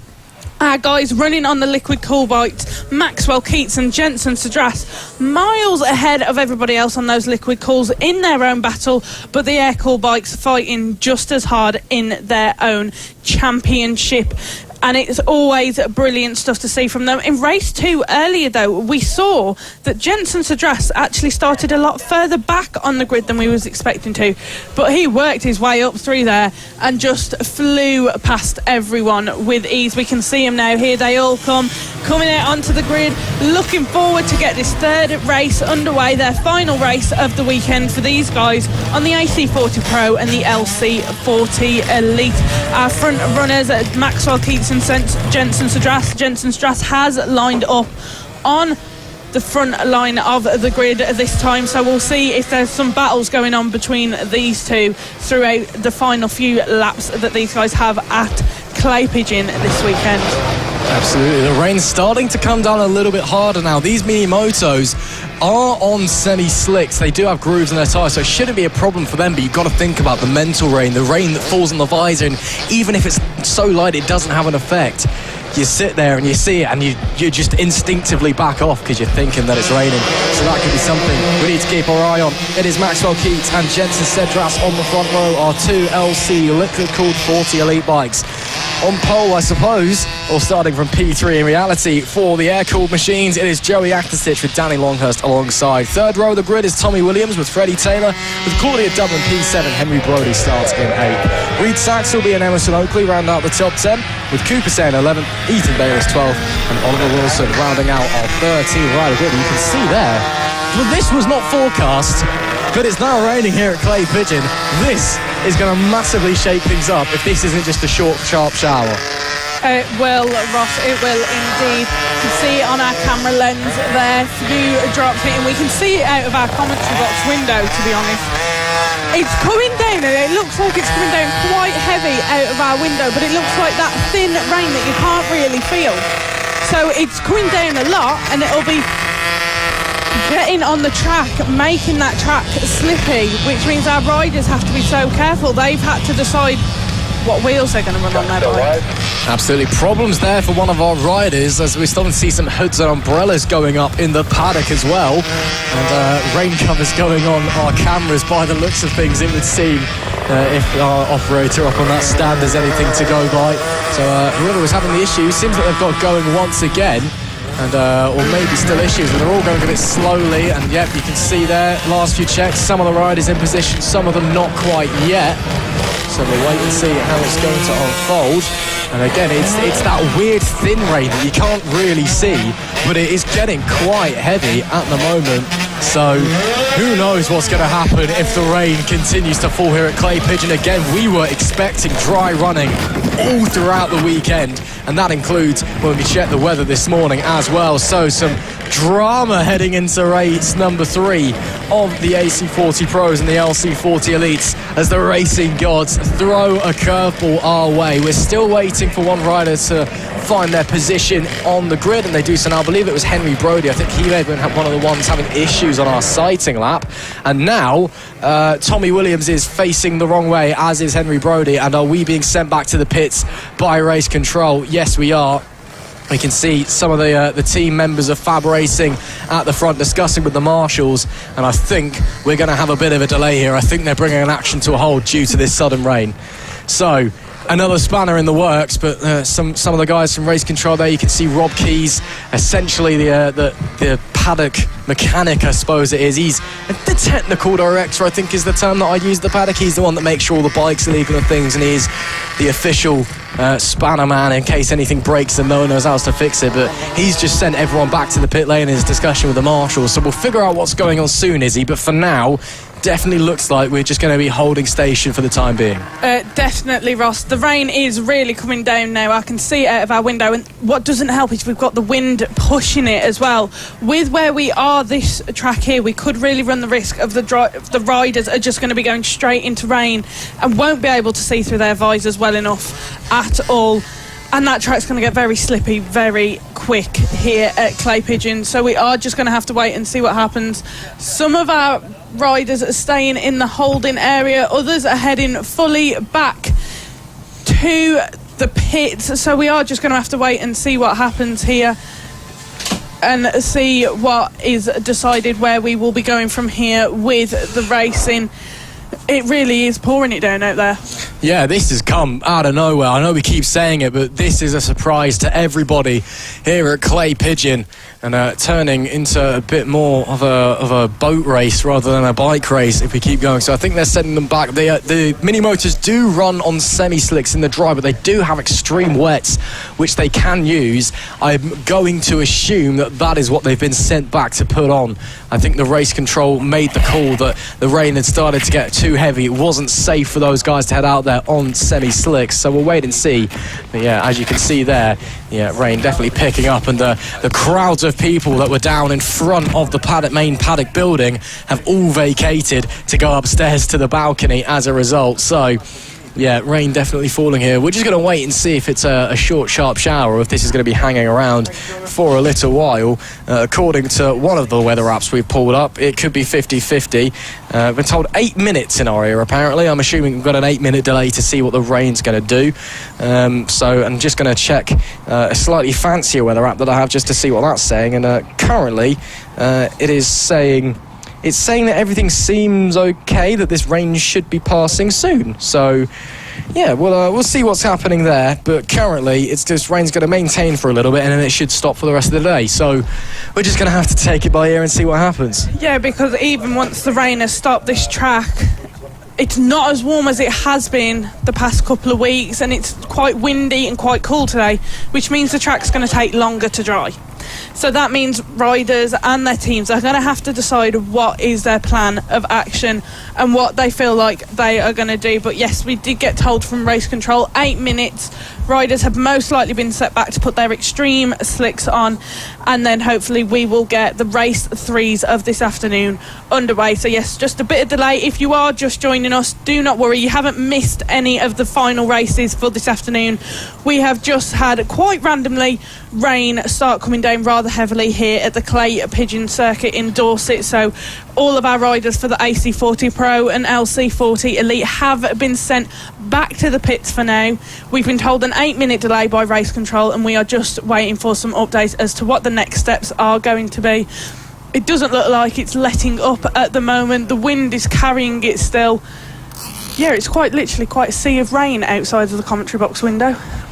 Yeah, which is not what we want to see. Maybe we're just, maybe the racing gods decided that, everyone needs to calm down from that Pit Bike 140 race and from the Suzuka 8 hours earlier on. So it's just giving people a chance to get a cup of tea, calm down, and then just get back into the racing mood for our race number 3. Sounds like the Suzuka 8 hours was absolutely mega as well. So if you did watch that, let us know how you thought it was, and let us know why FAB-Racing is a million times better than anything that the top level of endurance races can you go. I mean, even, superstar British Superbikes racer Dan Brooks, he could have been at Suzuka 8 hours. Nah, he was here. He wanted to see what's going on over here. Just tell you the prestige of FAB-Racing and what we have. But yeah, you can see now people very firmly hiding under the balcony of the main paddock building. The rain has eased up a little bit looking out of my commentary box window, but it's also annoyingly that kind of overcast where you can't really see what the rain is doing. So we'll just have to keep an eye on it for the moment. But 8 minutes is the expected delay that we were told by race control, so we'll wait and see for the time being, and we'll keep our eye on the holding area. We've also got a window peeking out into there as well, so we can see if people are coming in and getting ready to start the racing in a few moments' time. So if you are just joining us after our lunch break, don't worry, you've not missed any of the racing. We were about to go racing for our first race number 3. We had the Pit Bike 140s and a fantastic race there, and we were on the grid having completed the sighting lap for the AC40 Pros and the LC40 Elites, and then the rain came and the decision was made. The rain was too hard for the tyres the riders were on, so we've just been sent back to the paddock. I think get a set of extreme wets on, maybe head back out there. But again, the track doesn't look horrendously wet from here, but again, I'm inside staring out of the window. It's very different when you're on a bike going around at however fast these things go. Exactly. Some of our riders there in the holding area. We're going to just have to play it by ear and see what's going to happen here. I do think everybody's having to change their wheels at the moment. Everybody's getting their wheels changed, ready to get going on the next lot of race. We are just getting messages through from race control to let us know just under 5 minutes, and we will be going back out. You can see the wheels on some of them there have been changed. They've put on the slicker tyres to make it easier to race in the rain. And I think, if I am correct, Ross, this weekend is the first real heavy rain we've had so far this season. I mean, it was quite short, but it was still heavy rain. I mean, Jamie King's even got his... Oh, what is that coat, Jamie King? Goodness gracious, get him I know it's Alpenstars and he thinks it's all that. Jamie, go and see a fashion designer, mate. That is shocking. Anyway, enough taking the mick out of Jamie King. It was... it's not massively heavy rain, but it was heavy enough, and it was only short and sharp. But that's the first time we have seen some proper rain, to be fair, this season.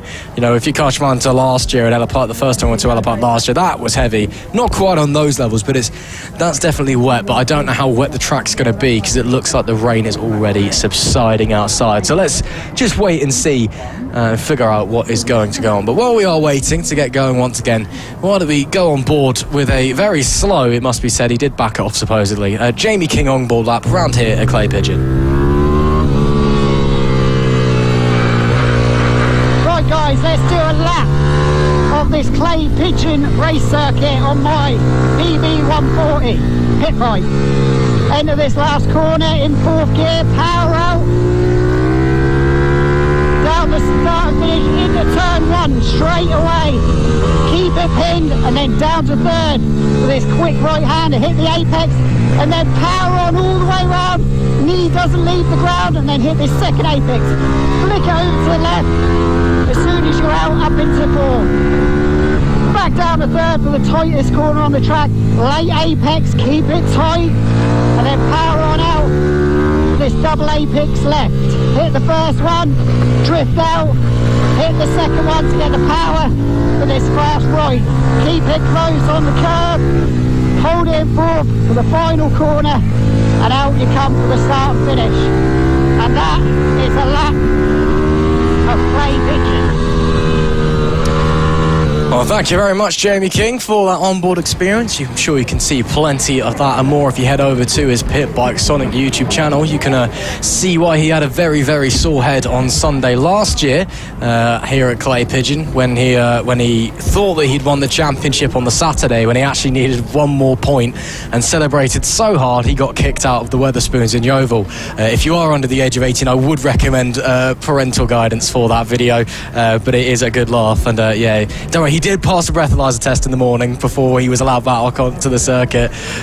But yeah, he was a rather heavy night for Jamie King, and yeah, he for some reason roped us in the media team into that too. So, but a good night. And yeah, Jamie King, memories of winning championships, well, actually technically not quite winning championships last year. Happy hunting ground for him here at Clay Pigeon, but it's been a bit disappointing by his standards this weekend. Couple of 7th places. If you have just joined us, hello and welcome. We're just experiencing a brief delay before the first of our race 3s, the AC40 Pros and the LC40 Elites. That's due to a sudden heavy rain shower that started falling as the riders were out there on their semi-slicks on the sighting lap. The call was made just to delay the race a couple of minutes until the rain subsided, and also to stick some more suitable tyres onto the bikes so that they can deal with the conditions slightly better. And we've been told in our ear that the bikes are ready to come out in a short moment's notice. So after that slight delay, Izzy Higgs, we're ready to go racing again. We are indeed, Ross. Like we were saying just before this short delay, these are our last final races of this weekend. Race 3s for all our classes. Coming out now, we have got the AC40 Pro and the LC40 Elites, our air-cooled and our liquid-cooled bikes. These two, although running 2 separate classes, are on track at the same time. So those guys on the front row, Maxwell Keats and Jensen Sadras, will pull away from everybody else. In race 2 earlier today, we saw Jensen Sadras start further back on the grid, but sure did he work his way through and get back up there to some of the top spots by the end of their 9 laps. Absolutely. So riders on more suitable tyres back out onto the racing surface, and I'm assuming it'll be a full race restart, especially given that we didn't actually start the race last time. So we'll just be picking up from ground zero once again. A few of the marshals having conversations there, just checking that everything is A-OK. Riders making their way in. We're still waiting for a couple of people. Jensen Sedras, who started race 2 from the back of the grid. He has not quite made his way into position yet, but he did attempt to start it before we cancelled or aborted the race start from the front row where he should be starting. So let's wait and see what he is planning to do, as the rest of the riders just heading out now. Shouldn't be too long before we get our sighting lap. They might give them 2 sighting laps as well because of the conditions. I think we're just going to have to see what they're doing. We've also been told that the rain has now stopped. Again, I can't quite tell out of the commentary box window, but I'm going to assume it has. The hoods are now going down on members of the paddock. So we're going to keep our fingers crossed and hope that that is it. Even if it does spice up the racing a little bit, it looks like it's now going to be dry for the remainder of the day. Yeah, hopefully so, Ross. That little bit of rain was not what I don't think anybody wanted. They got so used to the conditions already this weekend that rain really would have thrown a spanner into the works. There he is. There is our other guy from the front row, Jensen Sadras. They are just coming round on their out lap now. Let's just quickly run through the grid again. Starting on pole position is Maxwell Keats, Jensen Sadras starting in 2nd, Joey Athersich in 3rd, Danny Longhurst in 4th, Tommy Williams in 5th, Freddie Taylor in 6th, Claudia Dudman in 7th, Henry Brody in 8th, Reed Saxby in 9th, Emerson Oakley in 10th, Cooper Say in 11th, Ethan Bayliss in 12th, and rounding out our grid starting in 13th is Oliver Wilson. Now, these guys on the front row, the 24 of Maxwell Keats and the number 2 of Jensen Cedras, these guys are on those liquid-cooled bikes. Get a bit more power, get a bit more speed out of those compared to the AC40 bikes. But the racing we've seen from these guys this weekend so far has been brilliant. Earlier we saw the top runners for the AC40 really getting themselves involved in a good old battle. But if you are just joining us once again, do not worry, you have not missed any of this afternoon's action here at Clay Pigeon for round 4, the middle of the season for the Master Mac FAB-Racing British Minibike Championship. You have not missed anything. We are just getting a sighting lap finished now for race number 3 of the AC40 Pro and LC40 Elite. We had a bit of rain, everybody went and sorted out their tyres. The rain has now stopped and we are looking forward to getting this racing started back up again. Absolutely, few riders changing bikes completely over to wet bikes. So you're seeing there Maxwell Keats on pole position. He's got no front fairing. Jensen Cedras' bike fairing changing colours as well. So some riders, it's not just a change of tyres, they're just getting on a whole entirely new bike to deal better with the conditions. So let's see how that plays into it as well. Could be another crucial deciding factor. Let's get our race 3s underway then here at Clay Pigeon. It is lights out and we're on the way. Great immediate reaction there by Tommy or Jensen Cedras, but Maxwell Keats in the second phase just rocketed away and will hold that lead coming out of turn number 2. Looks like, I believe it was Joey Atasic holding on to that third place there as they make their way through the chicane, all very tentative, trying to see where the grip. It does look quite wet down at that part of the racetrack as Keats and Cedras make their way into the hairpin for the first time, and again riders just tiptoeing their way around. They've only had one lap in these conditions, and that was the sighting lap, so every lap is going to be learning, growing your confidence and finding out where the grip is, as there we see some of the riders further back in the pack as well making their way through. We saw there the number 51 of Tommy Williams just in front of this pack, Claudia Dubman, Emerson Oakley, Reed Saxelby, Henry Brody, all thereabouts with him. As we come to the end of the first lap though, looks like a few riders have made some big moves. That's a big wobble there for somebody. Looks like they're going to be okay, but as they cross the line, I believe that was Reed Saxelby we just saw there getting all sorts of crossed up and getting done there. In fact, it was Joey Atasic who's just been done by Reed Saxelby, should I say. All a bit chaotic, and again you can see so much of this is about a confidence game, as that's 2 positions lost now for Atasic in the first couple of corners. You just got to be so confident and believe in yourself.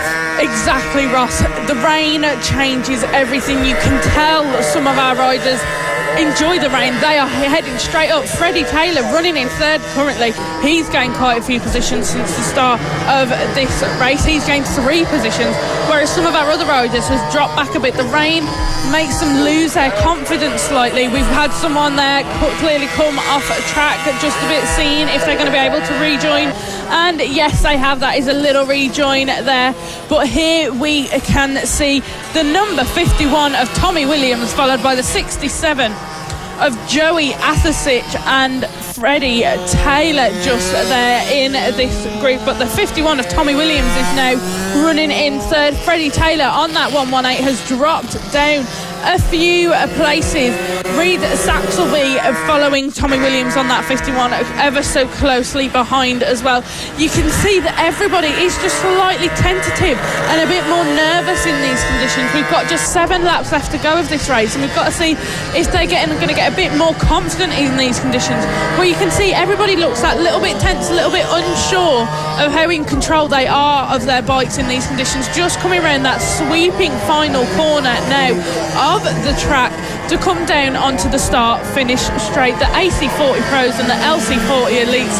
This little battle here, we got a 3-way battle, or someone just making their way through traffic here. That is the 24 of Maxwell Keats has lost quite a few positions there. He's now running in 4th. Perhaps he is struggling a bit in these conditions. 6 laps left to go.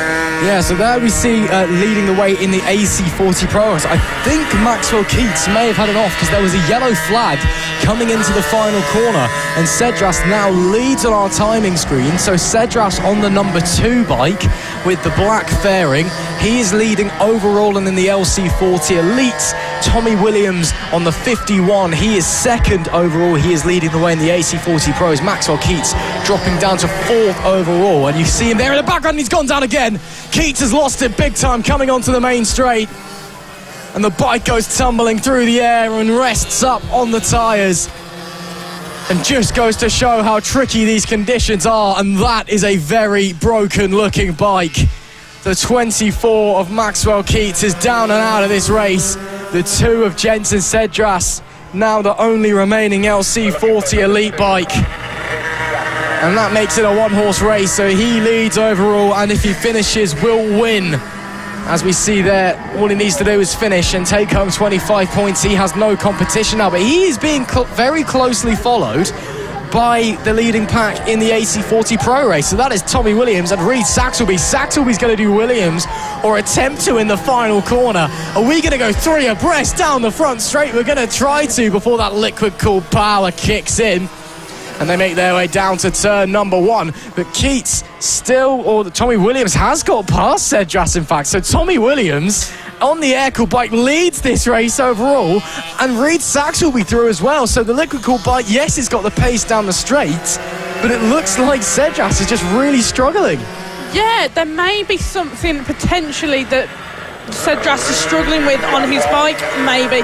Like we said, his fairings look slightly different than the original bike he was out on this weekend. When the rain hit, everybody went and had about 10 minutes to sort of sort their tyres out, change their bike if need be. And it does not look like that has suited Cedras all that well. With just 4 laps left to go, Tommy Williams on an AC40 is now leading this race with Reed Saxelby, the number 57, on an AC40 Pro as well, following closely behind him. This has been absolutely madness. We've now just got 3 laps left to go. Williams, though, you can see he's slowly starting to get a feel for the bike at the moment. Currently leading in our AC40 Pro is Tommy Williams, followed by Reed Saxelby, and then also on an AC40 Pro is Freddie Taylor, currently running in 5th, but he is 3rd overall for the AC40 Pros at the moment. In terms of the LC40 Elites, we've got Jensen Cedras running 3rd overall, but leading for the LC40s, followed by Claudia Dudman in 2nd for the LC40 Elites, while Maxwell Keats, unfortunately, has not been able to finish this race. 3 laps left to go. Tommy Williams leading on that, the number 51 on that AC40 Pro. Yeah, that's Claudia Dudman clearly making the jump over to the liquid cooled bikes this weekend. Oh my goodness me, death wobble and a half for the 28. There, that is Claudia Dudman, who got, wow, what a save. Just goes to show how carefully you've got to put the throttle on as she makes her way around turn number 2 and now into the chicane. And again, just as another rider down there coming through the hairpin down the bottom end of the circuit. It is so tricky out there. This is Freddie Taylor, I believe, going through the 26. That's Danny Longhurst, who's really been struggling. So that's Henry Brody that's gone through, in fact. Yeah, Danny Longhurst, she'll be devastated with this. She's had a fantastic weekend, all weekend so far. And then the rain comes and she's just really struggling in this one. So a big shame for her. We are on the final lap of the race. There is your race leader, not just in the AC40 Pros, but overall as well. They say that rain is the great equaliser, and we have seen that to maximum effect in this. Tommy Williams is half a lap away from taking an overall victory on the slower class of bike. He is indeed. Just 1 lap left to go. Tommy Williams on that AC40, leading for the AC40 Pros, but also leading this race overall. Absolute brilliant performance he has shown us in the rain here. He has used it to his strengths, to his advantages, and he's coming around that final corner now. Here we go. This is it. Race number 3 ending for the AC40 Pro LC40 Elite, and it is Tommy Williams who crosses the line, taking 1st position, followed closely by Reed Saxelby coming in 2nd place. Oh, and that has been an off there round on the last corner. That is the number 2 there of Jensen Strass had to slow down there just to avoid that bike that was in the middle of the track there. Everybody now coming across the line. Oh, that is the winner, Tommy Williams on the 51. On his cool-down lap, he's just come off there. Just goes to show how tricky it is, maybe celebrating too hard and lost focus, but at least the weekend's over, so you don't have to worry about damaging the bike too much. I think the mechanic and bank of mum and dad might be a little bit more concerned. But yeah, Tommy Williams wins the race and then bins it coming into the pits, but looks like the bike is A-OK. It's Tommy Williams who takes overall victory and victory in the AC40 Pros, with Reed Saxelby second and Freddie Taylor in P3. In the LC40 Elites, it was Jensen Cedras and Claudia Dubman are two finishers. So just to repeat that for you, the AC40 Pros, that is Tommy Williams, Reed Saxelby and Freddie Taylor on the podium. Only two finishes in the LC40 Elites of Jensen Cedras and Claudia Dubman. Unfortunately, we did use Maxwell Keats, and that bike we saw stranded in the middle of the road at the end there, that was Ethan Bayliss, the 86. So hopefully he's all okay, but again, riders clearly struggling to get the power down, and we saw a few riders having scary moments. We saw Keats coming off twice as well. Conditions, although the rain has stopped, still very, very tricky. I can see now for the next class, again, everyone's got the full wet tyres on. I think it's still far too early to be thinking about slicks going forward, but still, what a victory overall there for Tommy Williams. Again, as I said, rain is the great equaliser. On the slower class of bike, he's put in a masterclass and won by 5 seconds there at the end.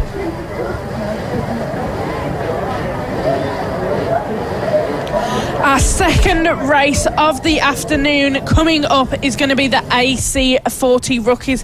Now, we have some riders in this as young as 6 years old, one of them being Savannah Polden, sponsored by House of Moto, supporting all younger female riders. But yeah, these are the AC40 Rookies. This is their first step, the first bit of racing that they do that could start their career path. Absolutely brilliant stuff that we see from these guys every single weekend. Coming out now on to the track, getting ready to come round, form their grid and then go on their formation lap. Always brilliant racing we see from these guys. What would you say, Ross? I mean, absolute great racing, especially for riders as young as 6 who maybe haven't been on a bike for very long. Some of these riders, it will be their first round here at FAB-Racing. One of them, Van Morris, 57, his 9th birthday today. This is his first Mastermount FAB-Racing Minibike British Championship round here at Clay Pigeon, and he's taken 2 wins already, the younger brother of Bo Morris, of course. So following in the family footsteps, let's see if he can make it 3 from 3 here in race number 3 in the FAB-Racing Rookies Cup. So as we get going on our sighting lap, it'll be Jensen Brown that starts from pole. But it is 2-time race winner this weekend, Van Morris alongside. Can he complete the hat-trick and sweep the weekend? We'll have to wait and see. Zach Athasic starts 3rd, with Oakley Hipwell starting in P4. William Skingle is 5th alongside Chase Carter, Theo Tyler and Oliver Cheeseman on row number 4, with Casey Reisman, Reeson and Adele Everett rounding out the top 10. Logan Paisley is 11th, with Reggie Watson in P12. Caden Bailey starts 13th alongside Keely Bailey, with Izzy Cook 15th and Arlo Simmons in P16. Savannah Polden is P17 with Oscar Bond in P18, and Ayrton Oakley starts in 19th position, our final rider on the grid. Now, this should be a very, very interesting race because, of course, with the rain coming in, especially for the younger rookie riders, yes, I know we live in Britain and it rains a lot, but, you know, you do spend less time out on a bike when it's wet. So this is going to be really interesting to see who has that early confidence for that early pace. Exactly, Ross. I mean, see there, someone's even come off on their sighting lap, but they've managed to get back on and they'll come round and form the grid. But what we're going to see happening now as we get these first few races underway for this afternoon is that as riders find their racing lines, you're going to see that the track's going to start drying up a little bit. Then our riders later on in the afternoon are going to have to make that decision. What wheel should we be using? But here we go, our final riders are just coming around to the grid now. Looks like everybody has chosen to be on slicks for this final race of the AC40 Rookies this weekend.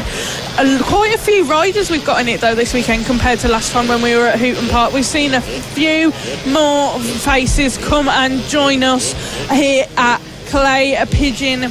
It is the final race of the weekend for the AC40 Rookies. We're going to have to wait and see what happens with these guys. You never know what to expect, especially with the rain now. Here we go, there is our flag marshal. It is eyes to the lights, and it is lights out and away we go. We're racing for the AC40 Rookies for the final time of this weekend at Clay Pigeon. Beautiful start there from the person who was starting in second, Van Morris. Once again, that number 57 on his 9th birthday takes a hold of that race lead, and it's building himself a bit of a gap to Jensen Brown, who is currently running in second place behind him. Van Morris, every race this weekend, has just had a beautiful start. He's calm and he just gets on that start. Oh, that is a big off there, we can see there. We'll have to see if this rider can get back and rejoin on track, but he does not look too happy there. And another rider off, that is a 98 of Casey Reeson.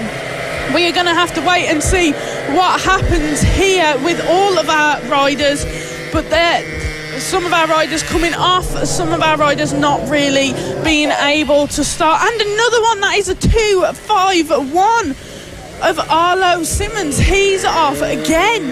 That is the second time for him. We are just waiting now to see. We've got the yellow flag out. Everybody's having to slow down a bit. It's a bit like Skittles out there, Ross. Yeah, just struggling in these greasy conditions, these young riders. Van Morris, though, making the best of it and currently leads the way from second on the grid. Jensen Brown hot on his tail, though, as they continue to push onwards down to the hairpin. But a fair few riders, understandably, of course, in the Rookies Cup, with so little experience racing in the wet, struggling to stay on the bikes. But luckily everyone seems okay and everyone is getting straight back on, which is what we love to see. Even if they're struggling in these conditions, even if they're coming off, they want to race and they are straight back on. They want to show what they can do. So it is Van Morris that leads, looking to make it a hat trick of wins and sweep the weekend. And I'm sure they'll be singing very, very happily in the Morris household, maybe Brown Eyed Girl or something like that.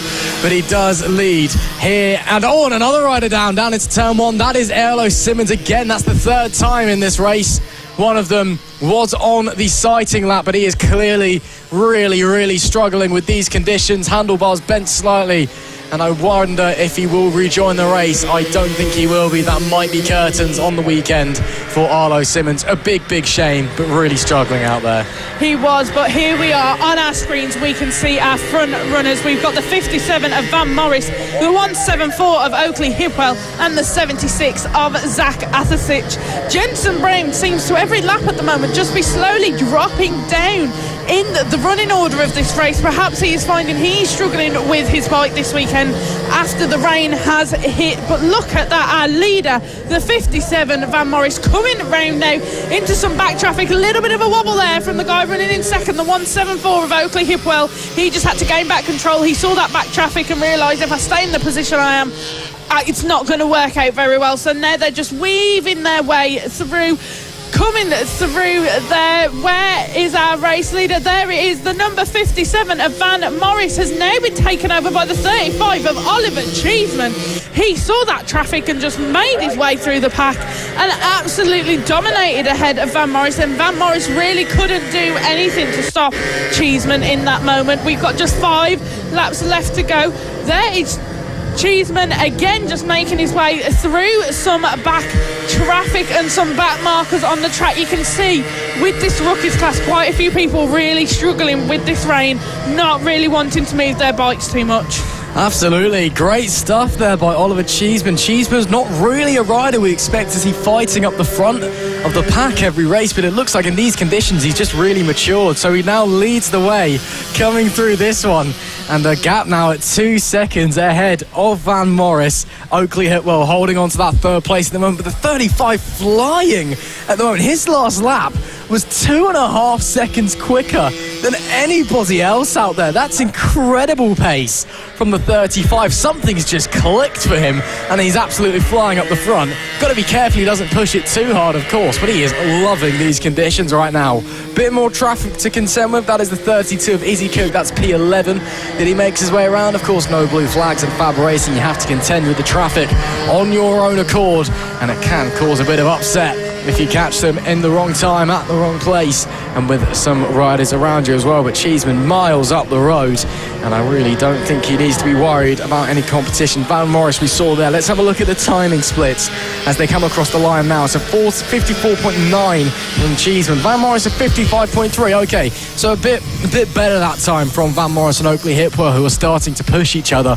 Probably seen what Cheeseman's been able to do on that last time. Gone, oh, okay, we can ride a little bit faster maybe, but still 2.5 second gap, that's pretty big. I think sometimes with these weather conditions it takes one rider to have that confidence to be like, no, this is okay, we can ride at it, come out into front like Oliver Cheeseman has. The other riders are seeing that, seeing the speed he's going and saying, okay, maybe we can have a look at pushing our bikes a little bit more, and that is exactly what Van Morris and Oakley Hipwell is doing. Oakley Hipwell really pushing his bike. You can see it's wobbling at times as he's trying to fight to get past the 57 of Van Morris, but Van Morris staying very calm. Lap times of a 55.361. Oh, and that is a big off there. Oh dear, that was not very good. That was the 171 of Jensen Brown, I believe, or the 74 of William Skingle. That was a bit of a nasty crash there. We hope that everybody's all okay, but we have just 2 laps left to go. Oliver Cheeseman on the number 35, leading ahead of Van Morris on the 57. That's red flag. And the 76 of Zach Attersic. We now have a red flag out. Red flag is flying. Riders are going to be brought back into the holding area of the paddock. With just 2 laps left to go, we could perhaps be looking at a result from that race there. We will just have to wait and see. But not nice when we see a red flag out on track, Ross. No, we'll let you know, of course, as soon as we know that everybody is okay. But a big off there for, we believe, it was the 174 of Oakley Hipwell. Potentially is another rider down there, even after we're under red flag conditions. Just shows how tricky it is. But yeah, we're assuming that that'll be that race with only 1.5 laps left to run. Oliver Cheeseman, 2.5 second advantage at the end there. He really just shredded that field. So he's done a fantastic job to get into P1 there. I believe that might be the 35's first win this season in the FAB-Racing Rookies Cup, so a fantastic result for him, even if it does end under red flag. Of course, every rider wants everything to go to the end. You want to take the checkered flags, you want that glory, but sometimes we just need to stop and make sure that everybody is A-OK. And of course, we will let you know as soon as we know that everyone is all right. We've had a couple of big offs this weekend, unfortunately, a couple of red flags, but it looks like everyone done okay. But it is Oliver Cheeseman that shreds the competition. He takes the victory there with Zan Morris in P2 and Zach Athersic rounding out the podium. Oakley Hipwell will be finishing in P4 with William Skingle 5th, Jensen Brown P6, Theo Tyler 7th, Reggie Watson 8th, Keely Bailey in 9th, and Chase Carter in P10. Izzy Cook is P11 with Oscar Bond 12th, Logan Paisley 13th, Savannah Polden 14th, Caden Bailey 15th, with Casey Reeson 16th, Adele Everett was 17th, Ayrton Oakley was 18th, and unfortunately, as we saw, we did lose Arlo Simmons early doors after a couple of offs. So the riders are making their way back to the holding area. Red flags still waving here. Again, not confirmed that is going to be the end of that race, but we are going to assume that it will be, given there was not much longer left to go. But Oliver Cheeseman, I mean, those conditions just found utmost confidence as they would see a familiar face in the commentary box. Dan Brooks talking to Sarah Harris there. Great to see those guys having a chat, and of course great to see them supporting us here at the Mastermark FAB-Racing Minibike British Championship as well. And yeah, we hope that the National Superstock rider is enjoying the action at the best minimoto and minibike championship available in the UK. As I was saying though, Izzy, yeah, Oliver Cheeseman, something in those conditions just clicked. He was absolutely flying there. Yeah, he did. Something happened and he decided he wanted to smother the competition, and out he flew, out in front of everybody else. He was showing everybody, look, conditions are starting to brighten up a bit. Yes, the track's still a bit wet, but we've not got rain coming down covering our eyes anymore. Come on, people, let's have a bit of a fight. Let's have a bit of a battle. and see what happens. But yes, currently it looks like Oliver Cheeseman will be winning this race as well as it being his first race win this season so far in the AC40 Rookies. So very much well done to him. Absolutely, a performance that was as smooth as butter there for the number 35, and a big congratulations on what I believe is his first win in the FAB-Racing Rookies Cup this season. So that will be the end of the Rookies Cup action, unfortunately.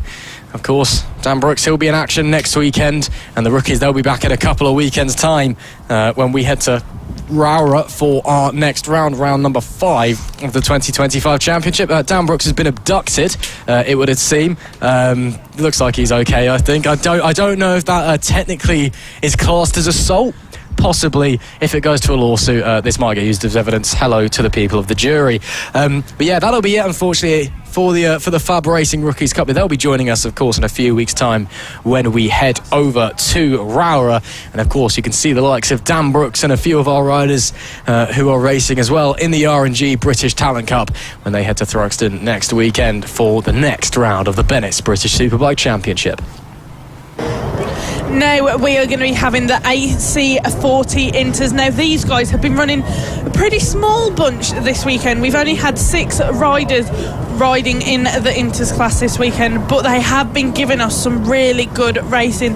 The guys running in the front 4 positions, Nelly Newth, Finley Styles, Randy Carter, Noah Barfoot, have been so close all weekend. Race 2 this morning, we did see that unfortunately Nelly didn't quite seem to be working with her bike as well, and Nelly didn't quite get on the podium earlier. It was Finley Styles, Noah Barfoot and Randy Carter who made up our 3 positions in the podium in race 2 this morning. Nelly, though, in the rain, Ross, you've seen her before in the rain.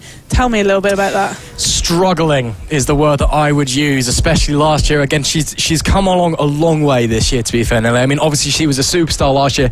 Her skills have only improved, and well, I'm hoping to see what she's like in the wet and hoping that things have got better. But a common theme last year for Nelly Newth when it started raining, no matter if it was light rain, heavy rain, a little sprinkle on the visor, it was almost a complete loss of confidence, unfortunately, for her. And you'd quite often see her just going backwards in races when it started raining halfway through, or it would start wet and she'd be nowhere, then it would dry up, and then she'd hit the front only once it had dried up. So we need to wait and see if she has gained some confidence, gained some skill, gained some experience. And again, if there was a problem with the bike in race number 2 earlier, have things been fixed? Is everything okay? So lots of little things to think about for our pole sitter coming into this one. Looks like we are still on the full wet tyres here. The last race, of course, won by Noah Barfoot after he was able to get through Finley Styles in race number 2 earlier in the Britain Electrical Services AC40 Inters. But are we missing someone, or is everybody there? No, everybody is there. I was just making sure. 6 riders on the grid. It looked like there was only 5. Let's run through the grid. Yes, so starting on pole position is Nelly Newth, number 44. In second place, we've got the 19 of Finley Styles. In third, we have the 69 of Randy Carter. Fourth, we have the 36 of Noah Barfoot. Fifth, we have the 13 of Seth James. And rounding out our 6 riders on the grid is the number 100 of Austin Bayton. Austin this weekend has come up and joined the Inters from the Rookies. Nelly, at the moment, as we can see on our screens, she is really suffering, going quite slowly round the track. It was like you were saying, Ross, she could potentially have a problem, or it could be the conditions from that little bit of rain we had making her just a little bit nervous and not wanting to really push her bike. But I do think she's got a problem there, Ross. Well, that looks to me like it's the wet bike. It's got a different fairing on it, so it's a different bike to the one she has earlier. So either that has its own issue compared to the bike earlier, or she's just having a very, very slow sighting. Like maybe she just wants to really analyse the conditions, and rather than just push it and see what the grip's like, at a decent pace, she just wants to go slow, look at what the track's like first, and then kind of figuring it out across the race. So we'll have to wait and see as she'll slot into the first place grid slot and comes in and actually stops there. Yeah, something's definitely wrong with the bike. That's her dad there on the left-hand side, and Nelly trying to figure out what's going on there, but something definitely doesn't look great on the bike. But we're going to have to get going anyway she will slot into first place, starting from pole, but potentially with issues, potentially a lack of confidence for Nelly Knuth. And it could put us in a situation that we're not normally seeing, in which one of the young stars here in FAB-Racing, a rider who has international fame, is struggling out there. Red lights are on, red lights go out. We are on the way for the final race of the weekend. Great start there from Noah Barford, who gets into the lead from P4 on the grid. Knuth holds on to second place as they go into turn 2. Look at the lead that Barford has already. Looks like Nelly Knuth's been done by Finley Styles as well on the exit of turn number 2. Barford already must be 1.5 seconds up the road, and Nelly Knuth looks like there's still a problem with that bike, acting like a massive cork in a bottle.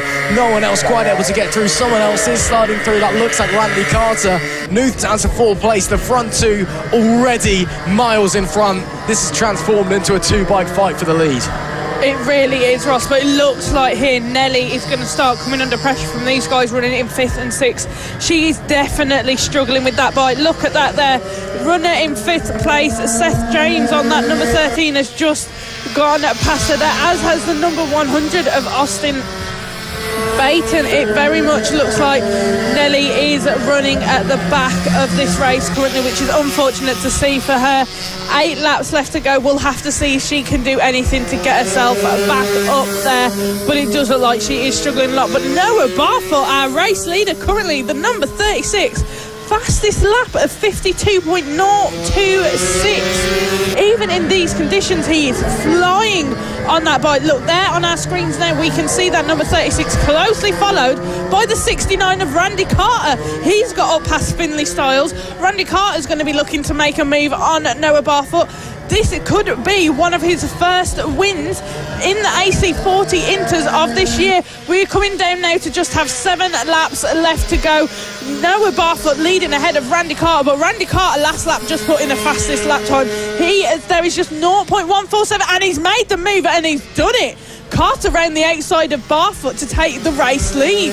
Wow, that was something special from Randy Carter, using the wet line around the outside, finding that extra grip and sliding on by. Fantastic stuff from him, and he'll take the race lead, and clearly got a bit more confidence in himself in these conditions, because he's already starting to pull away from our race 2 winner, Noah Barfoot. But man, oh man, what a move that was from Randy Carter. Barfoot 2 wins this season so far, after he took victory in race 2 earlier on today.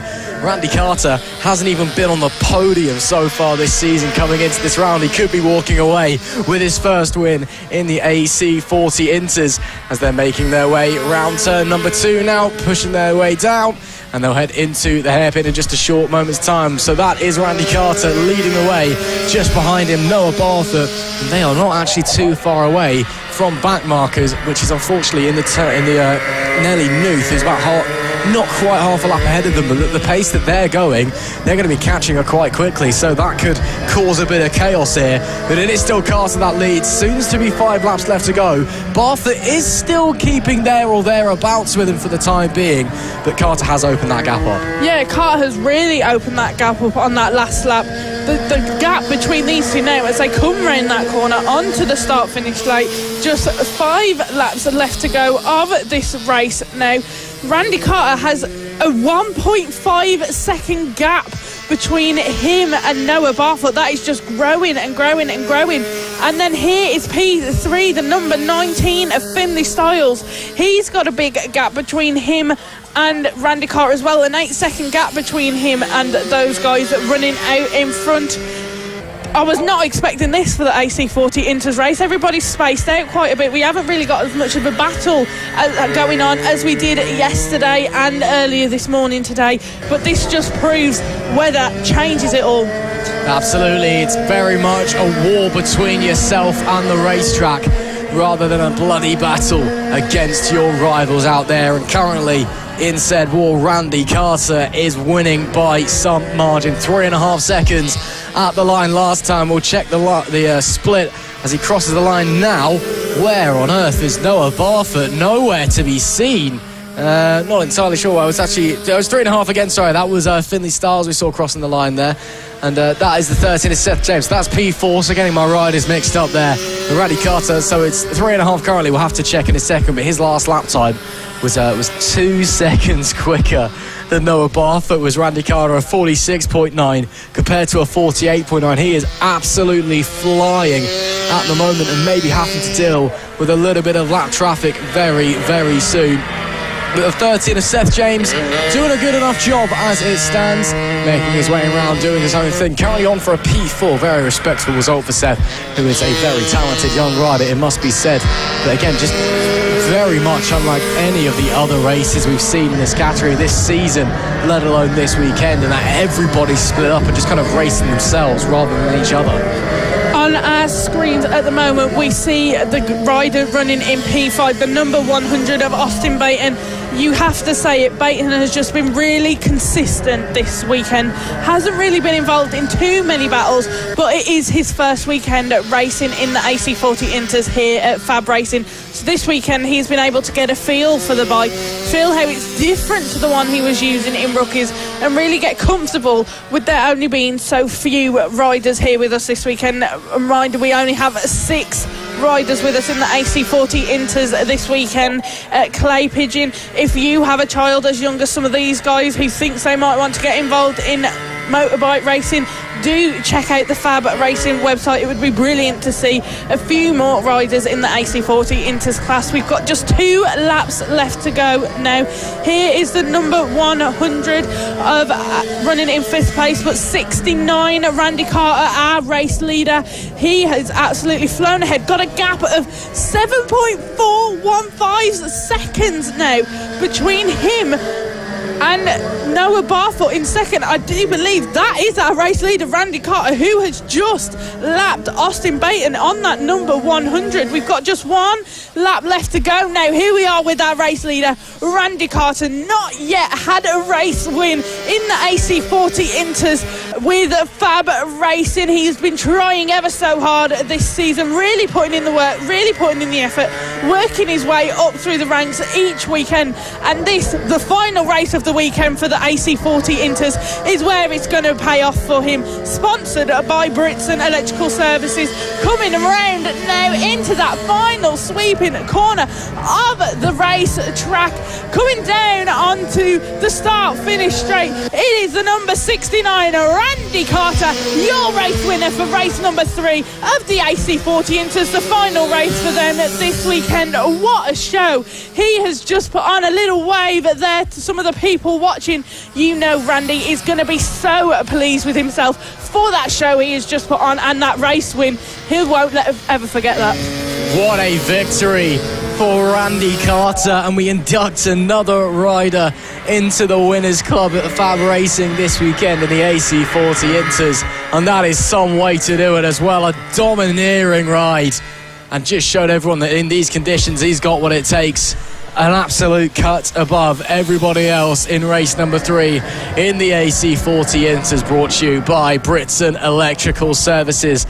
12 seconds was the gap at the end of that race, lapping Nelly Newton, Austin Baton. Unbelievable. Randy Carter takes a spectacular first win of the season, with Noah Barfoot and Finley Styles rounding out the podium. Seth James was 4th, and in a lap down, Austin Baton in P5, and P6, shockingly, Nelly Newth, still clearly struggling a bit in the wet, and I'm sure she'll be disappointed with that one, but still 6th place. It may be last in the row, but still a good amount of points.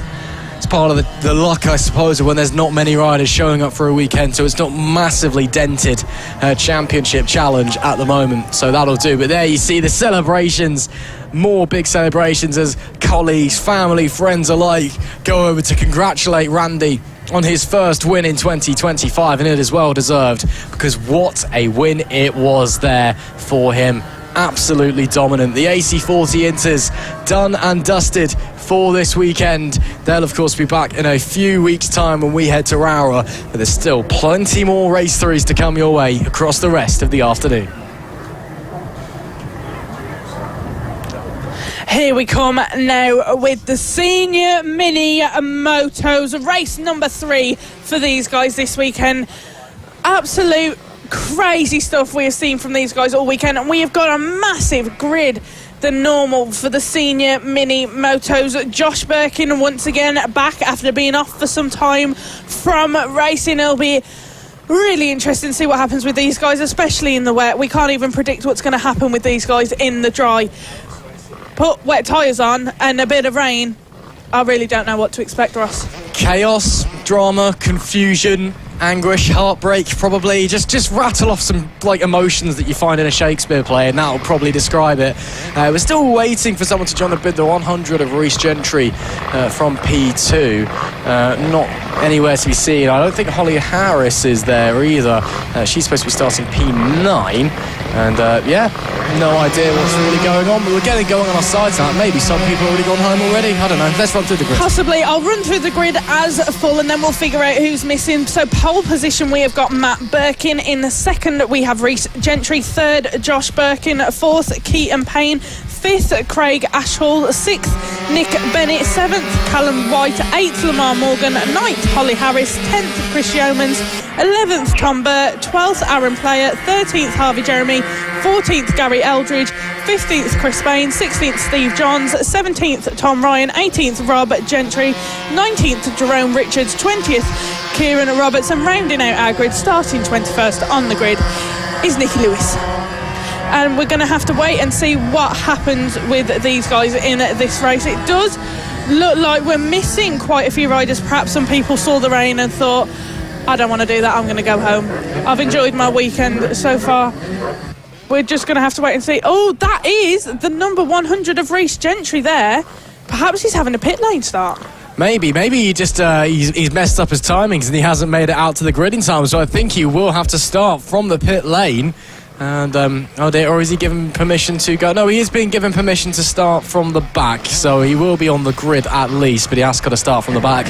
Yeah, there's this thing called a watch, Reece. You might want to get one because you've messed up your timings pretty badly there, unfortunately.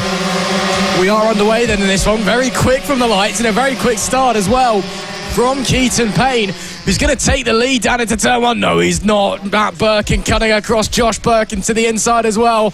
We saw how strong he was through that corner in race number 2, and he continues that, and this maybe is what we've been waiting for a long time. Birkin brother against Birkin brother, and it's Josh who takes the lead. Oh, it's good to have both of them here for the first time in a while, and it is the number 5, Josh Birkin, that leads here at Clay Pigeon. More battles further back. There's chaos further back. Matt Birkin down to 4th place now. Keaton Payne getting through. Looked like Nick Bennett, I think that was got through as well.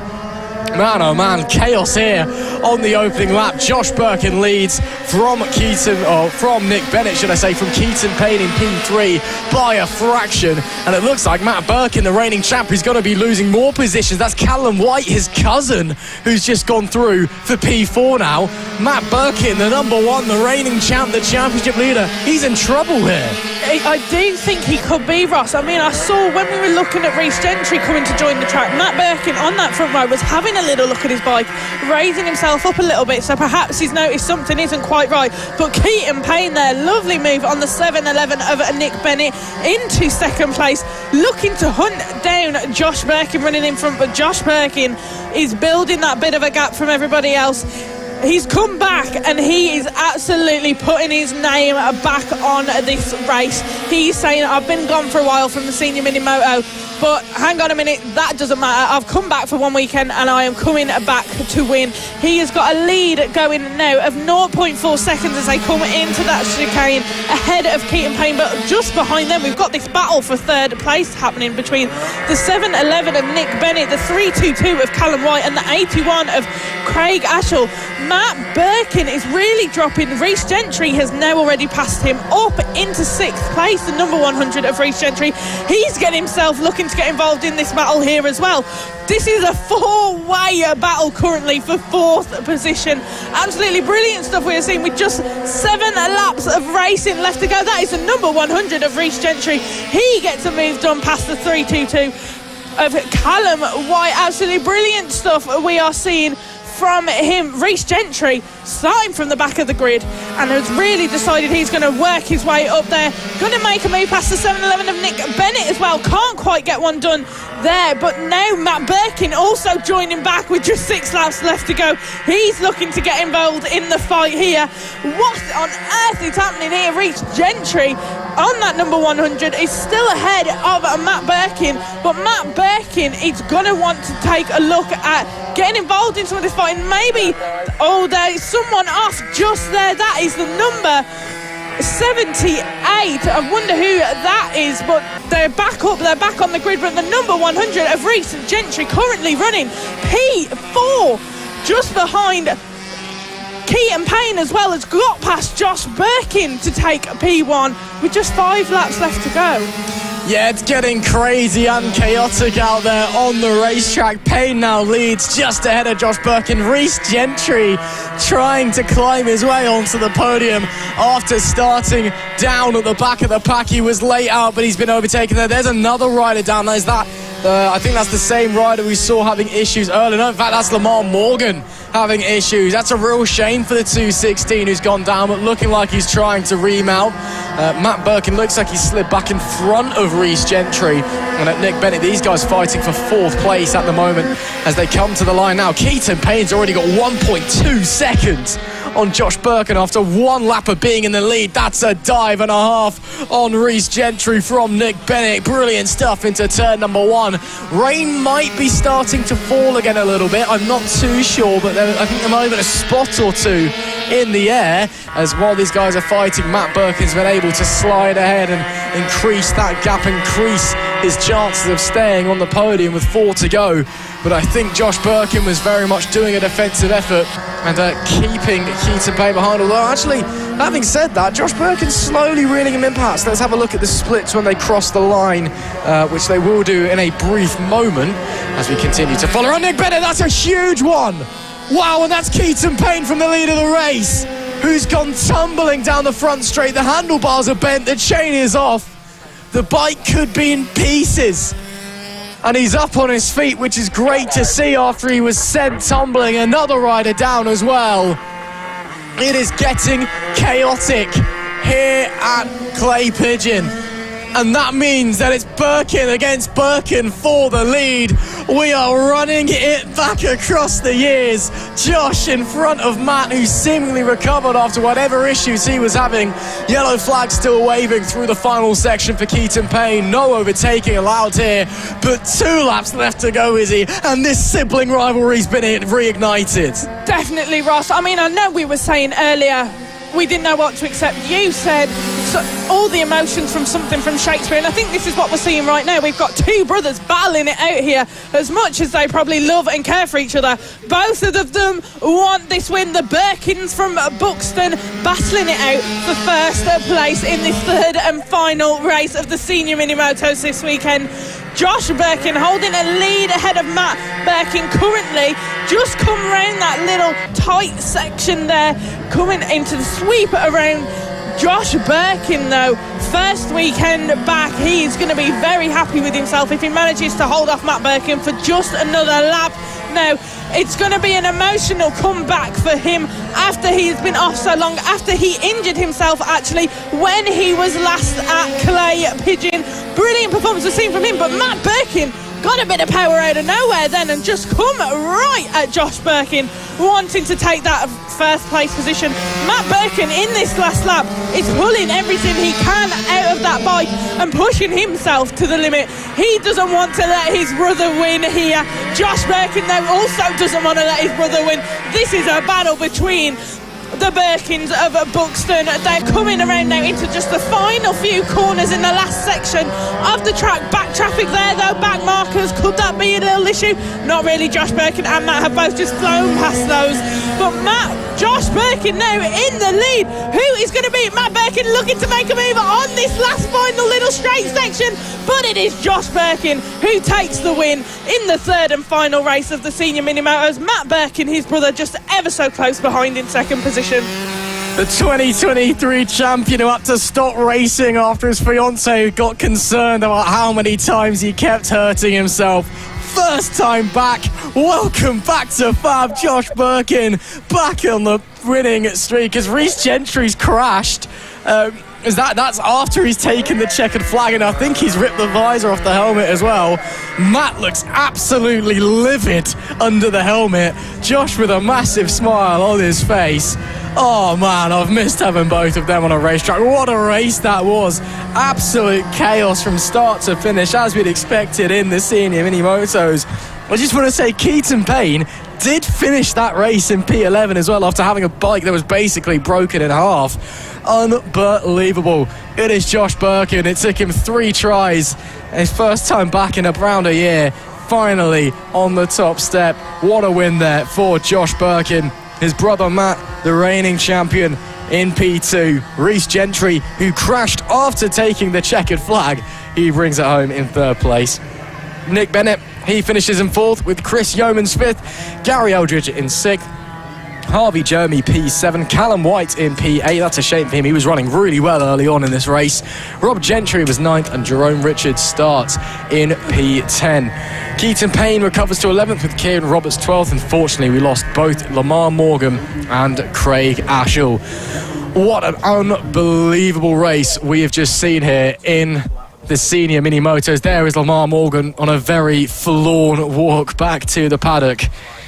But man, oh man, what a race that was. Josh Birkin in front of his brother Matt Birkin. That was fantastic. Absolutely, Ross. That really was fantastic. What a way to round out the races for these guys of the weekend. That is them done and dusted and finished for the senior mini motors for this weekend at Clay Pigeon. But like Ross said, we will be seeing them very soon, in just 2 weeks, when we are at Rower. Coming up now, we have got the 3rd and final race for the Mini GP50Rs. Now, these guys have had close battles all weekend in the first 2 races so far. They have really, really been impressing us here in the commentary box. I mean, we still got Bradley Curtis here. He had a big off yesterday afternoon. We weren't too sure if he'd even be back racing today. But he has come back and proved to all of us, no, I can do it. A little fall isn't going to hurt me or injure me too much. I'll be back and ready to race all the time. However, I'm looking out of the commentary box window at the holding area, and we've got split decision on tyres. We've got some riders on wets, some on slicks, on dry tyres. So this could get a little bit interesting. I can see Rex Austin, the 991, he's gone for wets. The 35 also on wets. I think it maybe a couple of the riders maybe further back trying to gamble on slicks, see if it's worth anything. Visually, the track looks okay. But again, it can be one thing visually and you get out there and it's an ice rink. So I think we're just going to basically find out if people either shoot off into the distance or immediately end up on their face, that we know if the slicks work or not. As there we see Dan Brooks, full-time national superstock rider, part-time commentator, part-time marshal as well. Apparently he's heading out to do a bit of roving marshalling for race number 3 here in the 50R class. Of course, a big thank you to all of our marshals, either the roving marshals in the yellow, the regular trackside marshals in the orange as well. We couldn't go racing without them. Of course, a big thank you to the medics as well for all the support that they bring us, for enabling us to go racing as safely as possible. Little marshal briefing going on at the scene, probably telling them don't signal at your kids, which of course we all know isn't allowed, and no one does at FAB ever, and it's not a constant issue that is brought up by the guys at Race Control every weekend. Not at all, Ross. You sound a bit annoyed about that, Ross. No. I'll be honest. But we are getting ready to get these guys and their race underway. The Mini GP50R just coming on to the grid now. There are our front runners, Bradley Curtis and Sebastian Gazlowski.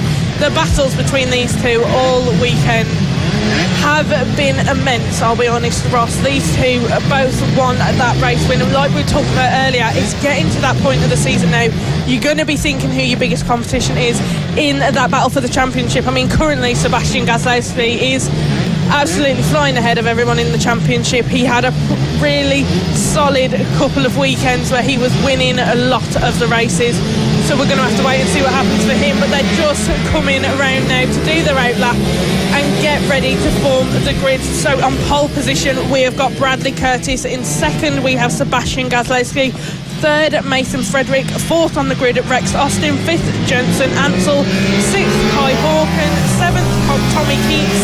Eighth, Caleb Ratcliffe. Ninth, Josh Perkins. 10th, Nicholas Dunwoody. 11th, Max Johnson. 12th, Bo Morris. 13th, Daisy Polden. 14th, Leo Harris.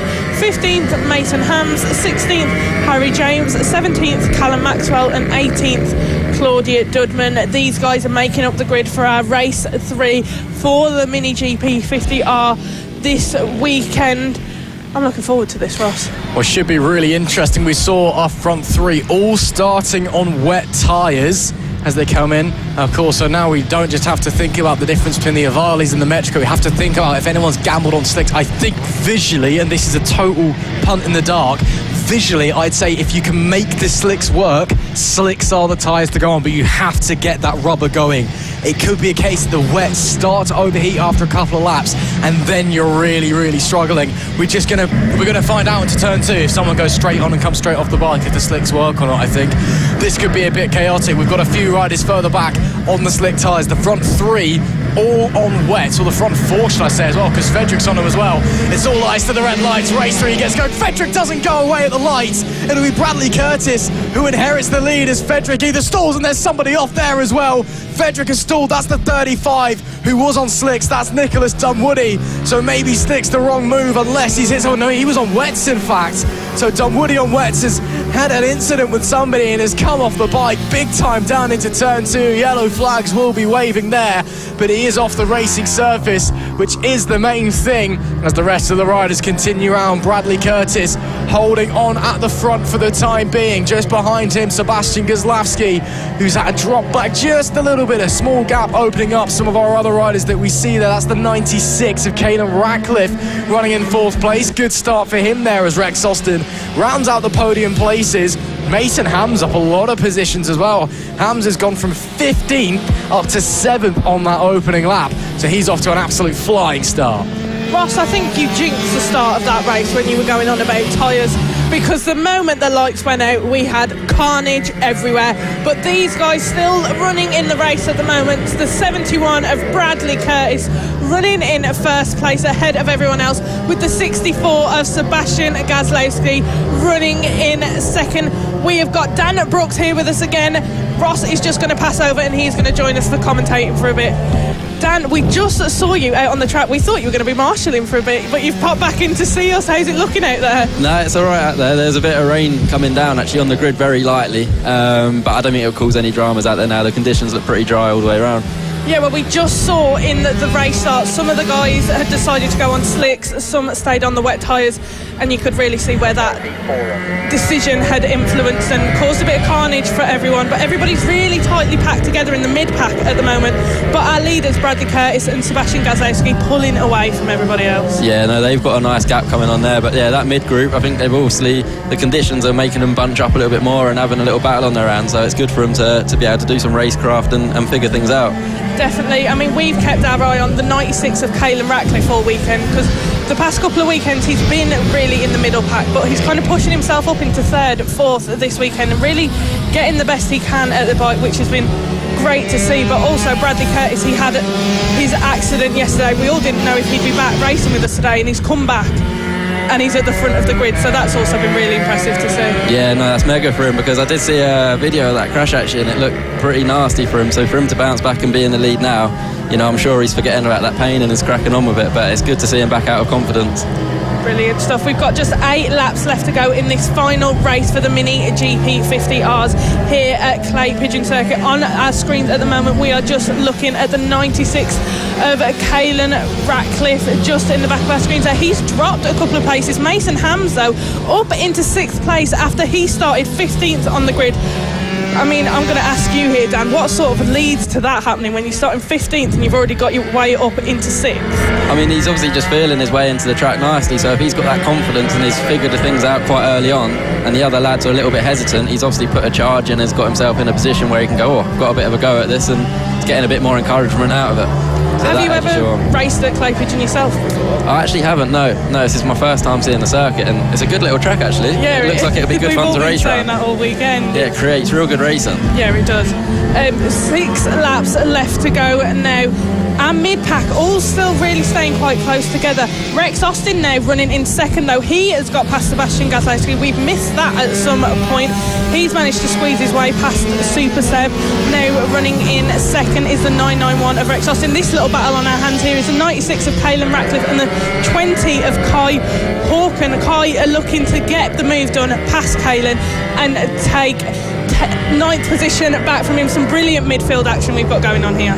Yeah, this is where the action happens. The leader's obviously got himself a little comfortable gap, and then as you look through the times there, that mid group are all pretty much identical with the lap times as well, so it's definitely hotting up for a final few laps.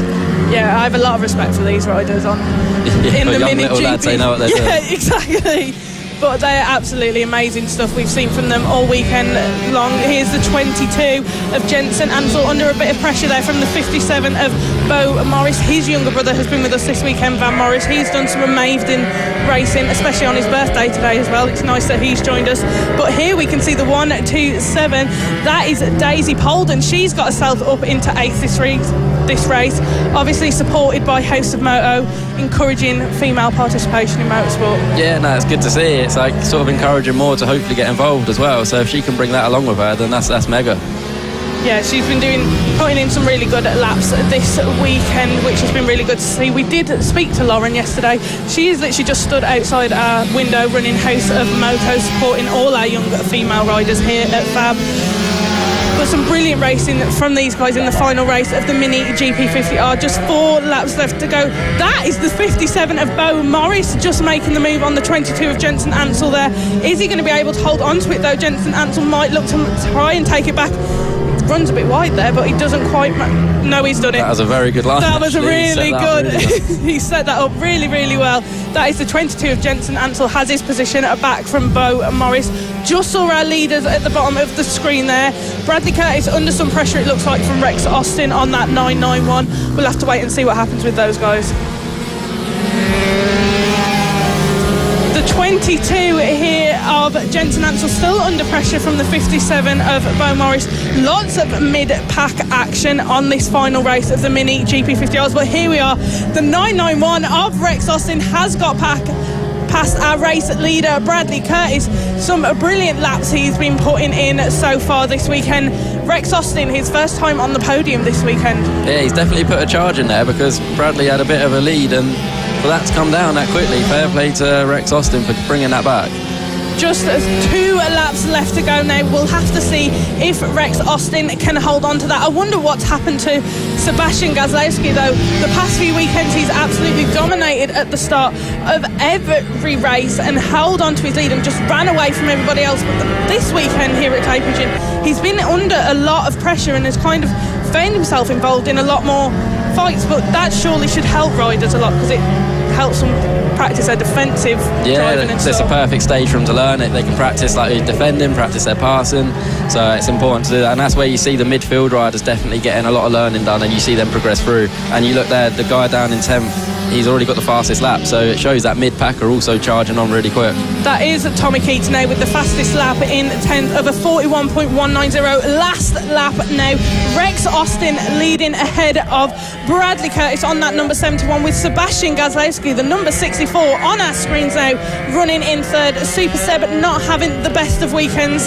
here at Clay Pigeon, but it could all change again when we're at Roro. But this is our race leader, the 991 of Rex Austin, coming round now into that final corner to take his first race win of the weekend here at Clay Pigeon. It is Rex Austin who takes the win and wins the final race of the Mini GP50R, with Bradley Curtis following closely behind in P2. Brilliant race we've just watched there, Dan. No, that was really good. I see that Sebastian did take the fastest lap at the end there, but then that Tommy just got it back again on the last lap, so them laps were getting quicker and quicker as the conditions were clearing up. Absolutely, these guys, they always stay quite close together. What did you find of the race, Dan? No, I thought it was mega, like for young lads like that to be racing like they are, using a bit of racecraft, and it's bringing them on nicely, isn't it? With mixed conditions as well, it's not easy to have the confidence when that rain's coming down a little bit on the grid. Even though the track's dry, in your head you still think it might be a little bit slippery. So it was good to see him slowly getting quicker and quicker as the track got into it. So that was a mega little race, that was. Brilliant stuff. Thank you very much for joining us. I'm just going to let you guys know who came where in this race. In first place, we had the 991 of Rex Austin. Second, we had the 71 of Bradley Curtis. Third place was Sebastian Gazlowski. That makes up our podium positions. Fourth was Bo Morris. Fifth was Jensen Ansell. Sixth, Leo Harris. Seventh, Daisy Polden. Eighth, Mason Hams. Ninth, Josh Perkins. 10th, Tommy Keats. That wraps up our top 10. Whereabouts are you going to be next, Dan, looking at racing wise? Yeah, next week for us we're at Thruxton, so we head there end of next week, and then yeah, should be a good weekend. It's be first time out in 1,000 round Thruxton, so it'll be interesting. Last time out was a 600, so it's going to be a little bit different, but I'm looking forward to it. It's a good circuit. So well, good luck at Thruxton and have fun. Thank you for joining us here at FAB-Racing. No, thank you for having me. It's been a pleasure. Thank you.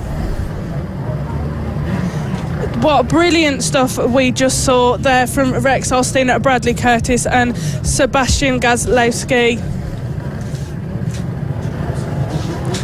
Coming up now, we have the Extreme 200s, the final race for these guys of the weekend, sponsored by Amphibian Scaffolding. Ross, back with me now. Absolutely brilliant stuff. And you never guess what I'm going to do again. I'm going to talk about tyres again, Izzy, because I know you absolutely love it. In that last race we just saw, Bo Morris was the highest finisher on slicks. He finished P4. I think looking at it, he got stuck a little bit in a battle with Jensen Ansell and Daisy Polden and the like, and then it just took him a little bit too long to get those tyres working. But I am now confident in my belief that if you can get that slick rubber working, if you can get the slick tyre going, it is quicker than the wet tyre out there now, and that's only going to increase as the sun now continues to shine, as we keep getting bikes going around on the track. Would you tell me a little delay before we get going with the Extreme 200s, but a few coming in now, and I can see the people pulling into the dummy grid area are on slick tyres, so some of the paddock in agreement with me. We'll wait to see who disagrees when they come out into the holding area, hopefully in a few short moments. But again, tyre talk is all very, very important, because slicks, yes, if you don't make them work, it is going to be difficult. It is going to be like on an ice rink. If you do make them work, then you're in the money and you're going to be fighting up the front, maybe, especially if you're perhaps a rider who maybe wouldn't be there. Because Taylor Tomlinson looks like he's on slicks. These guys are all on slicks. So unanimous decision, it would appear, from the grid. And yet, before Travis Shaw, he's gone slick as well. We're just waiting for a pole sitter to come in. That's Henry McCartney. Just waiting for him to pull out now, if he is pulling out now, but from what we can tell, everybody's on slicks now, so conditions now dry once again. Henry McCartney nowhere to be seen, bizarrely. Where is the possible British Talent Cup star of next year, as the grid size is dwindling at the moment? Also not seeing Isaiah Devine is there in P6. He's just behind Taylor Tomlinson on the right-hand side of the grid. We're definitely missing a fair few going into race number 3 in the Amphibian Scaffolding Extreme 200. So let's run through the grid of what we should see, and then we'll just figure out how we're going from there. It's Henry McCartney supposedly starting from pole. Harrison Day starts P2. Travis Shaw in third. Taylor Tomlinson in P4. Logan Cousins and Isaiah Devine on the third row of the grid, with Chris Wells 7th and Samuel Manson in P8. Jamie King is 9th with Archie Hooper P10. Josh Wood is 11th and Rory Jones 12th. And Ruben Bray our 13th and final rider on the grid. That's what we're supposed to have, but as we clearly just saw, not everyone's here, is it? No, perhaps it could be a case of the weather. Some people have wanted to get home early, or they got a bit of a long drive, so perhaps some people thought, I've only really been here, especially for Henry McCartney, the first weekend he'd had with us this year so far. Perhaps he'd just come and just got a feel for it and then decided he wanted to go home. Or we could have what we had earlier in the senior mini motors, where Reece Gentry appeared at the pit lane entrance. So it'll be very interesting to see what happens for all these guys here. But it is a red light, points to the flag, red light on, red light off. We are racing here in the Extreme 200s. Harrison Day, brilliant start from them, holding on to the lead in this race. There we can see the number 4 of Travis Shaw in ahead of the 190 of Isaiah Devine. He worked his way up there into third place, but Travis Shaw just held on to second position and is now running in second behind Harrison Day as they come through the hairpin. A brilliant performance we've seen from all of these guys here. The 77 of Taylor Tomlinson now running in fourth. He's dropped down just one position in this race so far, but a brilliant performance we are seeing from all of these guys here. Taylor Tomlinson looking to get on the tail of Isaiah Devine and take that from him, but Harrison Day on that number 15, the recognisable bike, running in first place currently, Ross. Yeah, great start there from Harrison Day. He was alone on the front row of the grid. Travis Shaw also got away with Isaiah Devine from 6th to 3rd in the opening lap, so a rapid start for the R&G British Talent Cup rider. Tomlinson looks to the inside, has to sit the bike up slightly, a small error heading into the hairpin. Of course, a great race for Devine last weekend at Brands Hatch, hoping to do a bit more of that when the BSB Circus rolls into Thruxton next weekend. As the riders making their way around the final corner, once again a small gap forming between Shaw in second and Devine in P3, about 1.5 seconds now, as between Day and Shaw and Devine and Tomlinson it's half a second apiece, so two separate battles forming for first and for third as it stands. Day still leading with conviction at the front of the pack though. Elsewhere, Chris Wells, he's holding on to P5 at the moment. Looks like we've only got 8 bikes out on the track at the moment, which is a real shame when you're supposed to have 13, but still, we've got a fascinating race brew in our hands, and especially because Taylor Tomlinson has just got in front of Devine, so Tomlinson now up into second place, the 77 in the podium positions. Absolutely brilliant stuff there from Taylor Tomlinson, up into that podium position, now running in third, with Devine closely following him in fourth. Just 9 laps left to go. Taylor Tomlinson now is going to be looking to get up with Travis Shaw, but Harrison Day, Travis Shaw, Taylor Tomlinson, these three in every race we see them in it, it's these three that get battling, get involved and really fight with each other for these championships points. There on our screens, I do believe that is Chris Wells just making his way around the track, running in the fifth currently, the number 62 of Chris Wells. Apologies, that was wrong. It's the 190 of Devine. He is following behind Taylor Tomlinson, a gap building now. Tomlinson getting his way ahead. Here on our screens there we can see the 62 of Chris Wells leading Josh Wood and Archie Hooper.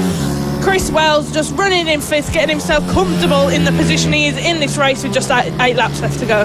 Yeah, really tight racing in this battle for fifth. Josh Wood feeling racy, runs very wide over the exit curb there coming out of the chicane, and just behind as well Archie Hooper on the 12. How's he feeling pushing forward? Let's see if he can maybe launch one, and in fact he has. There is Wood, or should I say Hooper, through just out of our camera shot for a brief moment, and they've swapped positions for P7, and now maybe he can try and attack the 62 of Chris Wells, a former Pit Bike 140 champion here in FAB-Racing, one of the finest riders we have in the paddock, but on slightly different machinery from what he's used to. That's a huge high side down in turn 1, and that is Josh Wood, who's had a massive one.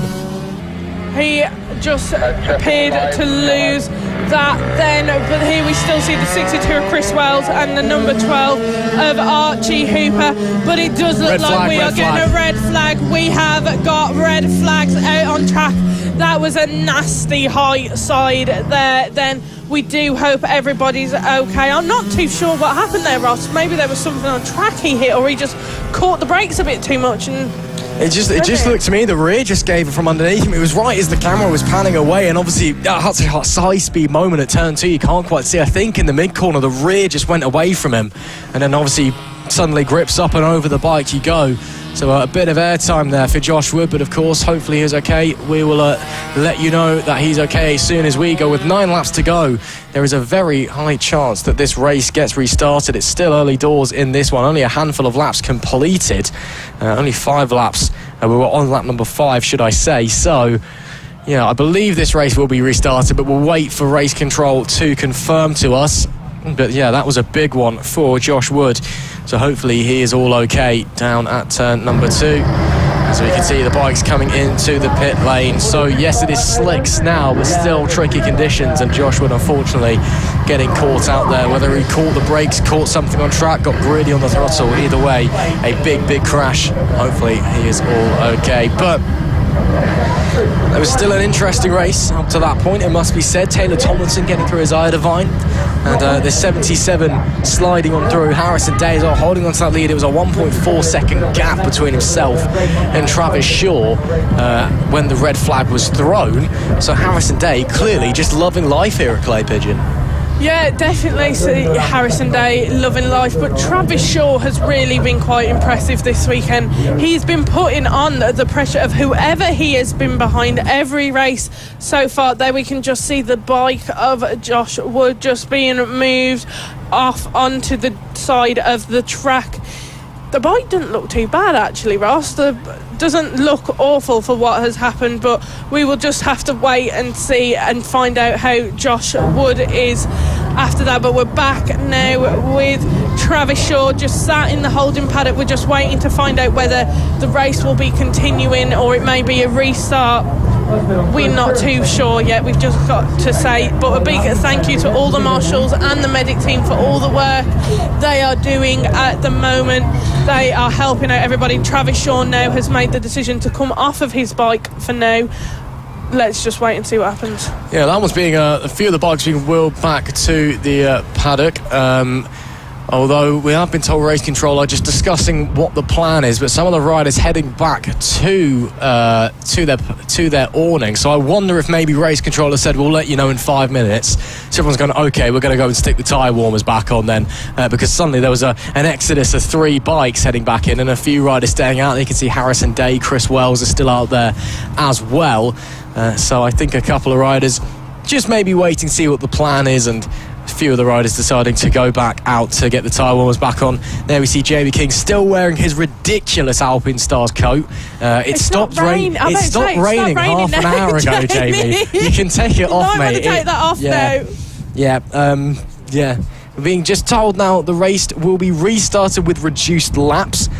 So I'm assuming that we will restart the race. However many laps were left when the red flag was thrown, it will be that many laps left in the race itself. So as we recover from that sight of Jamie King wearing that, we will be restarting the race, hopefully not too long. But riders were going back to their awnings. They're going to need a very quick turnaround to then head back out in order to get back out onto the grid in time. So Josh Wood, hopefully all is okay. Hopefully we won't be too long, but the race will be restarted with reduced laps. So we're just waiting to see what's going on with him. Of course, we'll update you and let you know that he is A-OK as soon as we are aware. And then there will be 7 bikes making the restart, hopefully, when the race is restarted. There you can see some of the crowds watching along in some of the grandstands a bit further around the circuit, enjoying all of the action here at the 4th round of the 2025 Mastermac FAB-Racing Minibike British Championship. It's been a fantastic weekend of racing so far, and only a handful of race 3s to go. And of course, this, the halfway point in the season, we're already getting into the dying stages, getting into the phase, the business end, so to speak, off to Rowra up in Cumbria in a couple of weeks' time, one of the most picturesque locations for UK racing, and that'll be special. And then of course the final 2 rounds, both at Three Sisters, not a double round, it's just separated by a month, but both at the same track, and that'll be very interesting for how that one unfolds. But Izzy, it's your first time here at Clay Pigeon this weekend. How have you found things? How have you loved the track?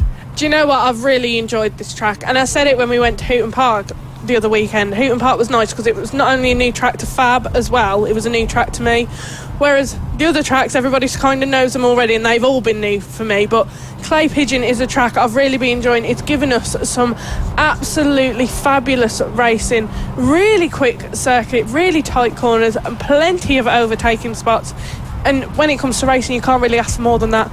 Exciting entertainment, everything you get here at Clay Pigeon. It is a really brilliant track. It's been here since 1959, hosting kart races in one form or another. And then, of course, Minibikes eventually coming across after a couple of years. And just been told in our ear that Josh Wood is up on his feet. So the number 50, who's been assisted by the medics to check that he's okay. Of course, a big thank you to the medical team for all their hard work. We've been told that Josh Wood is up on his feet. So that means that hopefully it won't be too long until we're able to restart race number 3 in the amphibian scaffolding Extreme 200 class. So great to hear that Josh is okay. You can see some of the marshals making their way back across to their positions. There you can see a very empty looking racetrack at the moment, but hopefully we'll hear some engines roaring back into life in a few moments. But what a time it has been here at Clay Pigeon. Another fantastic event here for FAB-Racing. Of course, as I said, off to Rowra in a couple of weeks' time. Yes, we know it's in the middle of nowhere. Yes, we know it's very hard to get to for most people in the paddock, and it's a long drive, but it is a very, very, very brilliant racetrack. And then, of course, Three Sisters to end up the season. Best track in the world because it's about 20 minutes from my front door. I was about to say about 20 minutes away for you, about an hour and a half, 2 hours for me. We're both quite looking forward to those last two at the end of the season. But even Rowra as well, we've not got to travel really as far as many people in the paddock, so looking forward to those. We're going to just wait and see what happens. We are just waiting for riders to be allowed to come back to the holding area. I've just seen the ambulance head past our window getting back into their position. There is one of our marshals waiting in position with their walkie-talkie to find out what's happening, who's been told where they're going and at what time they are going. It's going to be just an 8-lap restart when the race restarts back up. We obviously saw a lot of the riders heading back to their area in the pit, so we just got to wait for those to come back up now, haven't we, Ross? Absolutely, so it won't be too long now. Just a bit of a public service announcement for anybody watching along in the paddock. Just letting you know the A303 near Stonehenge has been closed due to a serious accident on the road. So if you're planning to head up the A303, be aware of traffic, which, I mean, it's the A303, of course there'll be traffic, but be aware of lots of traffic and in the fact that it is going to close as you get near to Stonehenge. So just keep that in mind when you are making your way home, especially if you're heading towards London Way and the M25 and whatnot. So just keeping you posted there. See, we're not just commentators, public service announcements. We're here to help out the paddock as well. So that's going to make getting home annoying, but nonetheless, just keep that in mind as you are making your way away from here at Clay Pigeon. Again, if you are here at Clay Pigeon, the A303 closed near Stonehenge. So the ride is now back in the paddock as I go away from the road to the racing, and hopefully it won't be too far away from when we get back on the track. That I don't know if we'll have a sighting lap. They might just send them straight back out and go, you've already done your one, you've already had like a few laps. Yeah, you're all good enough, just get on with it, I suppose. We'll wait and see. But we're still waiting for a couple more riders. Again, some of them darted back to their awnings to get tyre warmings on, and I've been told now we're getting ready. You can see Chris Wells getting the starter going on his bike. So we've got a couple of bikes heading out anyway, but we are going to go racing once again. Brilliant stuff. We're looking forward to this. There we can see the number 4 of Travis Shaw lining up there on a P2 position, as that was where he was when we stopped this race just before the incident, just after the incident there. Waiting for Harrison Day to come out there. He comes on that very recognisable bright pink bike. He's here and ready to go. We've got both the guys on with LRA Moto as well. Just 5 riders on the grid at the moment. This will be very interesting what happens. See if anybody else joins Ross, but what do you think is going to happen here? Well, it could be interesting as we're getting a couple more running back from the awnings. There's Taylor Tomlinson getting their tyres warmed, obviously, but they're making their way back in.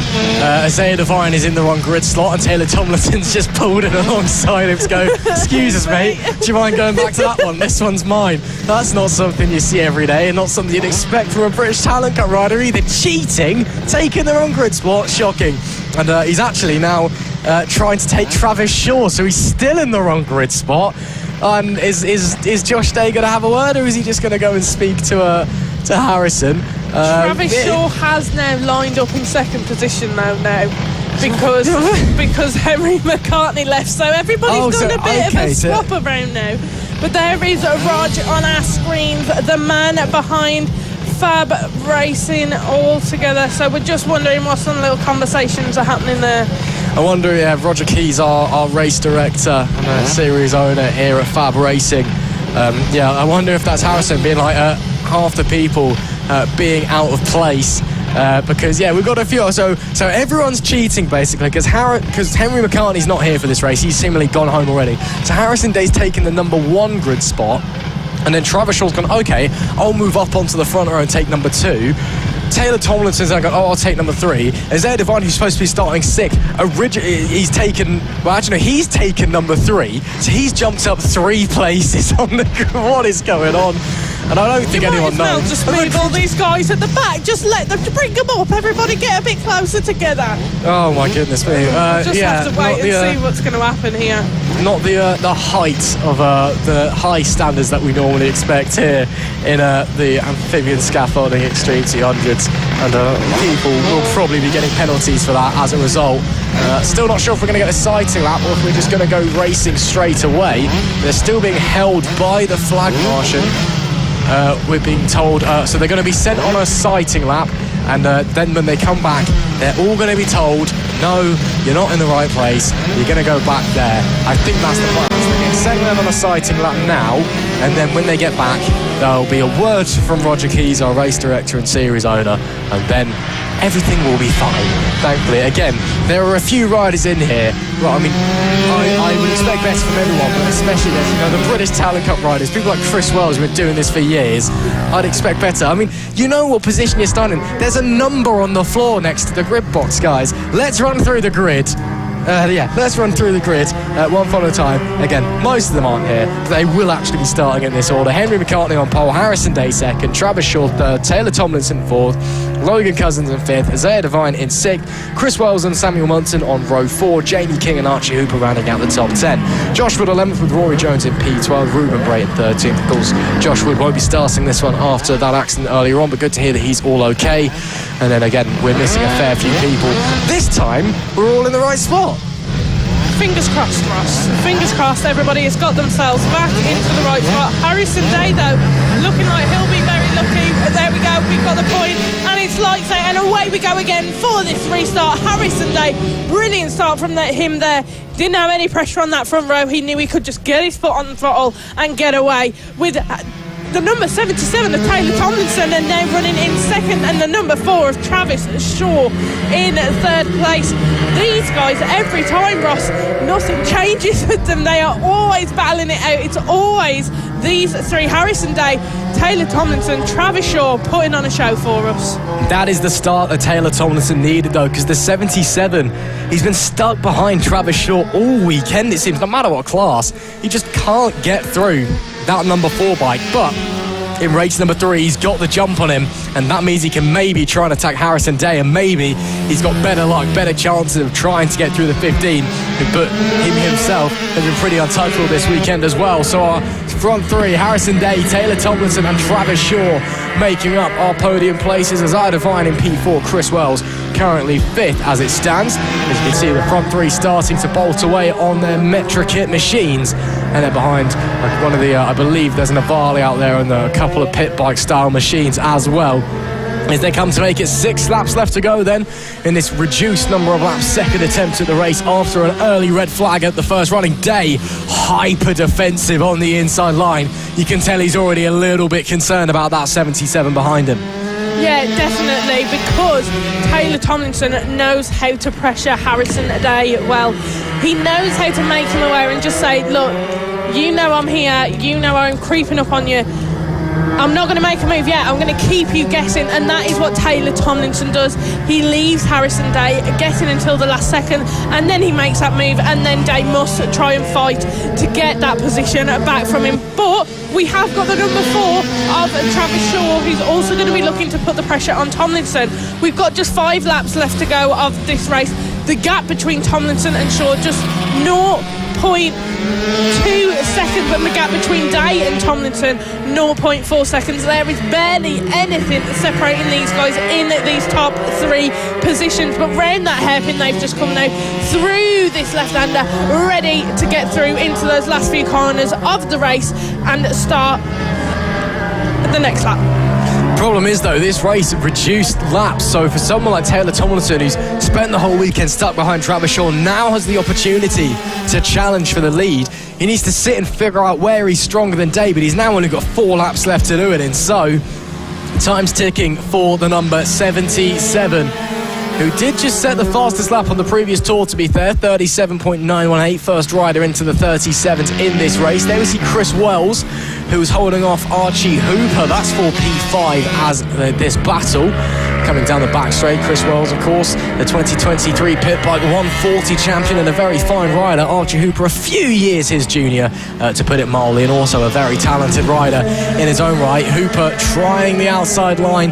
It actually costs him time, if anything, but trying to use that momentum, but to no avail. Still stuck staring at the tail of that number 62. Maybe can draw alongside on the straight, but no dice. The 12 having to hold position unless he can try something huge into turn one. Well, slightly further to the inside there. Not a defensive line, so to say, but maybe just a bit wary, maybe just wants to cover off the inside just in case Hooper does launch an attack. Exactly. Wells, he seems to be comfortable with his position, but he is also aware of Hooper being just behind him there on that number 12. But the 62 of Chris Wells, he only joined Extreme 200 just a couple of rounds ago when we were at Ella Park. I think him and Jamie King announced they would be joining Extreme 200, and these guys have been getting really comfortable, a bit wide there from the number 12 of Archie Hooper with just 2 laps left to go. He was hoping that if he ran a different racing line there, he'd be able to get the move done on Chris Wells. But Chris Wells, he's been doing this for some time now. He knows some tips and tricks in the books. Yeah, he certainly does, and he's using those to hold on to that 5th place as it stands as they head into the hairpin once again on the penultimate lap of the race already. I know it was shortened, but it's flown by, and it'll be the final lap in a second. I believe it is the final lap now, and is that Taylor Tomlinson looking to try and get through Harrison Day? It certainly was Tomlinson coming up to last chance saloon then. Can he make a miracle happen? Can he slide onto the top step of the podium? He tries the outside line into the hairpin, maybe the up and under, but Harrison Day covers it off, running out of time, running out of racetrack for Taylor Tomlinson with half a lap left to run. Is there anything left in the 77's locker as they bring it to the final turn? Maybe a drag race, or is it all in the pocket of Harrison Day? A bit of traffic ahead, but it doesn't matter as the number 15 is on top once again. Harrison Day takes the checkered flag, but only a 10th and a half ahead of Taylor Tomlinson. A little flick of the wrist. He knows he had to work for that one as this battle for 5th still rages on. Chris Wells, will he hold on ahead of Archie Hooper? I believe he will. Chris Wells will take 5th place in the final race of the day, but it is Harrison Day on top once again. It is Ross. Harrison Day absolutely dominating. He is the one to look out for as of recent. He is just performing consistency every weekend, and he knows what he's doing. His dad, Josh Day, also supporting him from British Superbikes. Let's just do a run through. It was Harrison Day who took 1st position, with Taylor Tomlinson in 2nd, Travis Shaw in 3rd, Isaiah Devine in 4th, Chris Wells in 5th, Archie Hooper in 6th, Ruben Bray in 7th, and unfortunately Josh Wood, after having that incident which caused a red flag, was not able to join us again. But there they are now, just in a holding area with their podium positions. What a fantastic race that was. Taylor Tomlinson really challenging Harrison Day there, but once again Day just a bit unstoppable out there, couldn't find his way through. That is it for the Amphibian Scaffolding Extreme 200 here at Clay Pigeon. Of course they will be back out a little bit later on, or in a couple of weeks should I say, when we head over to Rowra up in Cumbria. And we can't wait. It's a real classic fab round. It's beloved by riders. It's such a brilliant track, and it really gets everyone's spirits up, even with such a long travel time to get up there. That's it though for the Amphibian Scaffolding Extreme 200, ending on a high with another great race. It is time for Moto Team race number 3, and it is going to be a very interesting one as the riders making their way out. We can see all 3 O'Keefes there, and then there we see as well Matt Lindley on the Team Acme Racing number 8 bike. I can see as well the number 27 of Ian Jackson coming out into the dummy grid as the riders now start making their way out onto the grid proper. And we may be down to a possibly only 5 bikes in this one, it would seem, which is a real shame if that is the case, and only 1 bike in the open class as well. If that is the case, then all the number 8 bike needs to do is finish at his 1, which isn't really a race at all, unfortunately. But A 5-bike affair awaits us in Moto Team. Then let's run you through the grid of where people are supposed to be starting again. Some of them not quite here as it stands, maybe deciding that they'd rather shoot off, maybe given the traffic. On the A303, what on earth has happened to Ian Jackson? The handlebar's bent, he's dropped it in turn 2 on the sighting lap. And that is bizarre. And that could be race over before it even begins. The fairing's damaged as well. He was set to start second alongside the number 8 Team Acme Racing bike. Josh French was set to start third. Harrison O'Keefe fourth. Ben O'Keefe fifth. Robert Baldock in sixth and Gary O'Keefe in P7. But it could be that Ian Jackson isn't even going to make this race because he's dropped it into turn 2 on the sighting lap. And it could be race done before it even starts. He's got going again, but the handlebar looks bent. The fairing is damaged, so we'll have to see if he's going to come round to the grid or pull back into the pits. So, yeah, that could be a bit of an interesting one. And yeah, you can see there, Izzy, the fairing properly damaged. He's waved to the camera about something. I'm not quite sure what he was trying to communicate. But yeah, that's a pretty damaged bike and a bit embarrassing to do that on a sighting lap as well. Yeah, absolutely, Ross. Motor Team, though, we normally, when we have more riders, when the guy's on here, he's just done a little shake to shake of his hand. I think that might be race done for Ian Jackson. But normally, Motor Team, we have a fair few more riders. Obviously, quite a few of them are missing this weekend. They are doing an endurance event.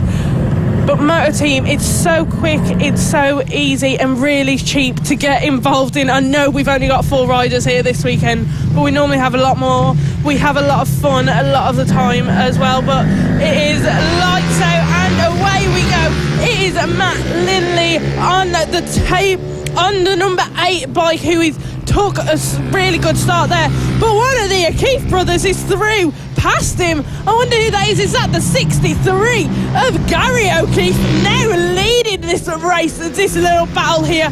Matt Lindley in with the O'Keefe brothers. Absolutely brilliant stuff we are seeing here. The number 65 as well, around and through past that is Harry O'Keefe, now past Matt Lindley. Matt Lindley has really got himself caught in a battle with the O'Keefe brothers here, Ross. What is going on with the number 8 bike? Normally so dominant, but struggling early doors in this race. Ian Jackson, the 27, has rejoined from the pit lane, so he is going to be taking part in this race. So we've got 2 open bikes, 3 standard bikes. Gary O'Keefe leads open and overall, and it's Harrison O'Keefe in the standard class right behind him. It is that number 8 now motoring, and the tyre is now a bit warmer. Is he ready to go? We'll wait and see as they round turn 2. Is Harry O'Keefe lining up a move maybe on Gary, coming out of the chicane, the 65 and the 63 in 2 different classes, but knowing the O'Keefes, if they found their way through, and we know these guys are going to put up a fight even if they are in different classes. But what a start to this one, and what a story it would be if an O'Keefe crosses the line first on the road, and it is Harry that takes the lead on the number 65 bike. Gary now maybe wants to be a bit of a defensive gunner to keep that number 8 bike behind, but I think after early struggles, Matt Lindley has found his confidence. The bike's come underneath him, and now he's ready to go because he is roaring away. But he's still going to get through Harrison O'Keefe, who's up the front. Absolutely. Matt Lindley he's just gaining and gaining and gaining on Harry O'Keefe out front on that number 65, just looking at when he's going to be the prime moment that he can make that move and get past him with just 8 laps of racing left to go. The number 8, Matt Lindley for Team Acme Racing, hot on the heels of one of the O'Keefe brothers. Very interesting battle we are seeing here. It's the number 65 of Harry O'Keefe who leads ahead of Matt Lindley, with the other 2 O'Keefe brothers just slightly behind. Ian Jackson is on the track somewhere, I'm not too sure where, but Ian Jackson did manage to start the race out at the back. But here we go, the number 8 and the number 65 neck and neck with each other. Who is going to take it into the first corner? It is the 65, Harry O'Keefe. 7 laps left to go. Can Matt Lindley for the Team Acme Racing number 8, that very iconic bike, manage to get it past and take the lead? Harrison O'Keefe holding on strong as it stands. Can the 65 win overall, or will the number 8 be able to slide on by? We'll have to wait and see. But what a story it would be. Man, oh man, oh man, this would be fantastic if they could. Harrison O'Keefe hasn't won a race this season. Coming into this race, what a performance it would be. I mean, he's going to finish on a podium if he finishes the race anyway, because there's only 3 standard bikes. He has finished on the podium before this season. The number 8 slides through to take the overall lead, but Harrison O'Keefe still leading the standard class. I believe it was Harrison that dropped it at the final corner at Ella Park once when he was about to win a couple of years ago, if memory serves. I think it was Harrison. It might have been Ben. It was one of the two. There's too many O'Keefes in this goddamn championship, making their way down into the hairpin and leaving the door open. Matt Lindley left it wide open, and Harrison O'Keefe has slid back through again. These guys, 2 different classes. The open class for the number 8 that is following the 65 of Harrison O'Keefe in the standard class. So where they finish doesn't matter. They're both winning their respective races, but they want to be the one that takes the checkered flag first. They want the honour, the glory of being the one that takes it, the cross of the line that says, I was at the front of that pack. Exactly, we always say this, Ross. Motor team, yes, they're in open and standard, but these guys don't really care about that. They just want to battle with each other. Ian Jackson, though, on that slightly damaged bike, they're catching up rather quickly with Gary O'Keefe and Ben O'Keefe, so we could be having another battle here. On that 27, on that standard, he is just breezing past Gary O'Keefe there. Absolutely brilliant stuff we are seeing from Ian Jackson on that number 27.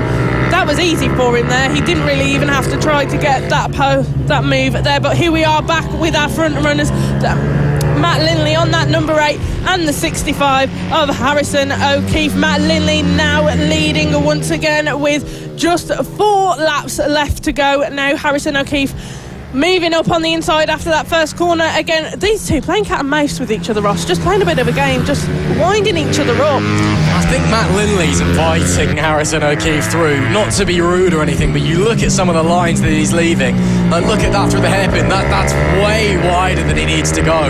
So I think the number 8 bike, I think he's having a bit of fun. I think he knows that 8 bike is faster than the 65, but he's moving over, let him go through, going, come on, there's 5 bikes in this race. I know we're in different classes, we're both going to win, we're both going to take home 25 points.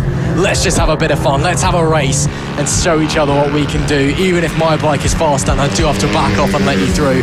So at least they're giving us a bit of action to watch. And let's look at your watches, they're coming through eventually. There we go. Oh, and Ian Jackson up to 3rd overall, 2nd in standard.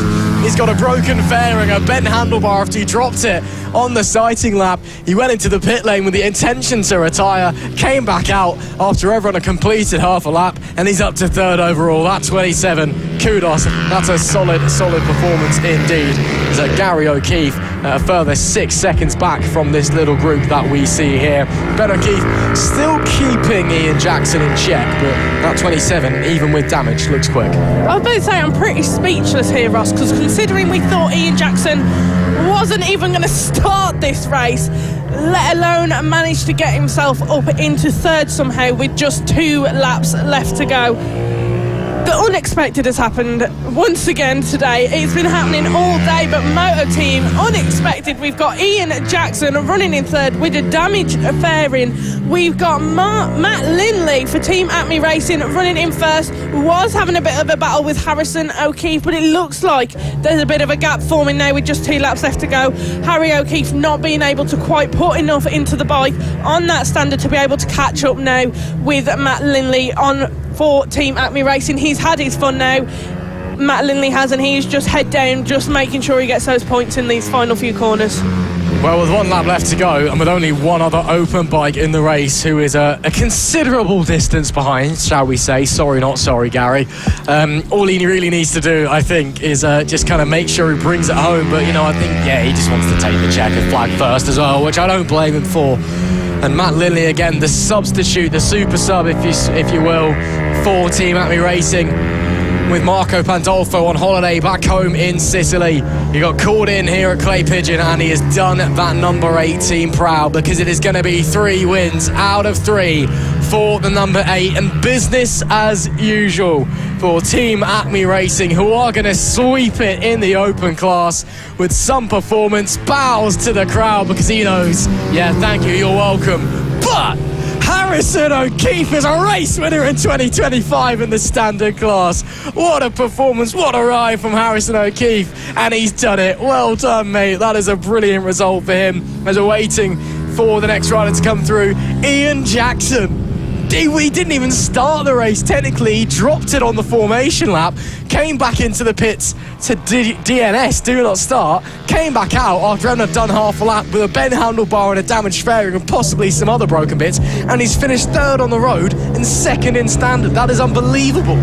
Yeah, Ross, we say unbelievable. There we go. We see Marco Pandolf. We don't really have a photo for Matt Lindley, but there is the man who is normally with the team, and he is absolutely brilliant stuff we saw for Team Acme Racing. Marco Pandolfo, whilst he's not here, whilst he's visiting family in Sicily, he's going to be very happy with that outcome from Matt Lindley this weekend, keeping a hold of their lead in the Moto Team Open Championship. Fabulous stuff we have seen from the Moto Team guys this weekend. Few riders in that last race, but we saw the O'Keefes up there on some podiums there, and taking a race win for the Moto Team Standard was Harry O'Keefe.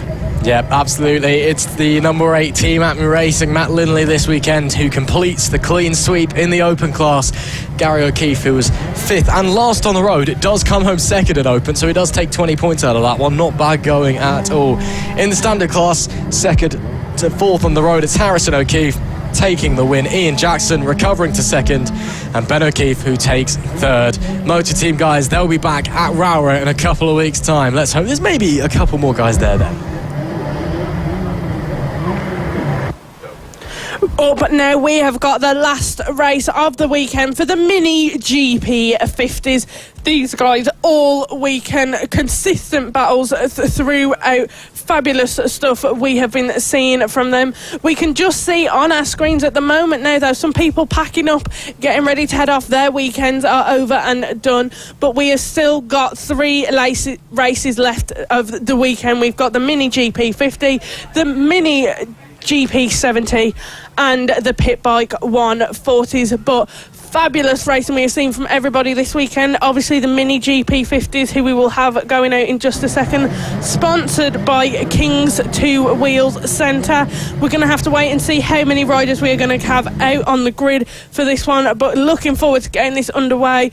Lucy Curtis there just holding them back until they're going to be released on the grid. For those of you joining, watching us online, who do you think is going to be win? Who are you looking out for in this race, in the final race for the Mini GP 50s? Let us know online who you are supporting. Comment, subscribe, like, just let us know.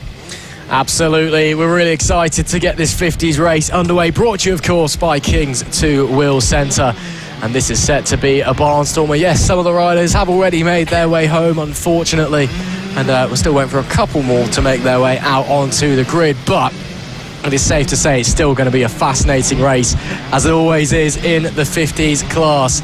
Are we waiting for anybody else, or are we going to get sent round on our sighting lap? Because it could be Sebastian Goslavsky, and it looks like it will be Sebastian Goslavsky starting from pole alone on the front row. Bradley Curtis was due to start 2nd and did race in race 2 earlier after being medically cleared after a huge high side in race number 1 yesterday.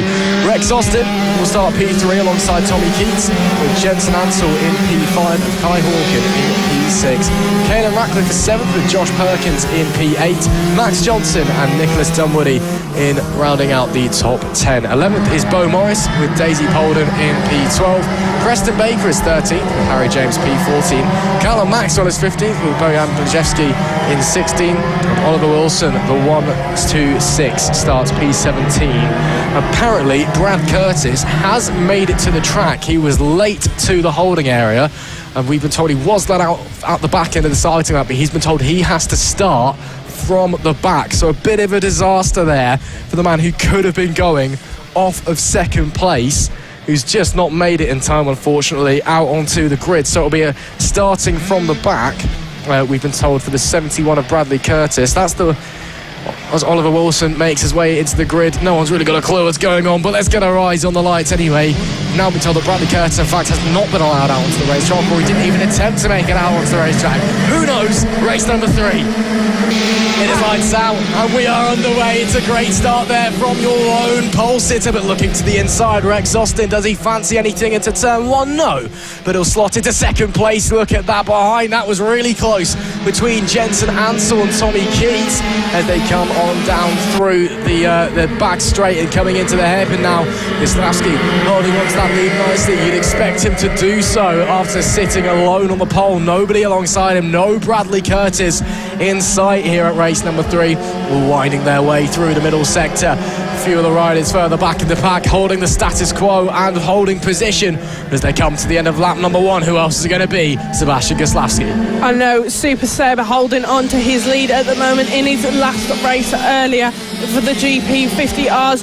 He ended up struggling a bit there. Curtis and Rex Austin both got ahead of Sebastian Wisławski, and you can see here with 10 laps left to go, Rex Austin is looking to put the pressure on Sebastian Wisławski again, looking to make a move on the inside, but Sebastian Wisławski very defensive there. He doesn't want anybody taking this first position away from him in the last mini GP50 race of this weekend. Absolute fabulous racing we are seeing at the moment. Midfield stretching out quite a bit of gaps forming, but these 3 guys leading out at the front, Sebastian Wisławski, Rex Austin and Tommy Keats. Absolutely fabulous racing from those, and Kai Hawkin and Max Johnson, who are running in 4th and 5th at the moment. Jensen Ansel started 5th place, he's dropped down to 6th at the moment, so we'll have to see what's happening with him. But the number 64, Sebastian Wisławski, leading ahead of everybody else currently. Yeah, doing a really good job. I had a chat with him over the lunch period. We were talking about some old go-karts they've got lying around in the clubhouse here at Clay Pigeon. No, not even a slither of happiness or emotion. He was just, yeah, I just go out on a race and I win. That's what I do. You know, he's just so calm and collected. Even when he flicks the visor out, it's just pure focus for that young man. And well, it translates to success out on the racetrack, and he is holding on at the moment. Rex Austin, though, looks like he fancies it. Let's see if he can convert that one into potentially a race win as they head down the back straight into the hairpin once again. Austin this time doesn't go for it. We saw him on the last lap with a big lunge up the inside. Had to sit the bike up though as Wisławski closed the door. So the 991 happier maybe just to hold position for the time being. It was the fastest lap of the race for the race leader last time as well, 40.110, only slightly faster than the riders following him though. This top 4 really breaking away from the pack as they go now.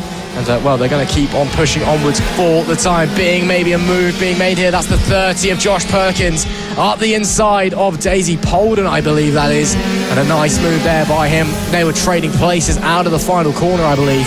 And now he can hold on to that one and get back ahead, reset and try and move forward unless Daisy can launch another attack. 7 laps left to go though. Daisy has been doing quite well this weekend. She's had some top 10 finishes here in the mini GP50. She's working hard, working to fight and battle with these guys that she is racing against. But that was a lovely move from the 30 of Josh Perkins to get past Daisy. They're just coming past some back traffic there, I believe.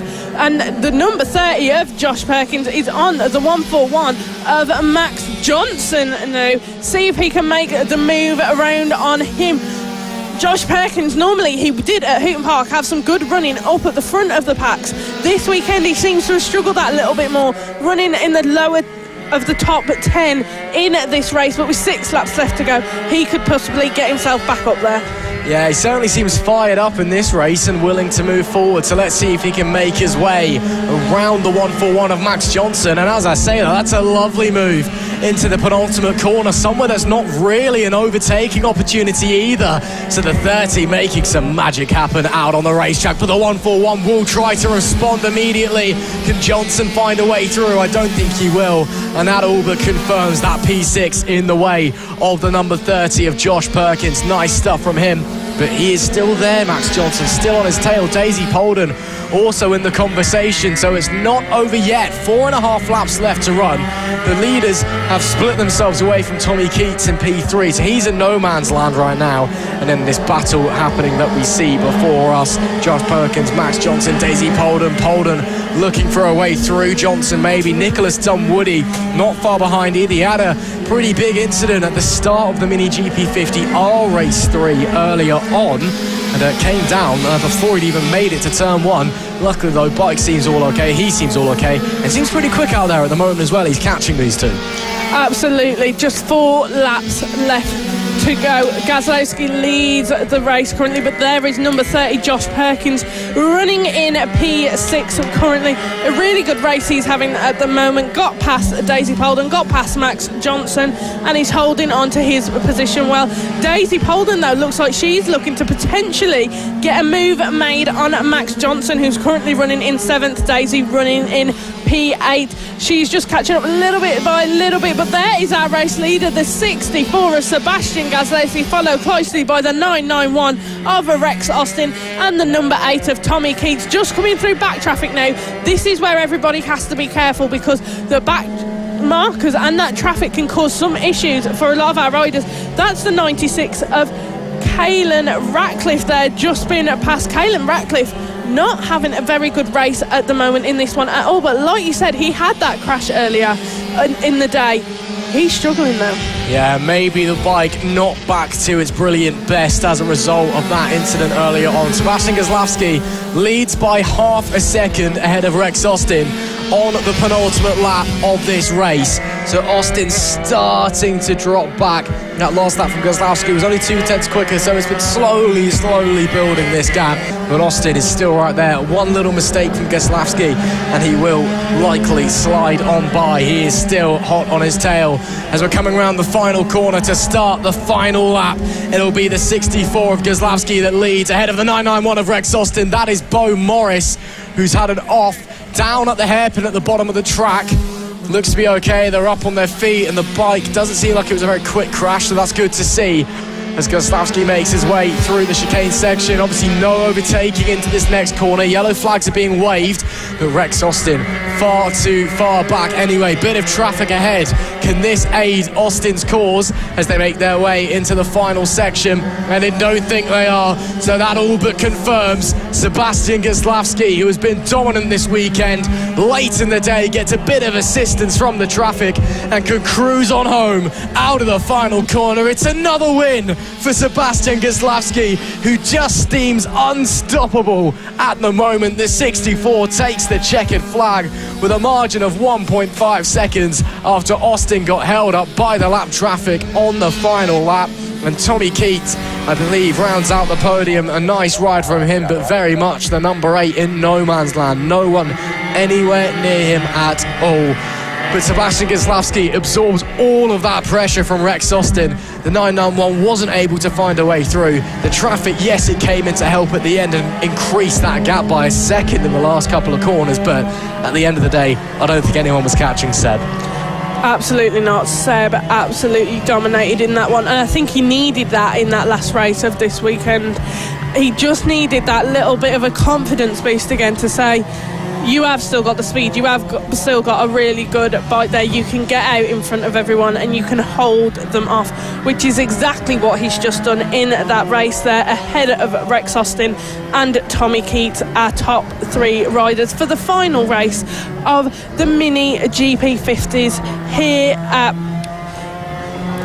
Pigeon. But let's just run through who ended up wearing that race. Sebastian Gazlowski came first, Rex Austin came second, Tommy Keats came third, Jensen Ansell came fourth, Kai Hawken came fifth, Josh Perkins came sixth, Max Johnson came seventh, Daisy Polden came 8th, Nicholas Dunwoody came 9th, Preston Baker came 10th, Harry James came 11th, Callum Maxwell came 12th, Caelan Ratcliffe came 13th, Bojan Blazieski came 14th, Oliver Wilson came 15th, and unfortunately Bo Morris did not manage to finish that race. Yeah, that is it then for the Mini GP50s here at Clay Pigeon, brought to you of course by King's Two Wheel Centre. And what a finish it was, a wonderfully tense race to end the affair at round number 4 of the Mastermac FAB-Racing Minibike British Championship. Of course, they'll be joining us next time at Rara, but for now we bid goodbye to the 50s. But man, oh man, what a weekend they've had. Some fantastic racing all around. Now, coming up, we have got the third and final race for our premier class of racing here at FAB-Racing. It is the Mini GP 70s. These guys are where everybody wants to end up. They're just being let out now on their sighting lap. Let's just run through the grid. On pole position, we have Harrison Day. In second, we have Travis Shaw. Third, Logan Cousins. Fourth, Taylor Tomlinson. Fifth, Archie Hooper. And sixth, Josh Wood. I'm not too sure if Josh Wood will be joining us, though, after his crash a little bit earlier this afternoon. We'll just have to wait and see there. But like I said, Mini GP 70s on the road to MotoGP, where you want to be, Ross. Absolutely. I'm not seeing Josh Wood out on the tracks. That means we've only got a 5-bike race, but 4 of those bikes have been neck and neck the entire weekend. Day, Shaw, Cousins, Tomlinson. I mean, qualifying, in the second qualifying session, their laps were all within a tenth of each other, and in the race, they have been nose to tail the entire distance. So, just because we've got 5 bikes doesn't mean it's not going to be an entertaining race. Absolutely, Ross. We're going to see what these guys can pull off in this final race for the Mini GP 70s. Names again: Harrison Day, Travis Shaw, Taylor Tomlinson, Logan Cousins. Consistent battles between these guys all the time, and it's lights out and away we go. Travis Shaw, good start there, but Harrison Day keeps a hold down into that first corner. Smooth, calm and collected, just coming through that little chicane. And now everybody's position staying the same. Harrison Day leads from Travis Shaw, from Taylor Tomlinson, and then Logan Cousins. Actually, it looks like Taylor Tomlinson and Logan Cousins have done a little swap between who's running third and fourth currently. Taylor Tomlinson now running in third. But look at this. These are guys always close together in a pack, these 4. They've kind of left Archie Hooper for dust a little bit. Coming round now, 11 laps left to go. Another good start from the 77 of Taylor Tomlinson. We saw that in race number 3 of the Mini GP 50R class earlier on, with the Extreme 200, should I say. So he's done a good job there to get a good start, get up in front of some of the other riders, and then he can push onwards and keep going forwards. That is the game plan anyway for the number 77. But in front of him still, Travis Shaw and of course Harrison Day, who leads the pack as they come round at the final corner. And soon to make it, 10 laps to go here at Clay Pigeon. Day holding on to that lead, looks comfortable. He's not worried about defending from behind from Travis Shaw, who takes a much tighter line through turns 1 and 2 than Tomlinson. So Shaw already going on the defensive a little bit, but also he's so close to Day. It also is an alternate line to see if he can gain any advantage at the same time. So he's kind of doing both, killing 2 birds with 1 stone with his lines through 1 and 2. So we'll see if he does it again on this lap. Meanwhile, Logan Cousins just kind of sat there patiently at the back of this group. He's not really close enough to attack Tomlinson, but just following him at the moment. There's still quite a way to go in this race. I don't think he's too worried at the moment about maybe losing out on a podium. 9 to go then. Shaw looks to the inside. A little bit further back is Tomlinson, so this time it's very much an attacking move. But still comes to nothing, but the top 3, look at how tight they are coming through turn number 2 and then coming through the chicane. You couldn't fit a razor blade between them. It is that close, and it is still Harrison Day holding on at the front. Absolutely, Harrison Day doing what he normally does at most weekends. He's got his lead and he's just building up that gap little by little, lap by lap. Taylor Tomlinson, though, currently hot on the tails of Travis Shaw, just 0.2 seconds separating these 2 at the moment. Absolutely brilliant stuff we are seeing from them. 8 laps now left to go. Harrison Day has got a 0.3 second gap between him and Travis Shaw now, and just a 0.1 second between Travis Shaw and Taylor Tomlinson. Taylor Tomlinson every lap just creeping ever so closer to Travis Shaw, but Harrison Day's away. If a battle starts happening between these 2, then he's got a bit more of a chance to be able to pull away and get further away. This is the road to MotoGP. To everybody watching racing careers, you want one, this is where you start. All these kids are working hard to get their place in those top racing series in the world. Absolutely brilliant stuff we see from them. These are the kids we want to be watching out of. These are going to be the stars of tomorrow, and we're finding out who they're going to be today. Absolutely, and Harrison Day currently looking like a star out on the track as he holds on to that lead. Shaw, Tomlinson, Cousins drifting a little bit further back. none of them able to do anything at the moment, and the 15 is looking imperious out there. Of course, these guys, they're going to be ones up in the British Talent Cup in a couple of years' time. Maybe they'll be like Sullivan Mounsey and the Rhenish British Talent Cup champion Lucas Brown up in Red Bull Rookies, up there racing with the Grand Prix paddock on an international stage. All of the likes came from FAB-Racing. They are the stars of tomorrow. Like today, of course, the likes of Evan Belford, Casey O'Gorman, previous champions of this class, and things like Junior GP. Casey O'Gorman, he's done a couple of rounds at BSB already at a very, very young age. You know, this is the championship that if you're able to etch your name onto it, etch your name onto the trophy, into the history books, it can help your CV and then your career in bike racing so much. 5 laps left to go in this one.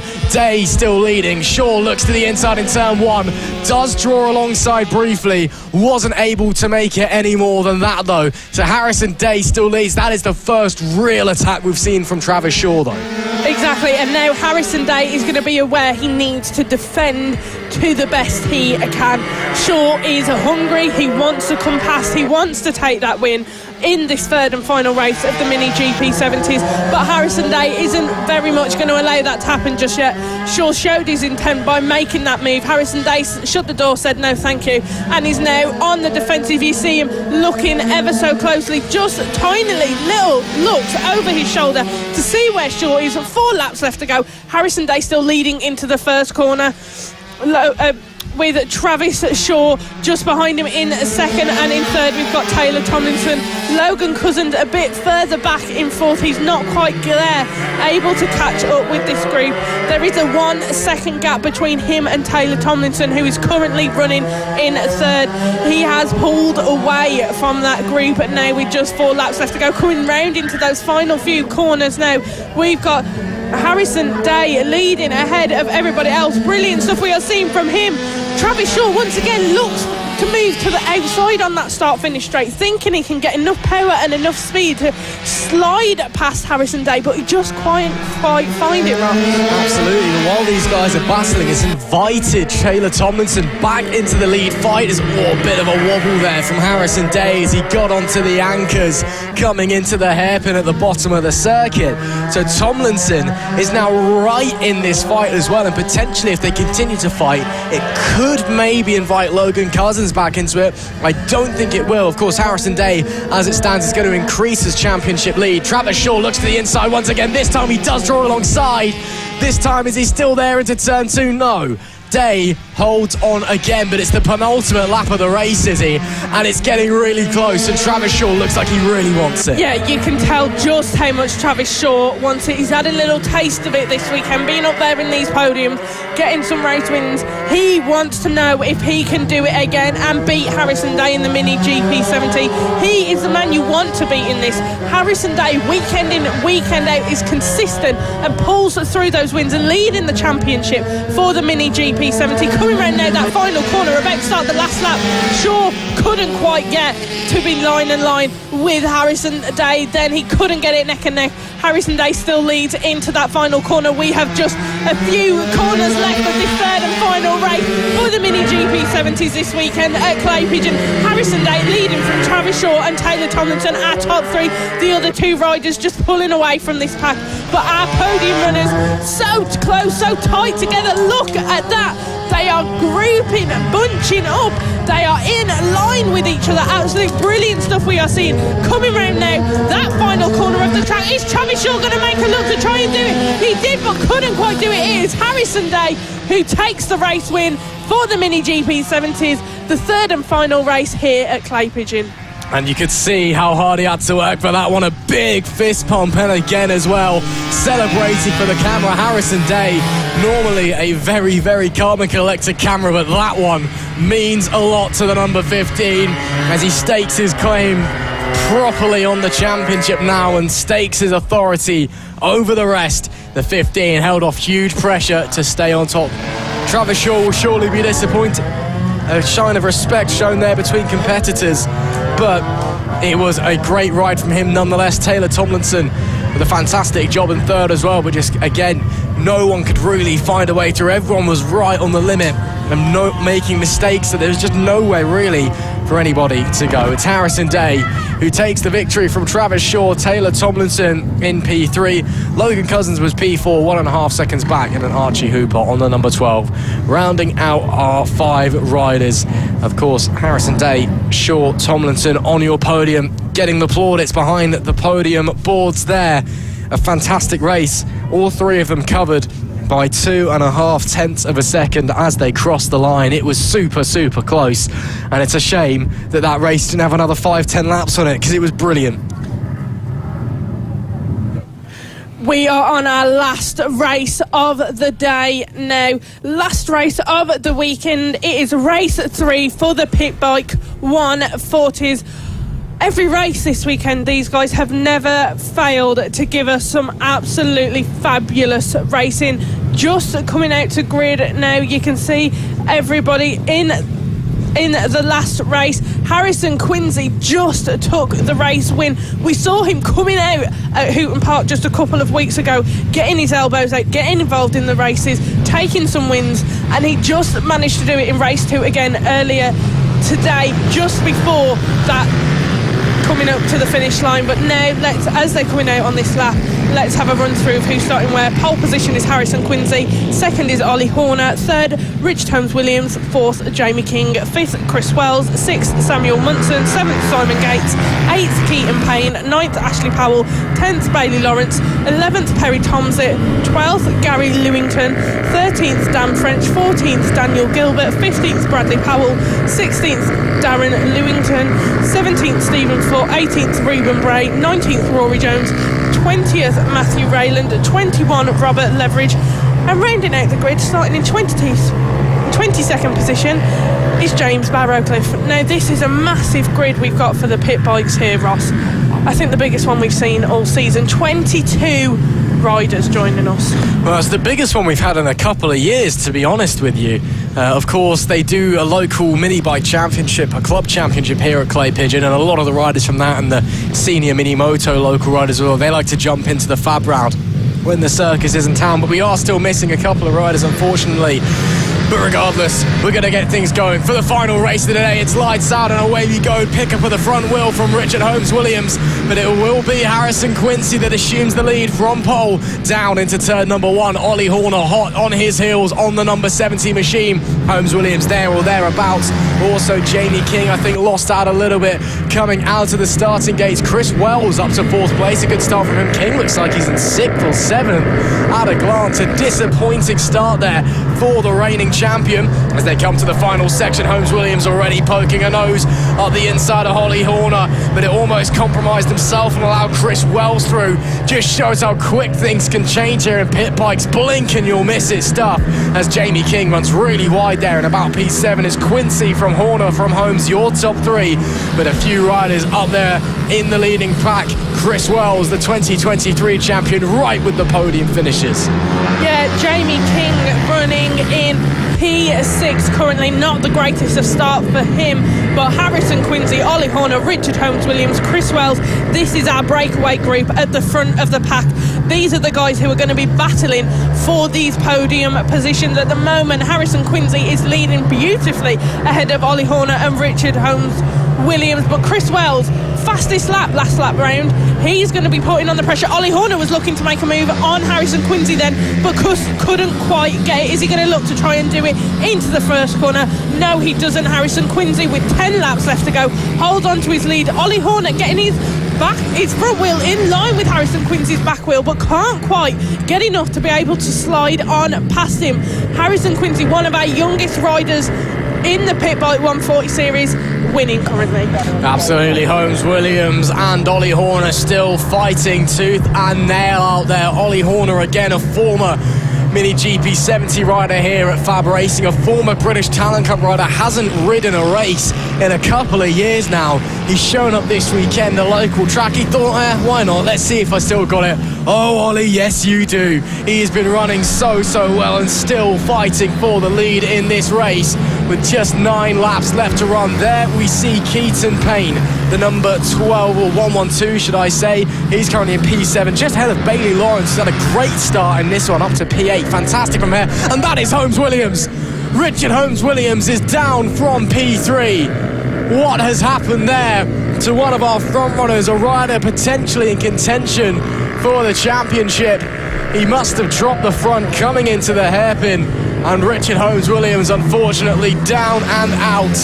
He will rejoin, but is certainly out of the battle for the lead.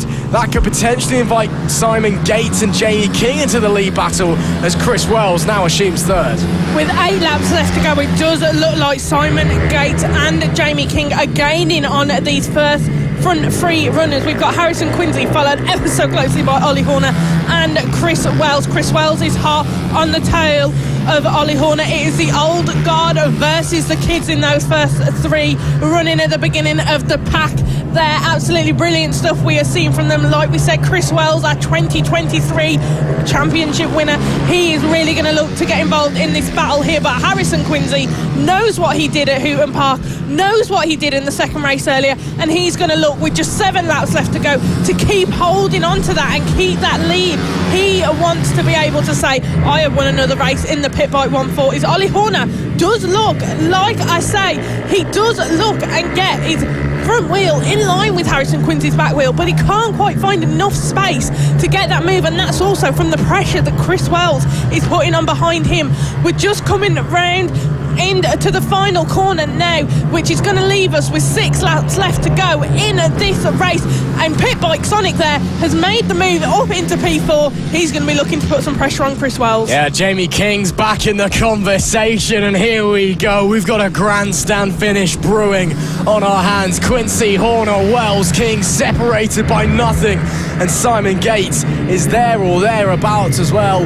Richard Holmes-Williams, he's recovered up to 10th already with 6 laps left to go, who will try to gain as many points as he possibly can at the end of this one to keep his championship hopes alive. But good to see that he was able to rejoin the race and continue on pushing as well. Quincy will make it, 5 laps left to go at the line. Does anybody fancy a go into turn 2? Maybe Ollie Horner fancies a go into turn 1, but he's had to back out of it. That's opened the door for Chris Wells. Maybe no, they all hold formation somehow, even after all looking left and right. Just no way through as it stands. Clay Pigeon this year, it's been a track where you really have to set up a move about half a lap before you make it. You've really got to nail absolutely everything and execute it to perfection to get it done, unless you spot something a bit opportune like Jamie King just has. Does he sweep round the outside of Chris Wells? Is there contact between the two friends?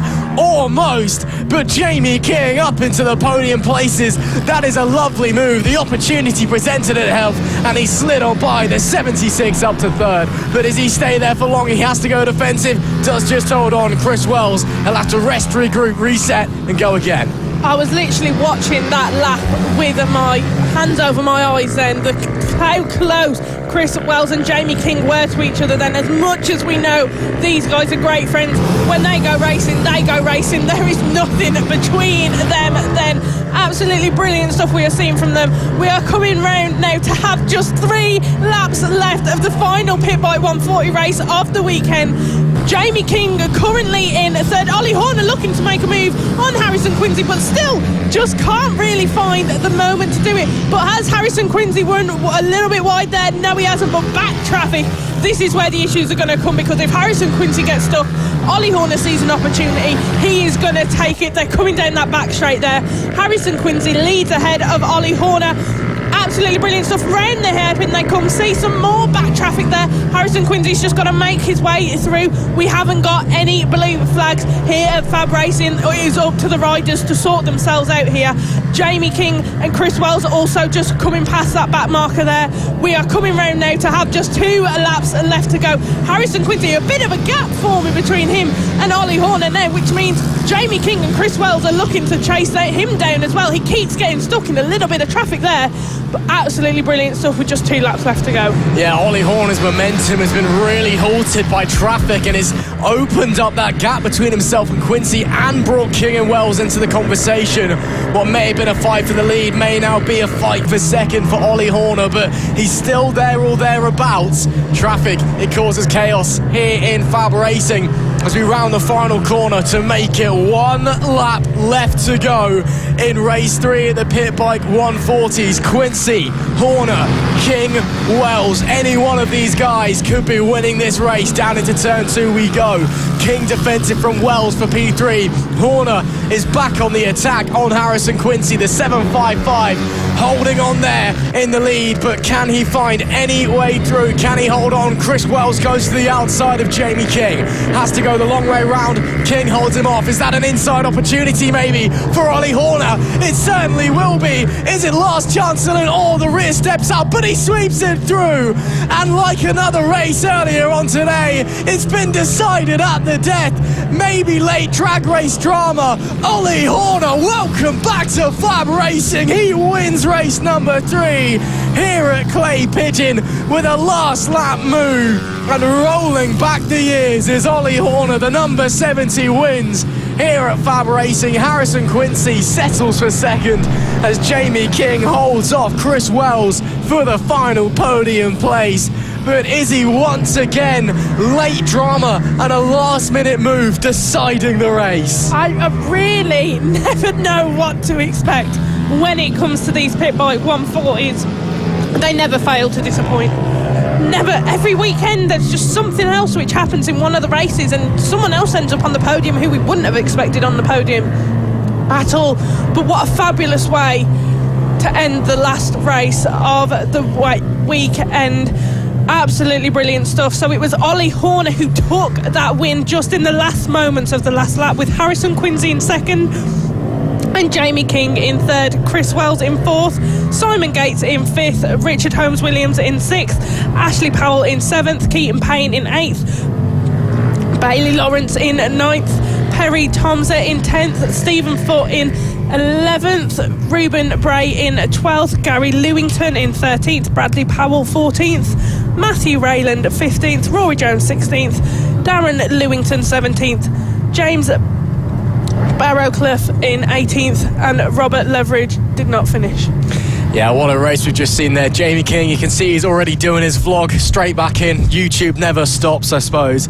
But a massive congratulations to Ollie Horner. A fantastic result. As you can see him there behind the number 1 board. Harrison Quincy, yeah, he looks a little bit annoyed with that one, to be honest, as the helmet's off. Jamie King, though, absolutely delighted, and that's because he's beaten Chris Wells. King, he does consider Wells to be a slightly stronger rider, and typically when they do crash out on track, Wells does beat him and finish in front of him. But the reigning Pit Bike 140 champion beating him there today quite convincingly out on the racetrack, and he was delighted with that one as a result. But Ollie Horner is on top at the end of the weekend here at Clay Pigeon, and showing that even though he hasn't raced in a couple years, the boy has still got it. They'll be joining us next time, of course, when we head to Rowra in a few weeks' time.